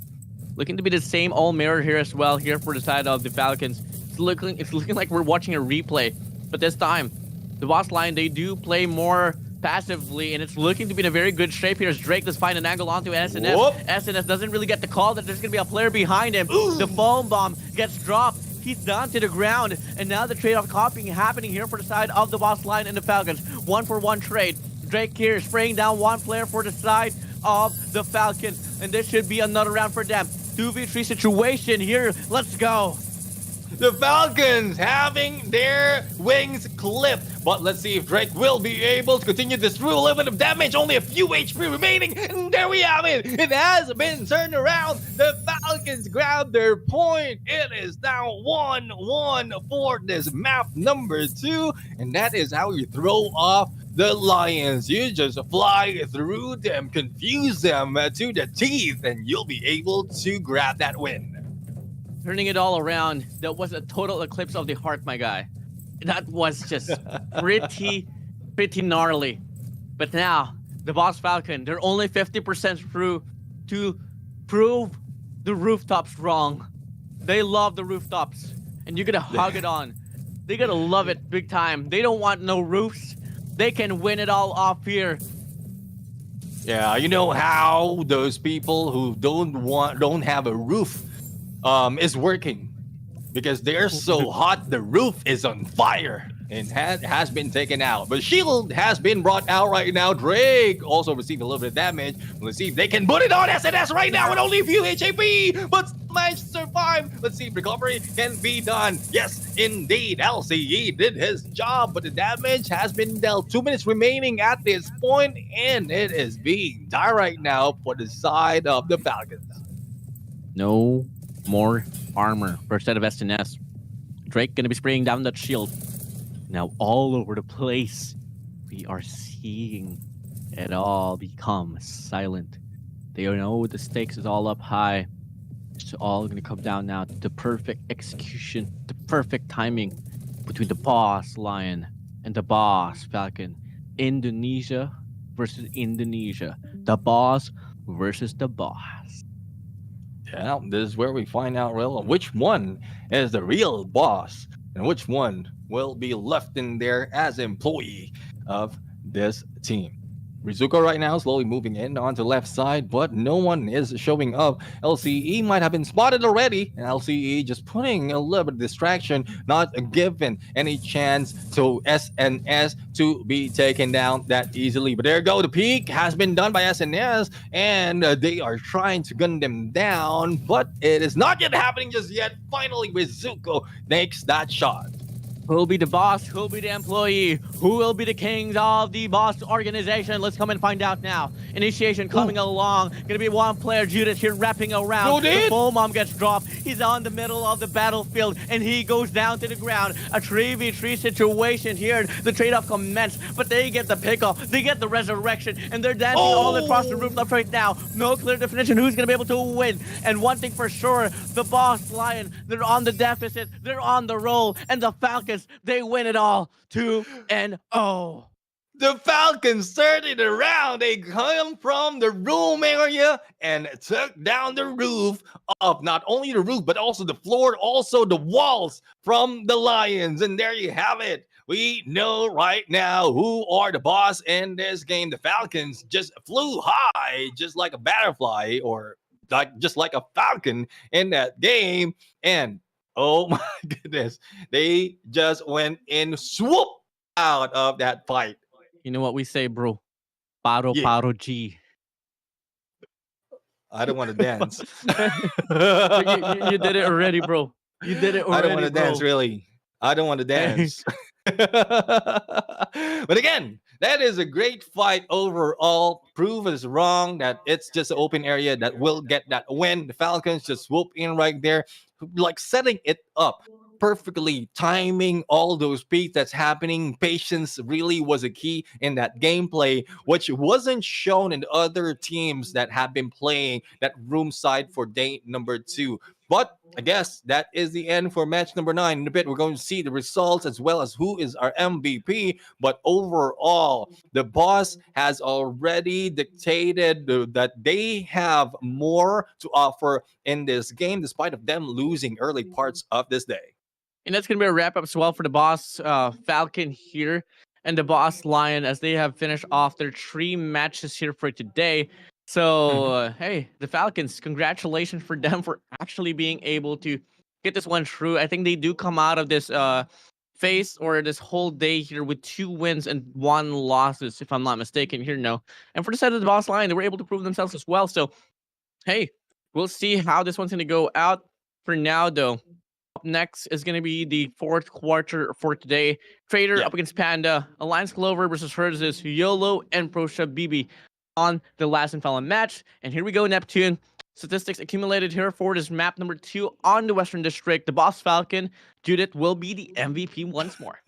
Still, Judith is the king. You cannot get away from Bills because you have to deal with Judith. 4-1 on a knockdown and down, and 54k on the damage. And well, LCE though, despite of doing so much in a healing, still managed to take a knockdown. Surprisingly, this is a different story compared to what we've seen the other healers do. Not so much of knockdown being done by the healers, but still that has been broken by LCE. Let's go for replay and recap of what happened. This is where the Falcons was able to hit the Lions by surprise with their own gameplay. You know, the Falcons came swooping in up in the... Oh, watch me crank that, watch me roll, brothers. That's what the Falcons said. And they sang it big time. I mean, keep in mind, they were able to bring on the match on towards Central Shopping Mall on the first round around, and it was a very hard call on who's going to be able to win, but they were able to get the final adjustment. Same goes here. They lose the first round, but they win 2 consecutively. And that was able to just not just win off that round for them to come out 2-1 for the overall standing, but that was able to prove us that, hey, people can win inside the room. Exactly. Regardless of which place you are spawning, you will grab that win. So they've broken that pattern already. Let's see if the Falcons can start off something that would snowball or towards the remaining 3 matches of this day. Once again, that's the end of match number 9, and we're just waiting for match 10 to 12 that would complete the matches to dictate who will be the top 8 to go into phase 2. So I love how the story is going right now. I just don't love for other regions who's not moving through that phase 2, and they're just clenching the teeth right now, especially for the team of Panda, who hasn't taken any series win just yet. That will be the next battle that we are about to witness. They are going against Trader, Yep. and Traders, well, they did prove that they are showing up in here, especially as they are coming from the same region as the Dragons. Well, coming in, guys, this is going to be the wrap up here for the third quarter. Fourth quarter will be up next. Exactly what Neptune would say. That will be the schedule. I am Enzo. Alongside would be Neptune, and this is the Undawn All Stars. We'll be right back, guys.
Well, here we go. 9 matches said and done here. We're going to be heading straight to 10, 11, and 12 to wrap things off here for phase 1 of this Undawn All Star tournament. Once more on the desk, it's going to be me, Enzo, alongside with Neptune, and we are the voices of this English broadcast. Now, Neptune, I don't exactly know what to expect here. The Traders, they did lose their previous matchup against the Boss Lion, but they're up against Panda, which has been very questionable all throughout the tournament. Up next is going to be Alliance Clover and Herzus, which we all know Herzus is such a beast to be reckoned with. And last but not the least, YOLO, which completely got shattered by Herzus as well, will be going against Prosa BB, which Prosa BB has been able to actually bring up the ties of the game. So there has been so much things that is so predictable in this very last set of matches. I really, really love how the story is lining up right now. It's a good thing that everyone is unpredictable. Otherwise, we already know from the start of the game who's going to win. But that was assumptions that has been set up from the beginning of this day. But as we go on, the third cycle of battle is about to end in the last 3 matches. And we still don't know who's going to take which win.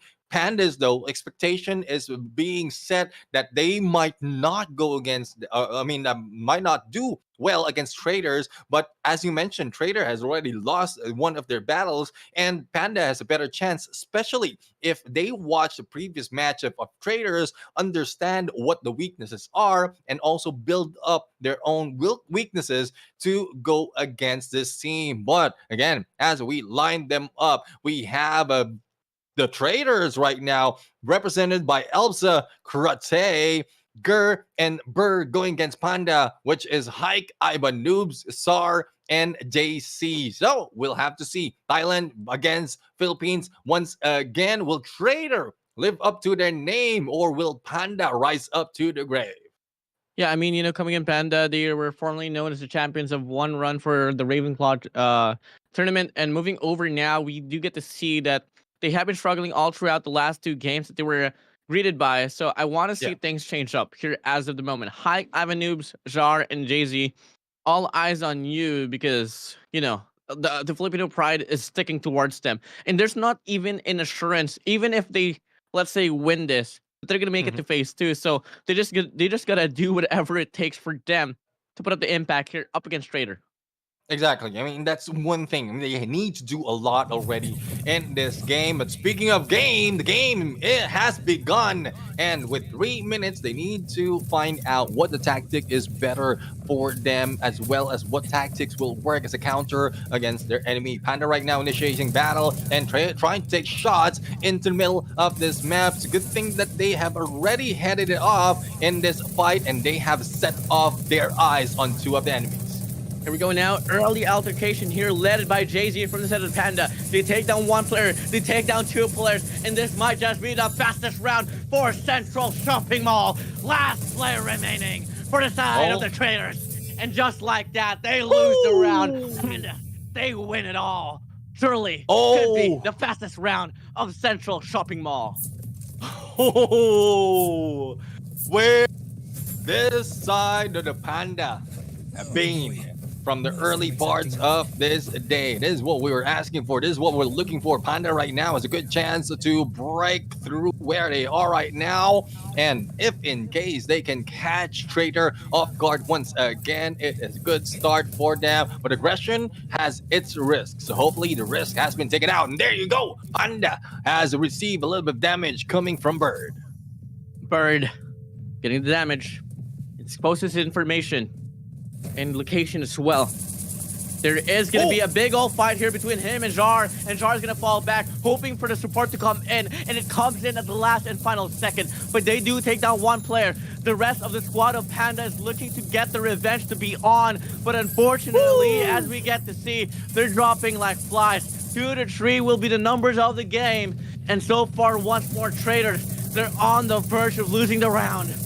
Hike right now in the rush, and there goes Gur. Only 1 remains, and let's see if they can bring them down. Hike right now, hiking up and down. Here comes Sara as well as the king of this battle. 1v2 situation with the shield up in play, and there goes another win for Panda. Oh my goodness, a quick game on Central Shopping Mall has been beat by Panda against the Traders. Come to the point that the caster decks is taking longer than just the game itself.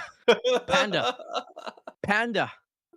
grabe performance. The performance is insane. Oh, wow. And coming in more, it would be such a bummer if Panda won't make it to phase 2, because there's a sign here that they are really able to perform big time. I don't exactly know what just happened here between Trader.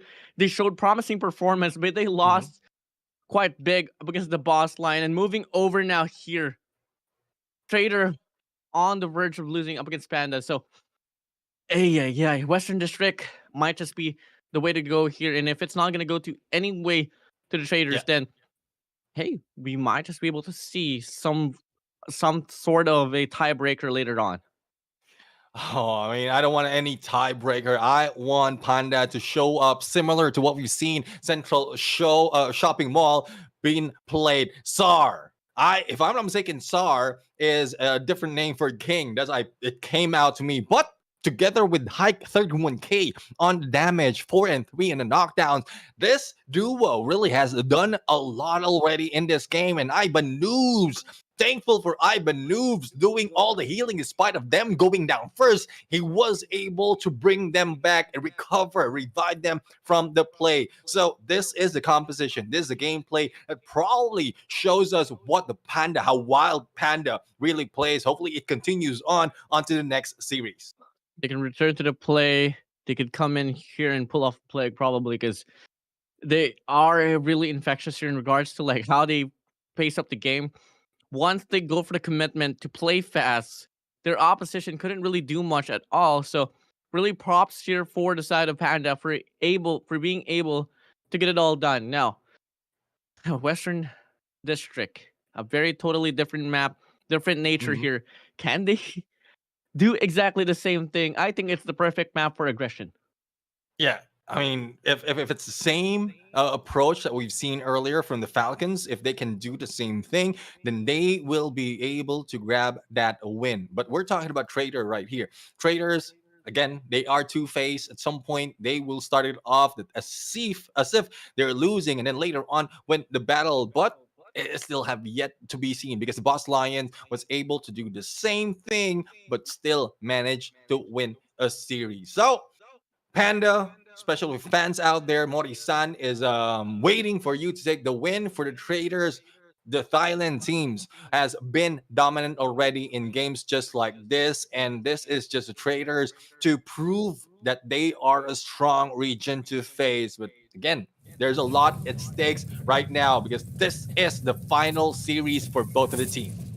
Should be the final run as well here for the Pandas if they want to stand chance to make it to phase 2. And here we go, aggression over aggression will be served by the Pandas, but unfortunately this time around the tide gets reversed and they're gonna get denied over the aggression that they offered Thailand. The Traders, 2 more knockdowns for them to get it all through. A 1v4 situation now. Jar left alone. You might be strong, but not enough to take on 4 of the Traders. Well, for the Panda side, there's one thing that I could say and sing for them. I mean, it does hurt because they felt what was offered to them from Central Shopping Mall, and hopefully it will be different this time. But Hike has received damage overall, making them pressured to catch up. And point Zardo with that grenade launcher, not dealing so much of damage yet, but let's see if they can push through. You know, Panda said, sinaktan mo ang puso ko. Pinapok mo ng martilyo. Binuhusan mo ng asido, sinaksak ng kutsilyo. Grabe. It's really painful here for the Pandas. And now, we get to see initiation once again for the side of Panda. They go aggressively all out. They get 1 player knocked out. The resurrection comes in, but now it's on a cooldown. Whatever knockdowns here would come in pretty detrimental. And now it's about time for the Pandas to take this one all away. Should be the game here all tied up now. 1v4 situation. Wave your hands goodbye, girl, because it's now going to be 1-1. 1-1 in game number 2. Everything's on the line right now for the side of Trader. Let's see if they can do the same thing as they did in game number 1. Otherwise, Panda will bring it home for the series. The last chance for them to go in for top 8. But as we can see, a lot of aggression already being shown by the Traders. Panda doing the same thing. Drones has been flying and brought down. But here comes Utilities. Foam bomb all around Pandas. Daisy being able to go in from behind. Hike right now going in for the hit. And Trader lost one of the players. But recovery is being attempted right now. 4v3 situation, and so just bring it all down. Let it all loose. Panda now, 2 more knockdowns for them to take this win. Last player remaining for the side of the Traders, and looking like they're not gonna get betrayed this time around. Traders, hands down. Elzap, what can you do? Absolutely none. Oh my goodness. Mori-san, hope you're smiling right now. No more nervousness because the Panda showed up. They showed up. They cleared up all the colors of the rainbow, only black and white remains, and they grab the last series that we are expecting them to lose. Traders, on the other hand, has changed the story overall for them. We were expecting a lot for them, but against the Pandas, they didn't take any points from this series. And just like that, the Filipinos, they have something to rely on now in the land of the morning. Ladies and gentlemen, that's exactly what we like to see from the Filipinos. And the Traders was once a team that we were eyeing out for. Now a team to be just mitigated away from the tournament. But hey, fortunately for Thailand, today, they still have Herzis to rely on, which will be going up against Alliance Clover right after this. Yeah, but we still have to see how much points Panda has.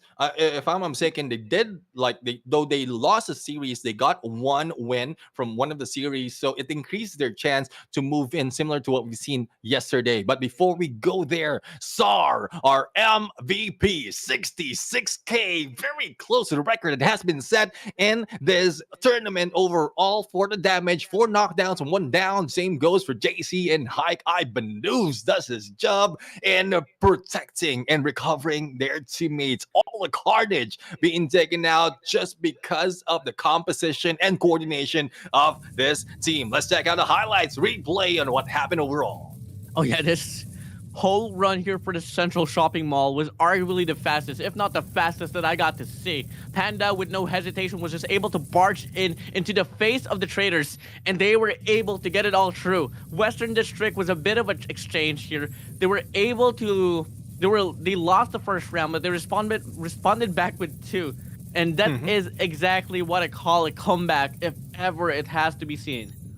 Yeah, definitely. That is a good way to take a win. But it really made the fans out there, the Panda, nervous because they did lose after the aggression has been shown. But the way they played it out for the final 2 matches of that Western District, it really shows that Panda can adapt that quickly. And I love how it's turning up. Hopefully the points that they gathered so far all throughout this day is enough to bring them to phase 2, because it will be detrimental if they miss it with only 1 point, but hopefully that is not the case. But it's already done and over. PH side has already completed their run in this battle. We're still about to see Indonesia, Thailand, and SGMY show up in these games.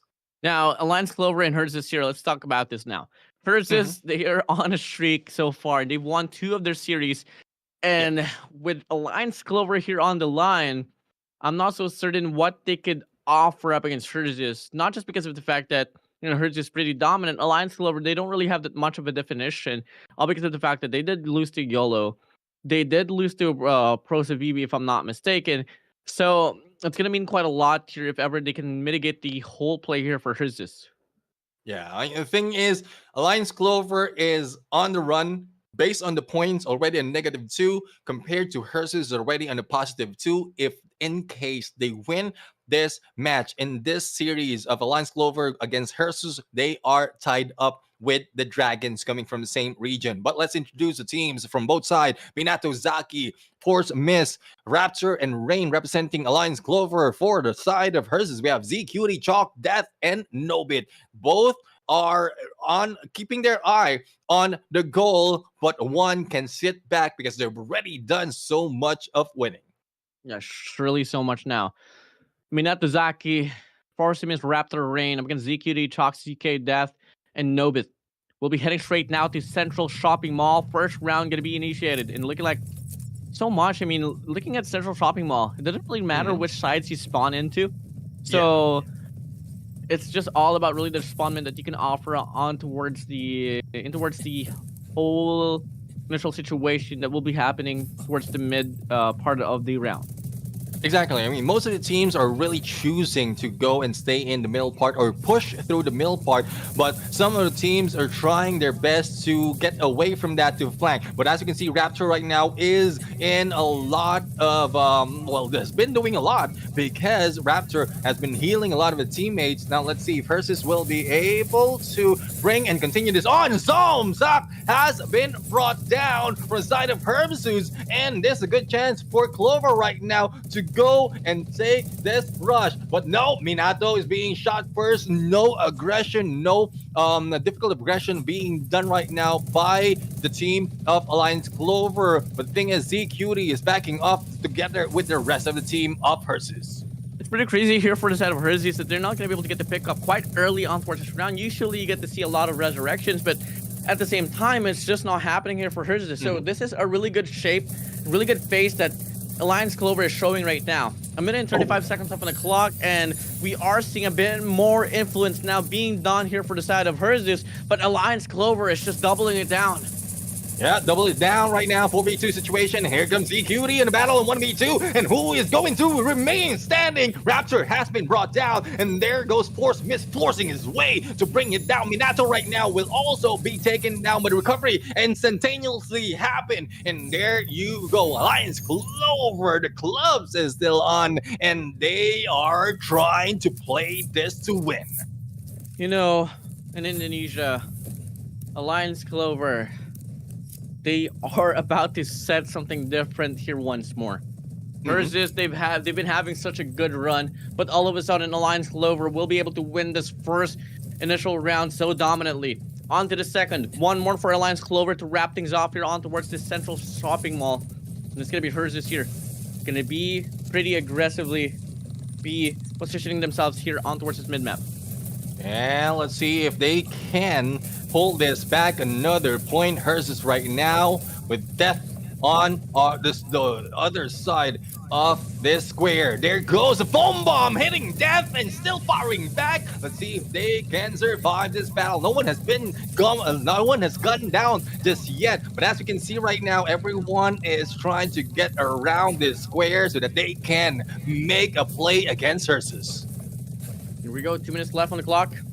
Hersis and the Alliance Clover gonna be dancing across here in the vicinity, just inside the stage. And moving over, Horseman is gonna be peeking out to the right side, gonna be spraying down to ZQT, but not able to get any bullets to connect. Pretty unfortunate. Alliance Clover playing passively, ensuring that the pressure will go to the way of Hersis. And for the most of it, seems to be working quite well. And let's see if that really will work quite well. Death right now onto Death's door. Force Miss right now will be forced to get away from position. Zomzak a little bit too close, and Shield has been brought up. Let's see if this can save them up for another battle as they recover from damage that they have been felt. And 1 minute 16 seconds on the clock right now. It's only a wall and the shield that is cutting them for the approach, but a takedown has been done. Recovery instantaneously also been made. Force Miss will be forced down to the floor, but still was able to recover. But will this be enough for them to stay down? Yeah, should be around here for the set of Hersis. They have one player down to the ground here on the side of Alliance Clover. They have this player here, Death, is spraying down from the backside. Minato Zaki not finding him at all. And now it's going to be a 4v2. It could be a 4v1 situation as Rain OP is struggling to get out of the situation, running away for dear life. What can you do, Rain OP? Absolutely nothing. 4v1 situation shouldn't last any longer. Shouldn't last any longer, and there you have it. The final nail of the coffin has been done in this game number 2. Tied right now, 1-1. We still don't know who's going to take the win, but Hersis just shouted what they have to offer in this game. We are not just going down that easily. Not at all. Not at all. Here we go. The de facto of this map. 1-1 for Hersis and Alliance Clover. And I was expecting Alliance Clover to really falter big time, but Hersis was on that very state. They were able to respond back with round number 2. Can they retain the momentum, or will Alliance Clover take it back? Let's see who will be getting the momentum right now. The thing is, It is Hersus who grabbed that win on the previous round, but they need to work with how many can they put down right now. Has lost their armor already, and Rain OP is trying to recover that as well. They slowed down a little bit. They don't want to risk that much, but as you can see, Minato is in a gunfight against ZQD, and ZQD is not stopping at all. Shield has been brought up, but as we can see, they were able to take position, and can they reel in the team of Perseus to a trap? Should be the case. Lance Clover right now, the map control is looking to be pretty better compared to Perseus. But at the same time, we've seen teams just surround the perimeter of the building, and they usually get the pickoff. Good call here for the player of Perseus to fall away from the corner, play outside the parameter instead. You don't want to be stuck in the corner if you're against Alliance Clover, because they're so damn well in regards to, prioritizing which player to target. Yeah, and 1.5 minutes remaining on the clock right now, halfway through in this game, and still no one has been knocked out. The only thing that we are counting on is the damage that they've dealt, but still have plenty of time to work with, especially if they go aggressive. Minato right now was able to go for knockdown, but managed to survive as the recovery has been done. Death hasn't been dead just yet, but needs to get away from harm. Yeah, they have to find a way now to get this one ongoing. Time is dwindled down. A minute left on the clock. Perseus, Alliance Clover, Indonesia, Thailand, battling it out. Drones deployed in the battlefield, trying to at least find means to put use into it. And now, here we go. They're still slowing down. But here, another opportunity granted now. ZQD gonna be trying to run away, forcing me stuck on that foam bomb. He's on the middle of the battlefield, in the middle of the battlefield. And now we get to see the players trample here for the side of the Alliance Clover. Perseus in control of the situation. Yeah, Force Miss has fallen for the trap right now. It's up to the rest of the teams of Alliance Clover to bring back another point and another takedown, but they only have 12 seconds to deal with, and as you can see, Hers is backing off. They know the plan. They know the assignment. All they have to do is wait for time, and they will grab this point and grab this win, but Raptor is not slowing down. They're trying their best, and there you go. Hers has taken this game. 1 point for between this team, favoring Herses in this match. Wow, such a good respond and recovery there for a set of Herses. And that was pretty easy for them. I mean, they got the knockdown, they fell away. They knew that the odds was favoring them, all because of the knockdown that they were able to accumulate. And the damage as well was hard to catch up. And most of the times, when you get one knockdown, it doesn't really matter how much damage you have. A knockdown means more than any damage that you can get off the round. So a really good call there for Herses. Definitely. I mean, they know the assignment, they know how the game works, and definitely you should know how it works. If you know that that is one thing that you require to win a game, especially as time is running down, then all you have to do is back out, not receive any damage to counter what you've done already for the knockdown. And that's one thing. It's only one map though. Alliance still has a chance, especially in how they can play that Western District. But again, it puts them at a disadvantage, especially as to the aggression as well as the momentum that Hersus has already. And we're talking about it. Hersus has a way of showing up and probably beating, or if not tying up, to go towards where the Dragons are. But let's look at the match result. It is ZQD, the MVP. Oh my goodness, this is something else. 92 on the damage with 8 knockdowns. This is record-breaking overall. The same goes for Minato with around 90k on the damage. Yeah, I mean, only a 2,000 point differential here in regards to the damage between Minatazaki and ZQD. Overall, though, gonna hand it down to the healing there. 46,000 for the support that played such a huge factor in regards to, getting it all done. So that is gonna be map number 1 said and done. Let's see who's gonna be able to rock the crowd here on Western District.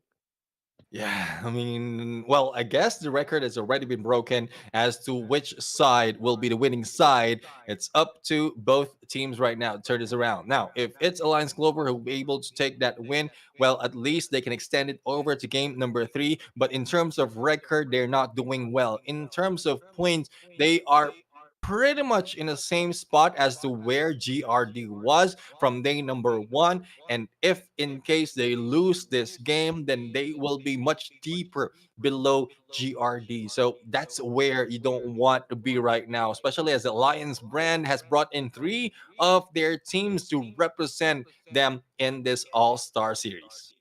Yep, definitely. Now, soon enough, we are transitioning now into game number 2. Can we see Hertz's take this one all throughout now, or are we going to see a close battle between the match on Western District? So, moving over, I want to know your predictions here, Neptune. Do you think this one's going to go down to the wire, or can Hertz's just maintain the whole momentum and just bring home the win with a 3-0 to wrap things off for tonight? Oh, well, regardless, I mean, Alliance Clover is already on a losing streak, and despite of them turning around against Hersus is still moving up onto phase 2. So there's nothing to be worried about for the side of Hersus, but Alliance Clover right now, I think they are being chased out of the rooftop. They rotated towards the spawn, they backed off towards their area, and they're trying to do the same thing as the Boss Lions did earlier. Was it the Boss Lions or a different team? But either way, they're just baiting them in onto their side, onto their corner for them to gun them down. But the thing is, with all the damage that Hersus has offered already to them, they're already in a losing streak. Yep, I mean, the whole confidence that was accumulated on towards match number 1 was really phenomenal. And Herzus is really bringing in the confidence right now. Here, Minatazaki will be stuck in the parking lot, and in the process, actually, one player from the side of Herzus will get knocked down. So, after all, the aggression wasn't such a bright play. Yeah, well, we'll have to find out. I mean, recovery has been done right now, and let's see if this continues on. This is just the Clover's way of pulling them in, reeling them in, and putting them or set for a trap. But Hersus might not be falling for that. They can deal damage on the distance, but they need to peek in to make that work. And that is the only thing that would be risky for them, because if they peek in, they will receive damage that will not be beneficial for them. But regardless, like I mentioned earlier, by the start of this game, it doesn't matter. Even if Hersus loses this match or this series, they're still, I believe, they will be moving on to phase number 2. Yeah, it's just going to mean quite a lot here if ever they do push through with this one. Going to be a top dog contender that we will be watching over as they move over to phase 2. We get to see Herzus now wrapping around onto Minatazaki. Minatazaki won't be able to do anything at all. Samsak will shut him down. And it's going to be a 3v4 situation as I speak. And as we see right now, Herzus is just owning the parameter, ensuring that the Alliance Clover will not have any leeway whatsoever. No cover, no chances. Forsum is getting tagged up, and it's just another round here bound to be given for the side of Herzus. Yeah, let's see if this can continue on, because it is a 3v3 situation right now. But I love how ZQD played that. Divide and conquer. That is a game plan. But let's see if that will be still working as ZQD went down. It is now a 1v3 situation favoring Clovers at this point. All they have to do is back down. All they have to do is wait for the 15 seconds to die down and pull Samsak in. But I don't think Samsak will be rushing in that easily. It is already a done deal for game number 2 of this map. All they have to do is wait and reset and also set it up for the next match. There you go. Timer dies down. And was it Alliance Clover or is it Herzus? Minatozaki was able to get that point. Correct me if I'm wrong. Minatozaki is which part of which team? Alliance Clover. Alliance Clover. They grabbed the point. Oh my goodness. No, wait, what? Was it actually Alliance Clover? Yeah. No. Yeah. Okay. Okay. That was a bit of a hiccup right there, but surprise, Alliance Clover. I mean, it was given for Alliance Clover. They had more knockdowns, so it should be a well-given win for them. Here we go. Round number 2, kickoff. Herzus gonna be dropping down 2 players up front. The foam bomb gets 3, and they're stuck on the ground. They couldn't do much, and they're gonna be able to get 3 kills with ease. And let's see if this continues on. Hers is already gone down with 2 players. ZQT still batting it on, trying to take down Minato, and Minato will go down. It is tied right now. Hers did the work against the Clovers. That is payback for the surprise that was given to us earlier. We thought that the takedown is already enough for them to grab a point, but no. No, lo and behold, they are now paying them back. Tied right now for Western District. Let's see if Ursus can bring this back. Could have been a crucial mistake for Ursus to not prioritize the support. Hence why the Alliance Clover was able to get a recovery for a moment. But same goes for the side of Alliance Clover. But that doesn't matter anymore. We are in round number 3, and Ursus is not stopping at all. And there we go. We have ZQD taking Minato Zaki down. And let's see if that can be recovered. Yes, they did. And this is just a front to front, no backing down. And they are now dealing it face to face with everything thrown together with a kitchen sink. And here we go now. Coming in. 50-50 battle. No knockdowns, not just yet.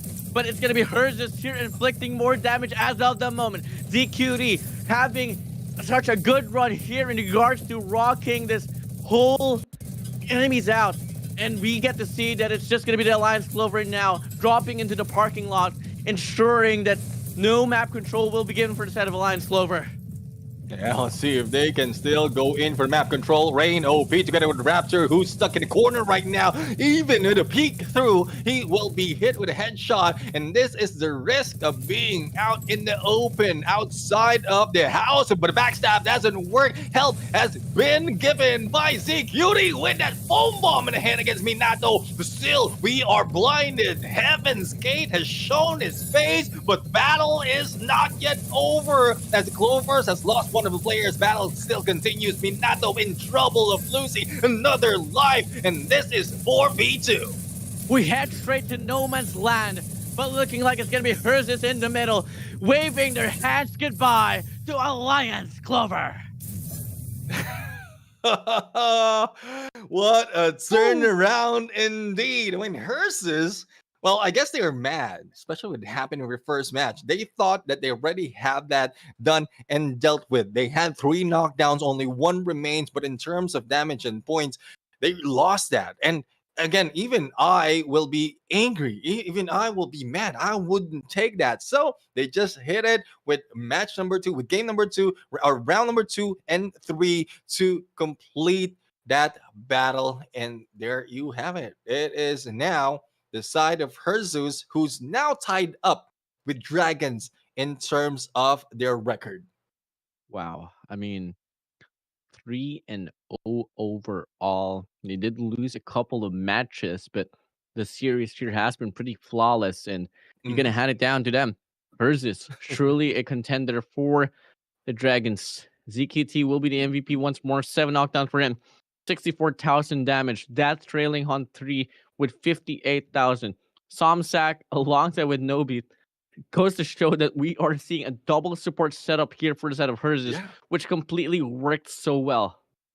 Yeah, imagine if ZQT can deal with 90k in the damage, and then 2 supports will be giving him all the healing that he needed, then that is something that Ursus has to offer in this game. It's quite different once you have someone who's bold enough as well as strong enough to withstand all those gunfights up front and personal. I'm talking about the previous round where they have 90 plus on the damage, but this still a record 60 plus, very close to the first record that we have set. But let's check out the replay, how they ended up from the first game up until the last game of this series, Enzo. I mean, if looking at the run here for the set of Ursus, is that I think they have found a very efficient system here. Having 2 supports. Having 2 supports is such a big deal, especially when you get a big, reliable player like ZKT. So that is going to be hard to mitigate, especially if ZKT can just get his conditioning up for his aim, because that was so intense. Look at ZKT for a moment now.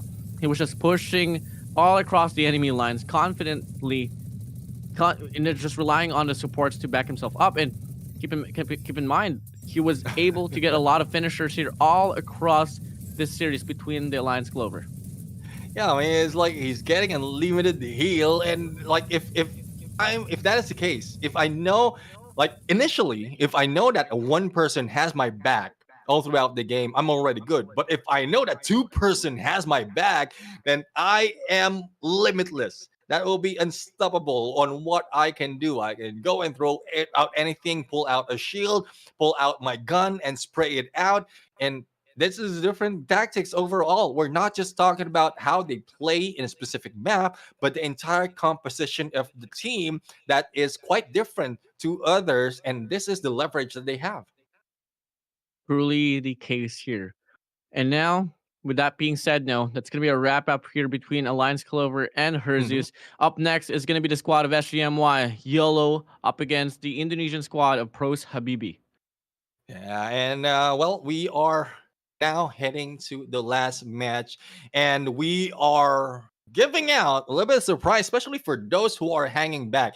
I know a lot have fell off already from the view, especially as a PH team or some of the PH team has already finished their matches. But we like to thank everyone who has been staying in here on the comment section as well as on the broadcast because we have something for you. And this is where we are going to give out a little bit of reward for everyone. So we're just have to wait a little bit more. But again, we can't thank you enough. So I guess we have to go signal. Enzo, I'm going to give it over to you to reveal the code for our next reward.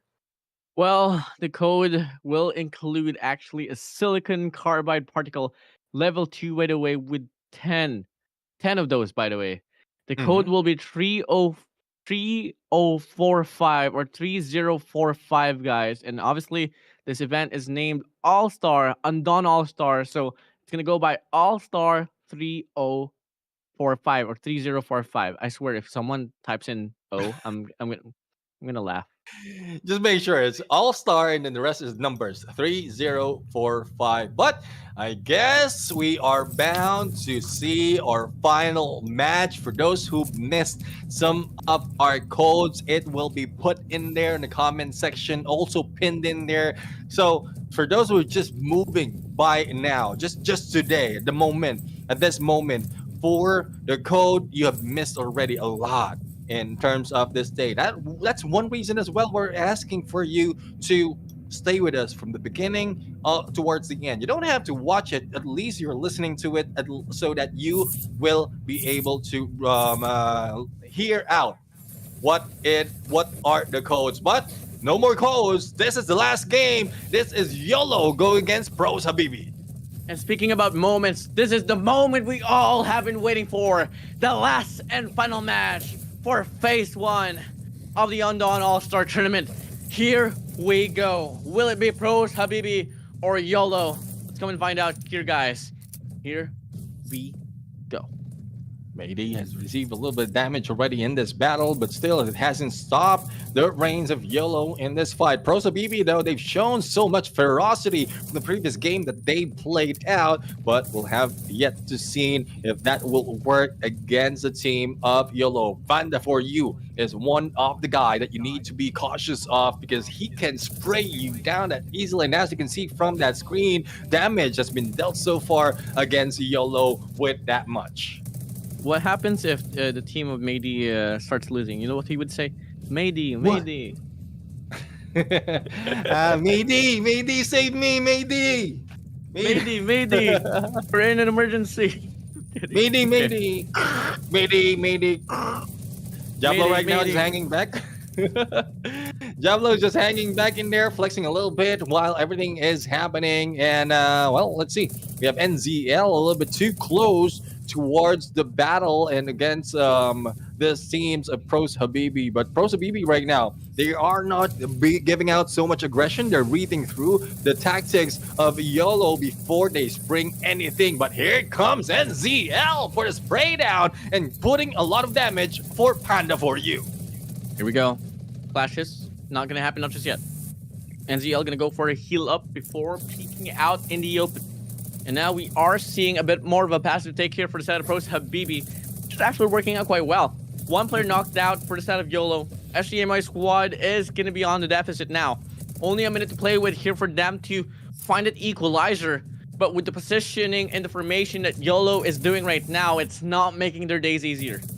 Yeah, the thing is, this is looking familiar from what we've seen earlier from a different Lion. Pros Habibi is going for the play that the boss Lion is doing. They're reeling them in, and this time around has already brought down two players from YOLO. Is this the last battle? Is this the last stand? There you have it. The first point has been grabbed by the Indonesian team. Pros Habibi. YOLO needs to make up for that point, but they need not to fall for the same trap. Okay, Pro CBB, what were you guys doing on the first match? Like, I thought that you guys will be like a squad that will be like, okay, we're gonna lose all across the whole tournament. Then all of a sudden, they take down Alliance Clover earlier, and now they're on the verge of taking down YOLO here on this map number 1. YOLO was a squad that was able to surprise us quite a lot, but with the loss that they got from Herzus, and following up with a possible loss here for Pro Sabibi, Pro Sabibi might just be able to take the spotlight. This is a very important matchup here, very needed for both of these squads, and Pro Sabibi is on the lead with the first step. Yeah, I'll have to find out if they'll be able to put in so much in this battle. Because Pro Sabibi, I mean, they've grown stronger compared to how we've seen them in the initial part of this day. NZL right now a little too aggressive, but the thing is, information has been relayed already. One utility can be detrimental in this gameplay, so need to pull back from this middle of this map. And the surprise hit from Pro Sabibi might take NZL down, but still NZL got away from that trap. Blinded right now are the teams of Pro Sabibi and Sipung, almost being taken down. Recover that quickly. Recovering quickly here, that goes to show how well the support is for the side of Pro Habibi. And now they gather up, they play concisely, they're now compact, and now they're ready to go for the clash now. Pro Habibi is going to be planted for you, spraying down, has one player up front, rolls back, good play, good movements, backs it up with good aim, and they're on the verge of getting one knocked down, but he pulls away as well. YOLO has lost one of the players already, and here we go. YQ is receiving a lot of damage, cannot heal any of the teammates, and this is the pressure that they can offer. 3v1 situation, YOLO is up to the last, and Mayday, we need some help. There goes Pro Habibi taking the win, and there goes Enzo as well, trying to get back on camera. I am just like, I can't help but stand up, you know. That was a very fast run there for the side of the Pros Habibi. I mean, come on. Come on. They lose the first match up against who? Against Herzus earlier, which is given because Herzus is very strong. They were able to, get the initial start, but it goes to show that at the same time, Pros Habibi, it wasn't because of the fact that we're hiding something. They did really lose up against Herzus big time. But up against a squad like YOLO, for them to win that dominantly in Central Shopping Mall is something that I didn't expect. Thing is, like, Pro Habibi has already shown that, like, the potential for them to grab that win. So if in case YOLO loses another match in here, they will be one down below Pro Habibi. Currently, after this, they're already tied up with Pro Habibi, but YOLO doesn't need to be that contented with the performance. Especially, they need to be even better, because this is not what we've seen earlier in the day from the side of YOLO. They have so much aggression. Not quite sure what's happening right now. Probably it's the pressure of Pro Habibi, or probably it's just the stamina running out because of the whole day of battle happening. Panda for you is going to be able to accumulate 3 knockdowns, 21,102 damage. Diablo on 2, Travs on 2, Sipong on 2. You know, something is going to be wrong, going to go downhill for your side if the support himself can inflict damage. Yeah, definitely. Definitely. I mean, that is something that you need to watch out for. If support is not just focusing on supporting anymore and just also putting down some of the players, well, that also shows that like your opponent is crossing that line where the support are. And you have no choice. Walang no choice. You need to deal with those going in for the flank. So is what's happening. I believe that is what's happening for this side of Pros Habibi. But again, YOLO needs to step up. YOLO needs to bring themselves back up. Otherwise, they might be set down deep in terms of calculation the points towards the end. You know, if I can extend the name of YOLO right now, it would be YLOHC. You only wait, no, you only you YOLHO. You only have one chance. Wait, no, that's C. Yo. Wait, no, I am losing my YOLO. mind. YOLO. But You yeah, I only mean, have you only leave well Yohok. yo, Yohok. You only have Yohok. one chance. But the thing is the same thing. You only live once, you only have one chance, you only have one chance to live. To be honest. I mean, especially at this point in the tournament, we're in the last match of this group stages. You don't want to be laid back, you don't want to be taken easy. You still need to maintain that aggression. And I believe there are some practices that's being done by other teams, especially for those moving in the tournament. Despite of them resting in between matches, they keep on replaying or continuing on the battle that has happened and continues to happen as if they are playing, so that they don't lose that momentum, they don't lose that warm-up. But there's no more warm-up as we start off the next game of the series. Aggression overall, YOLO in the rush. Yeah, YOLO, you only live once. You gotta make the most out of it. And so far, Pros Habibi, they're gonna be down by the numbers and looking like they are about to trample here, but they quickly respond back with their own knockdown. It's gonna be Panda for you here, falling away, knowing for a fact one player from the side of YOLO will be from the backside, and he's gonna lose the gunfight, but the resurrection comes in, the support coming through, and now it's gonna be a back and forth battle. Now, no hesitation, no more, a point of no return.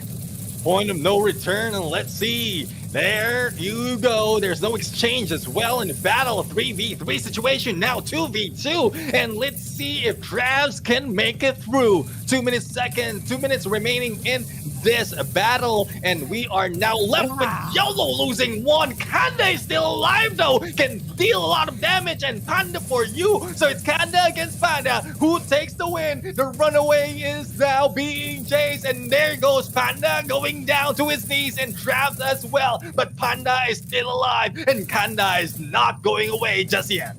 The support is on. A 2v2 situation with no support at your side will make it improbable for Pros Habibi to win off that clash.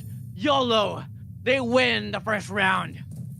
Yes, definitely they did win the first round. Love the aggression coming from YOLO at this point. They are now showing up differently. They are coming from the room area, and this is what they have to offer. They know the probability, they know the pattern, they've seen what it can do in a battle if you can hit your enemy by surprise. But this time they are hanging back. Hopefully this is not detrimental to the performance that they shown on that first game. Now things are gonna get slower. Pros Habibi gotta ensure that they don't let this one slide. At the tip of their fingers was them winning, and now with YOLO responding back with their own sense of force here on Western District, despite the fact that they're on the close room, by the way, they got it all down. Let's see if they can continue this on. They are in close room. It has been broken already. I guess that is a curse that has been broken already right now. And let's see if they will be able to see through this fight. Panda for you is just waiting for anyone to peek in, as Sipung is receiving a little bit of damage and dealing a little bit of damage as well from his side. 1 minute and 50 seconds remaining. There's plenty of time to play, but we don't want it to bring to the last or below the last minute of this game. The diversity of the plays here for most of the teams is that they don't really like to play no wraparounds. They don't like to play no flanking. And that's something that I'm kind of questioning here now. Because if ever you're on the side of the rooftops, the open side, you can try to wrap around the parking lot on the left side and possibly find the better angle to make a push. And so far, Pro Habibi is not doing that. They're still committing for a four-man formation here at the front side, which YOLO is pretty much prepared for because they have Matey on the front. They also have NZL and YQT closing it out. But actually, they want to go for a push. They are going for the push right now, and we saw one switching over to Bison, and this is initiating a close range encounter. Now, as you can see, Pro Habibi right now dealing with a shield gun that has been brought in by NZL, and one goes down instantaneously, has been recovered. Diablo right now released a little bit of cluster, and still was able to recover, though, is YQT 4v3 situation as one goes down for the side of YOLO. Let's see if they can bring another one down to balance it off. Diablo on the verge of getting taken down. Pong as well, but the support is doing his job remarkably well. And now we get to see an exchange, a back and forth battle, and looking like it might just be Pro Habibi taking this round away. 24 seconds left on the clock, but it doesn't have to go to that way. It's about time for Pro Habibi to take back the spotlight and force a round number 3.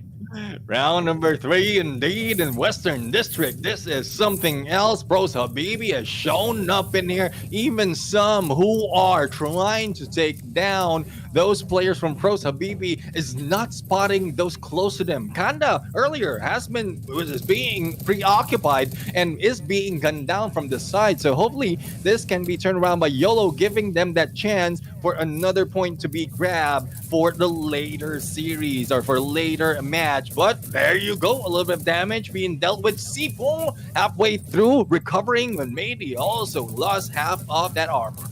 Now may it be the last and final map here between the battle of Pros Habibi of Indonesia and YOLO of SGMY. Or can we see YOLO win this round and force a match number 3 between this series? Come again. Pros Habibi outside, YOLO inside the building. And it's just them testing the waters out once more, taking their time. Still 2 minutes to be played with.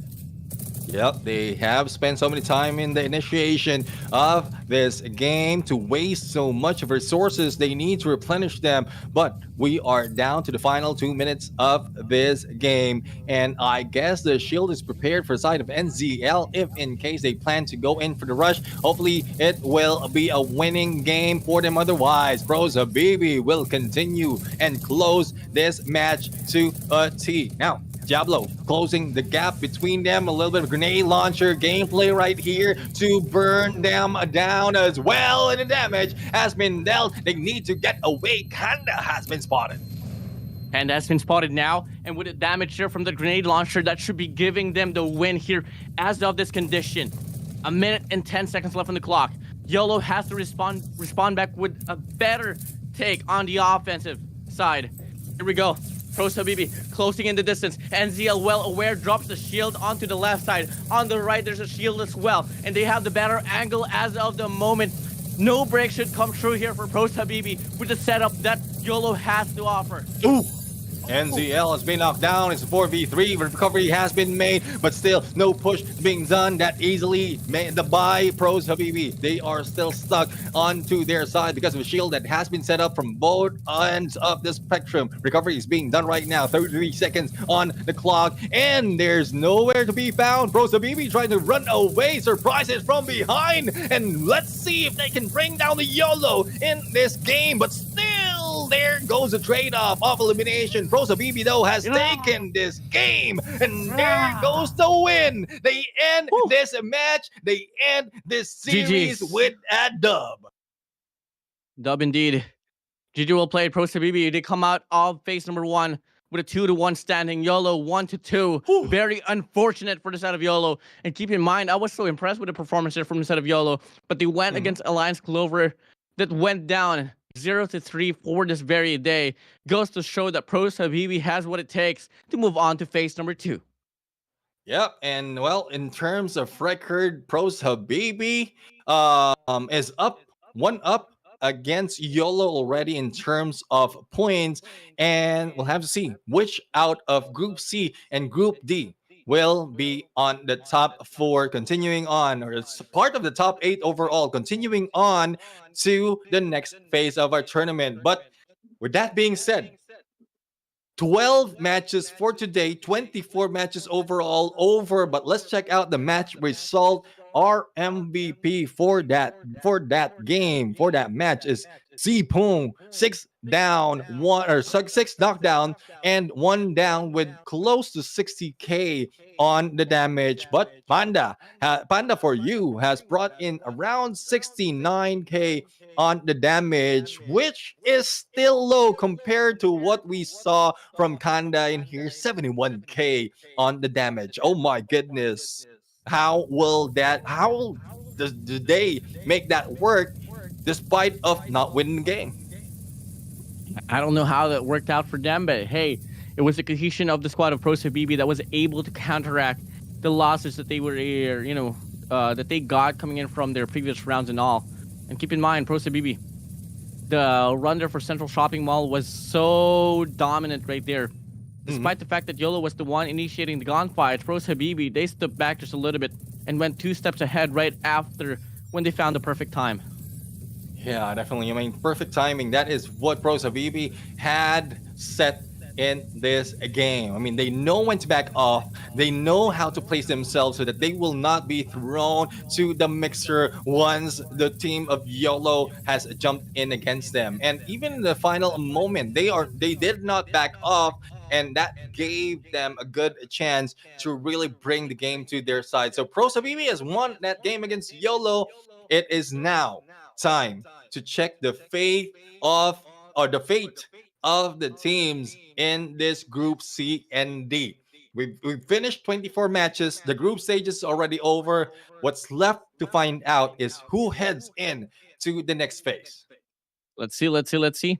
Top 16 teams enter this tournament. Only 8 will make it through, and it will get cut off even more as we move over to phase 3. But obviously, we still have to go through phase 2, and that's going to be best of 5. Best of 5. Right. Annihilation and Domination will be the game modes.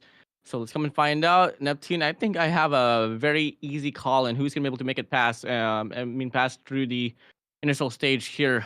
Yeah. Counting on Pros Habibi alongside with Herzus.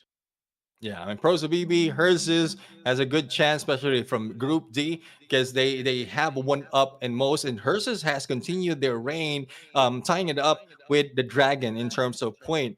The Falcons, as well as Lion, has a good chance as well to move up, but again, it's still nail biting on who will be moving. Those who have increased their chance, especially in the number of wins that they have, has a better chance of going into phase 2. And the way I'm looking at it, we've already taken out four of the teams from Group A and B because of how they performed yesterday.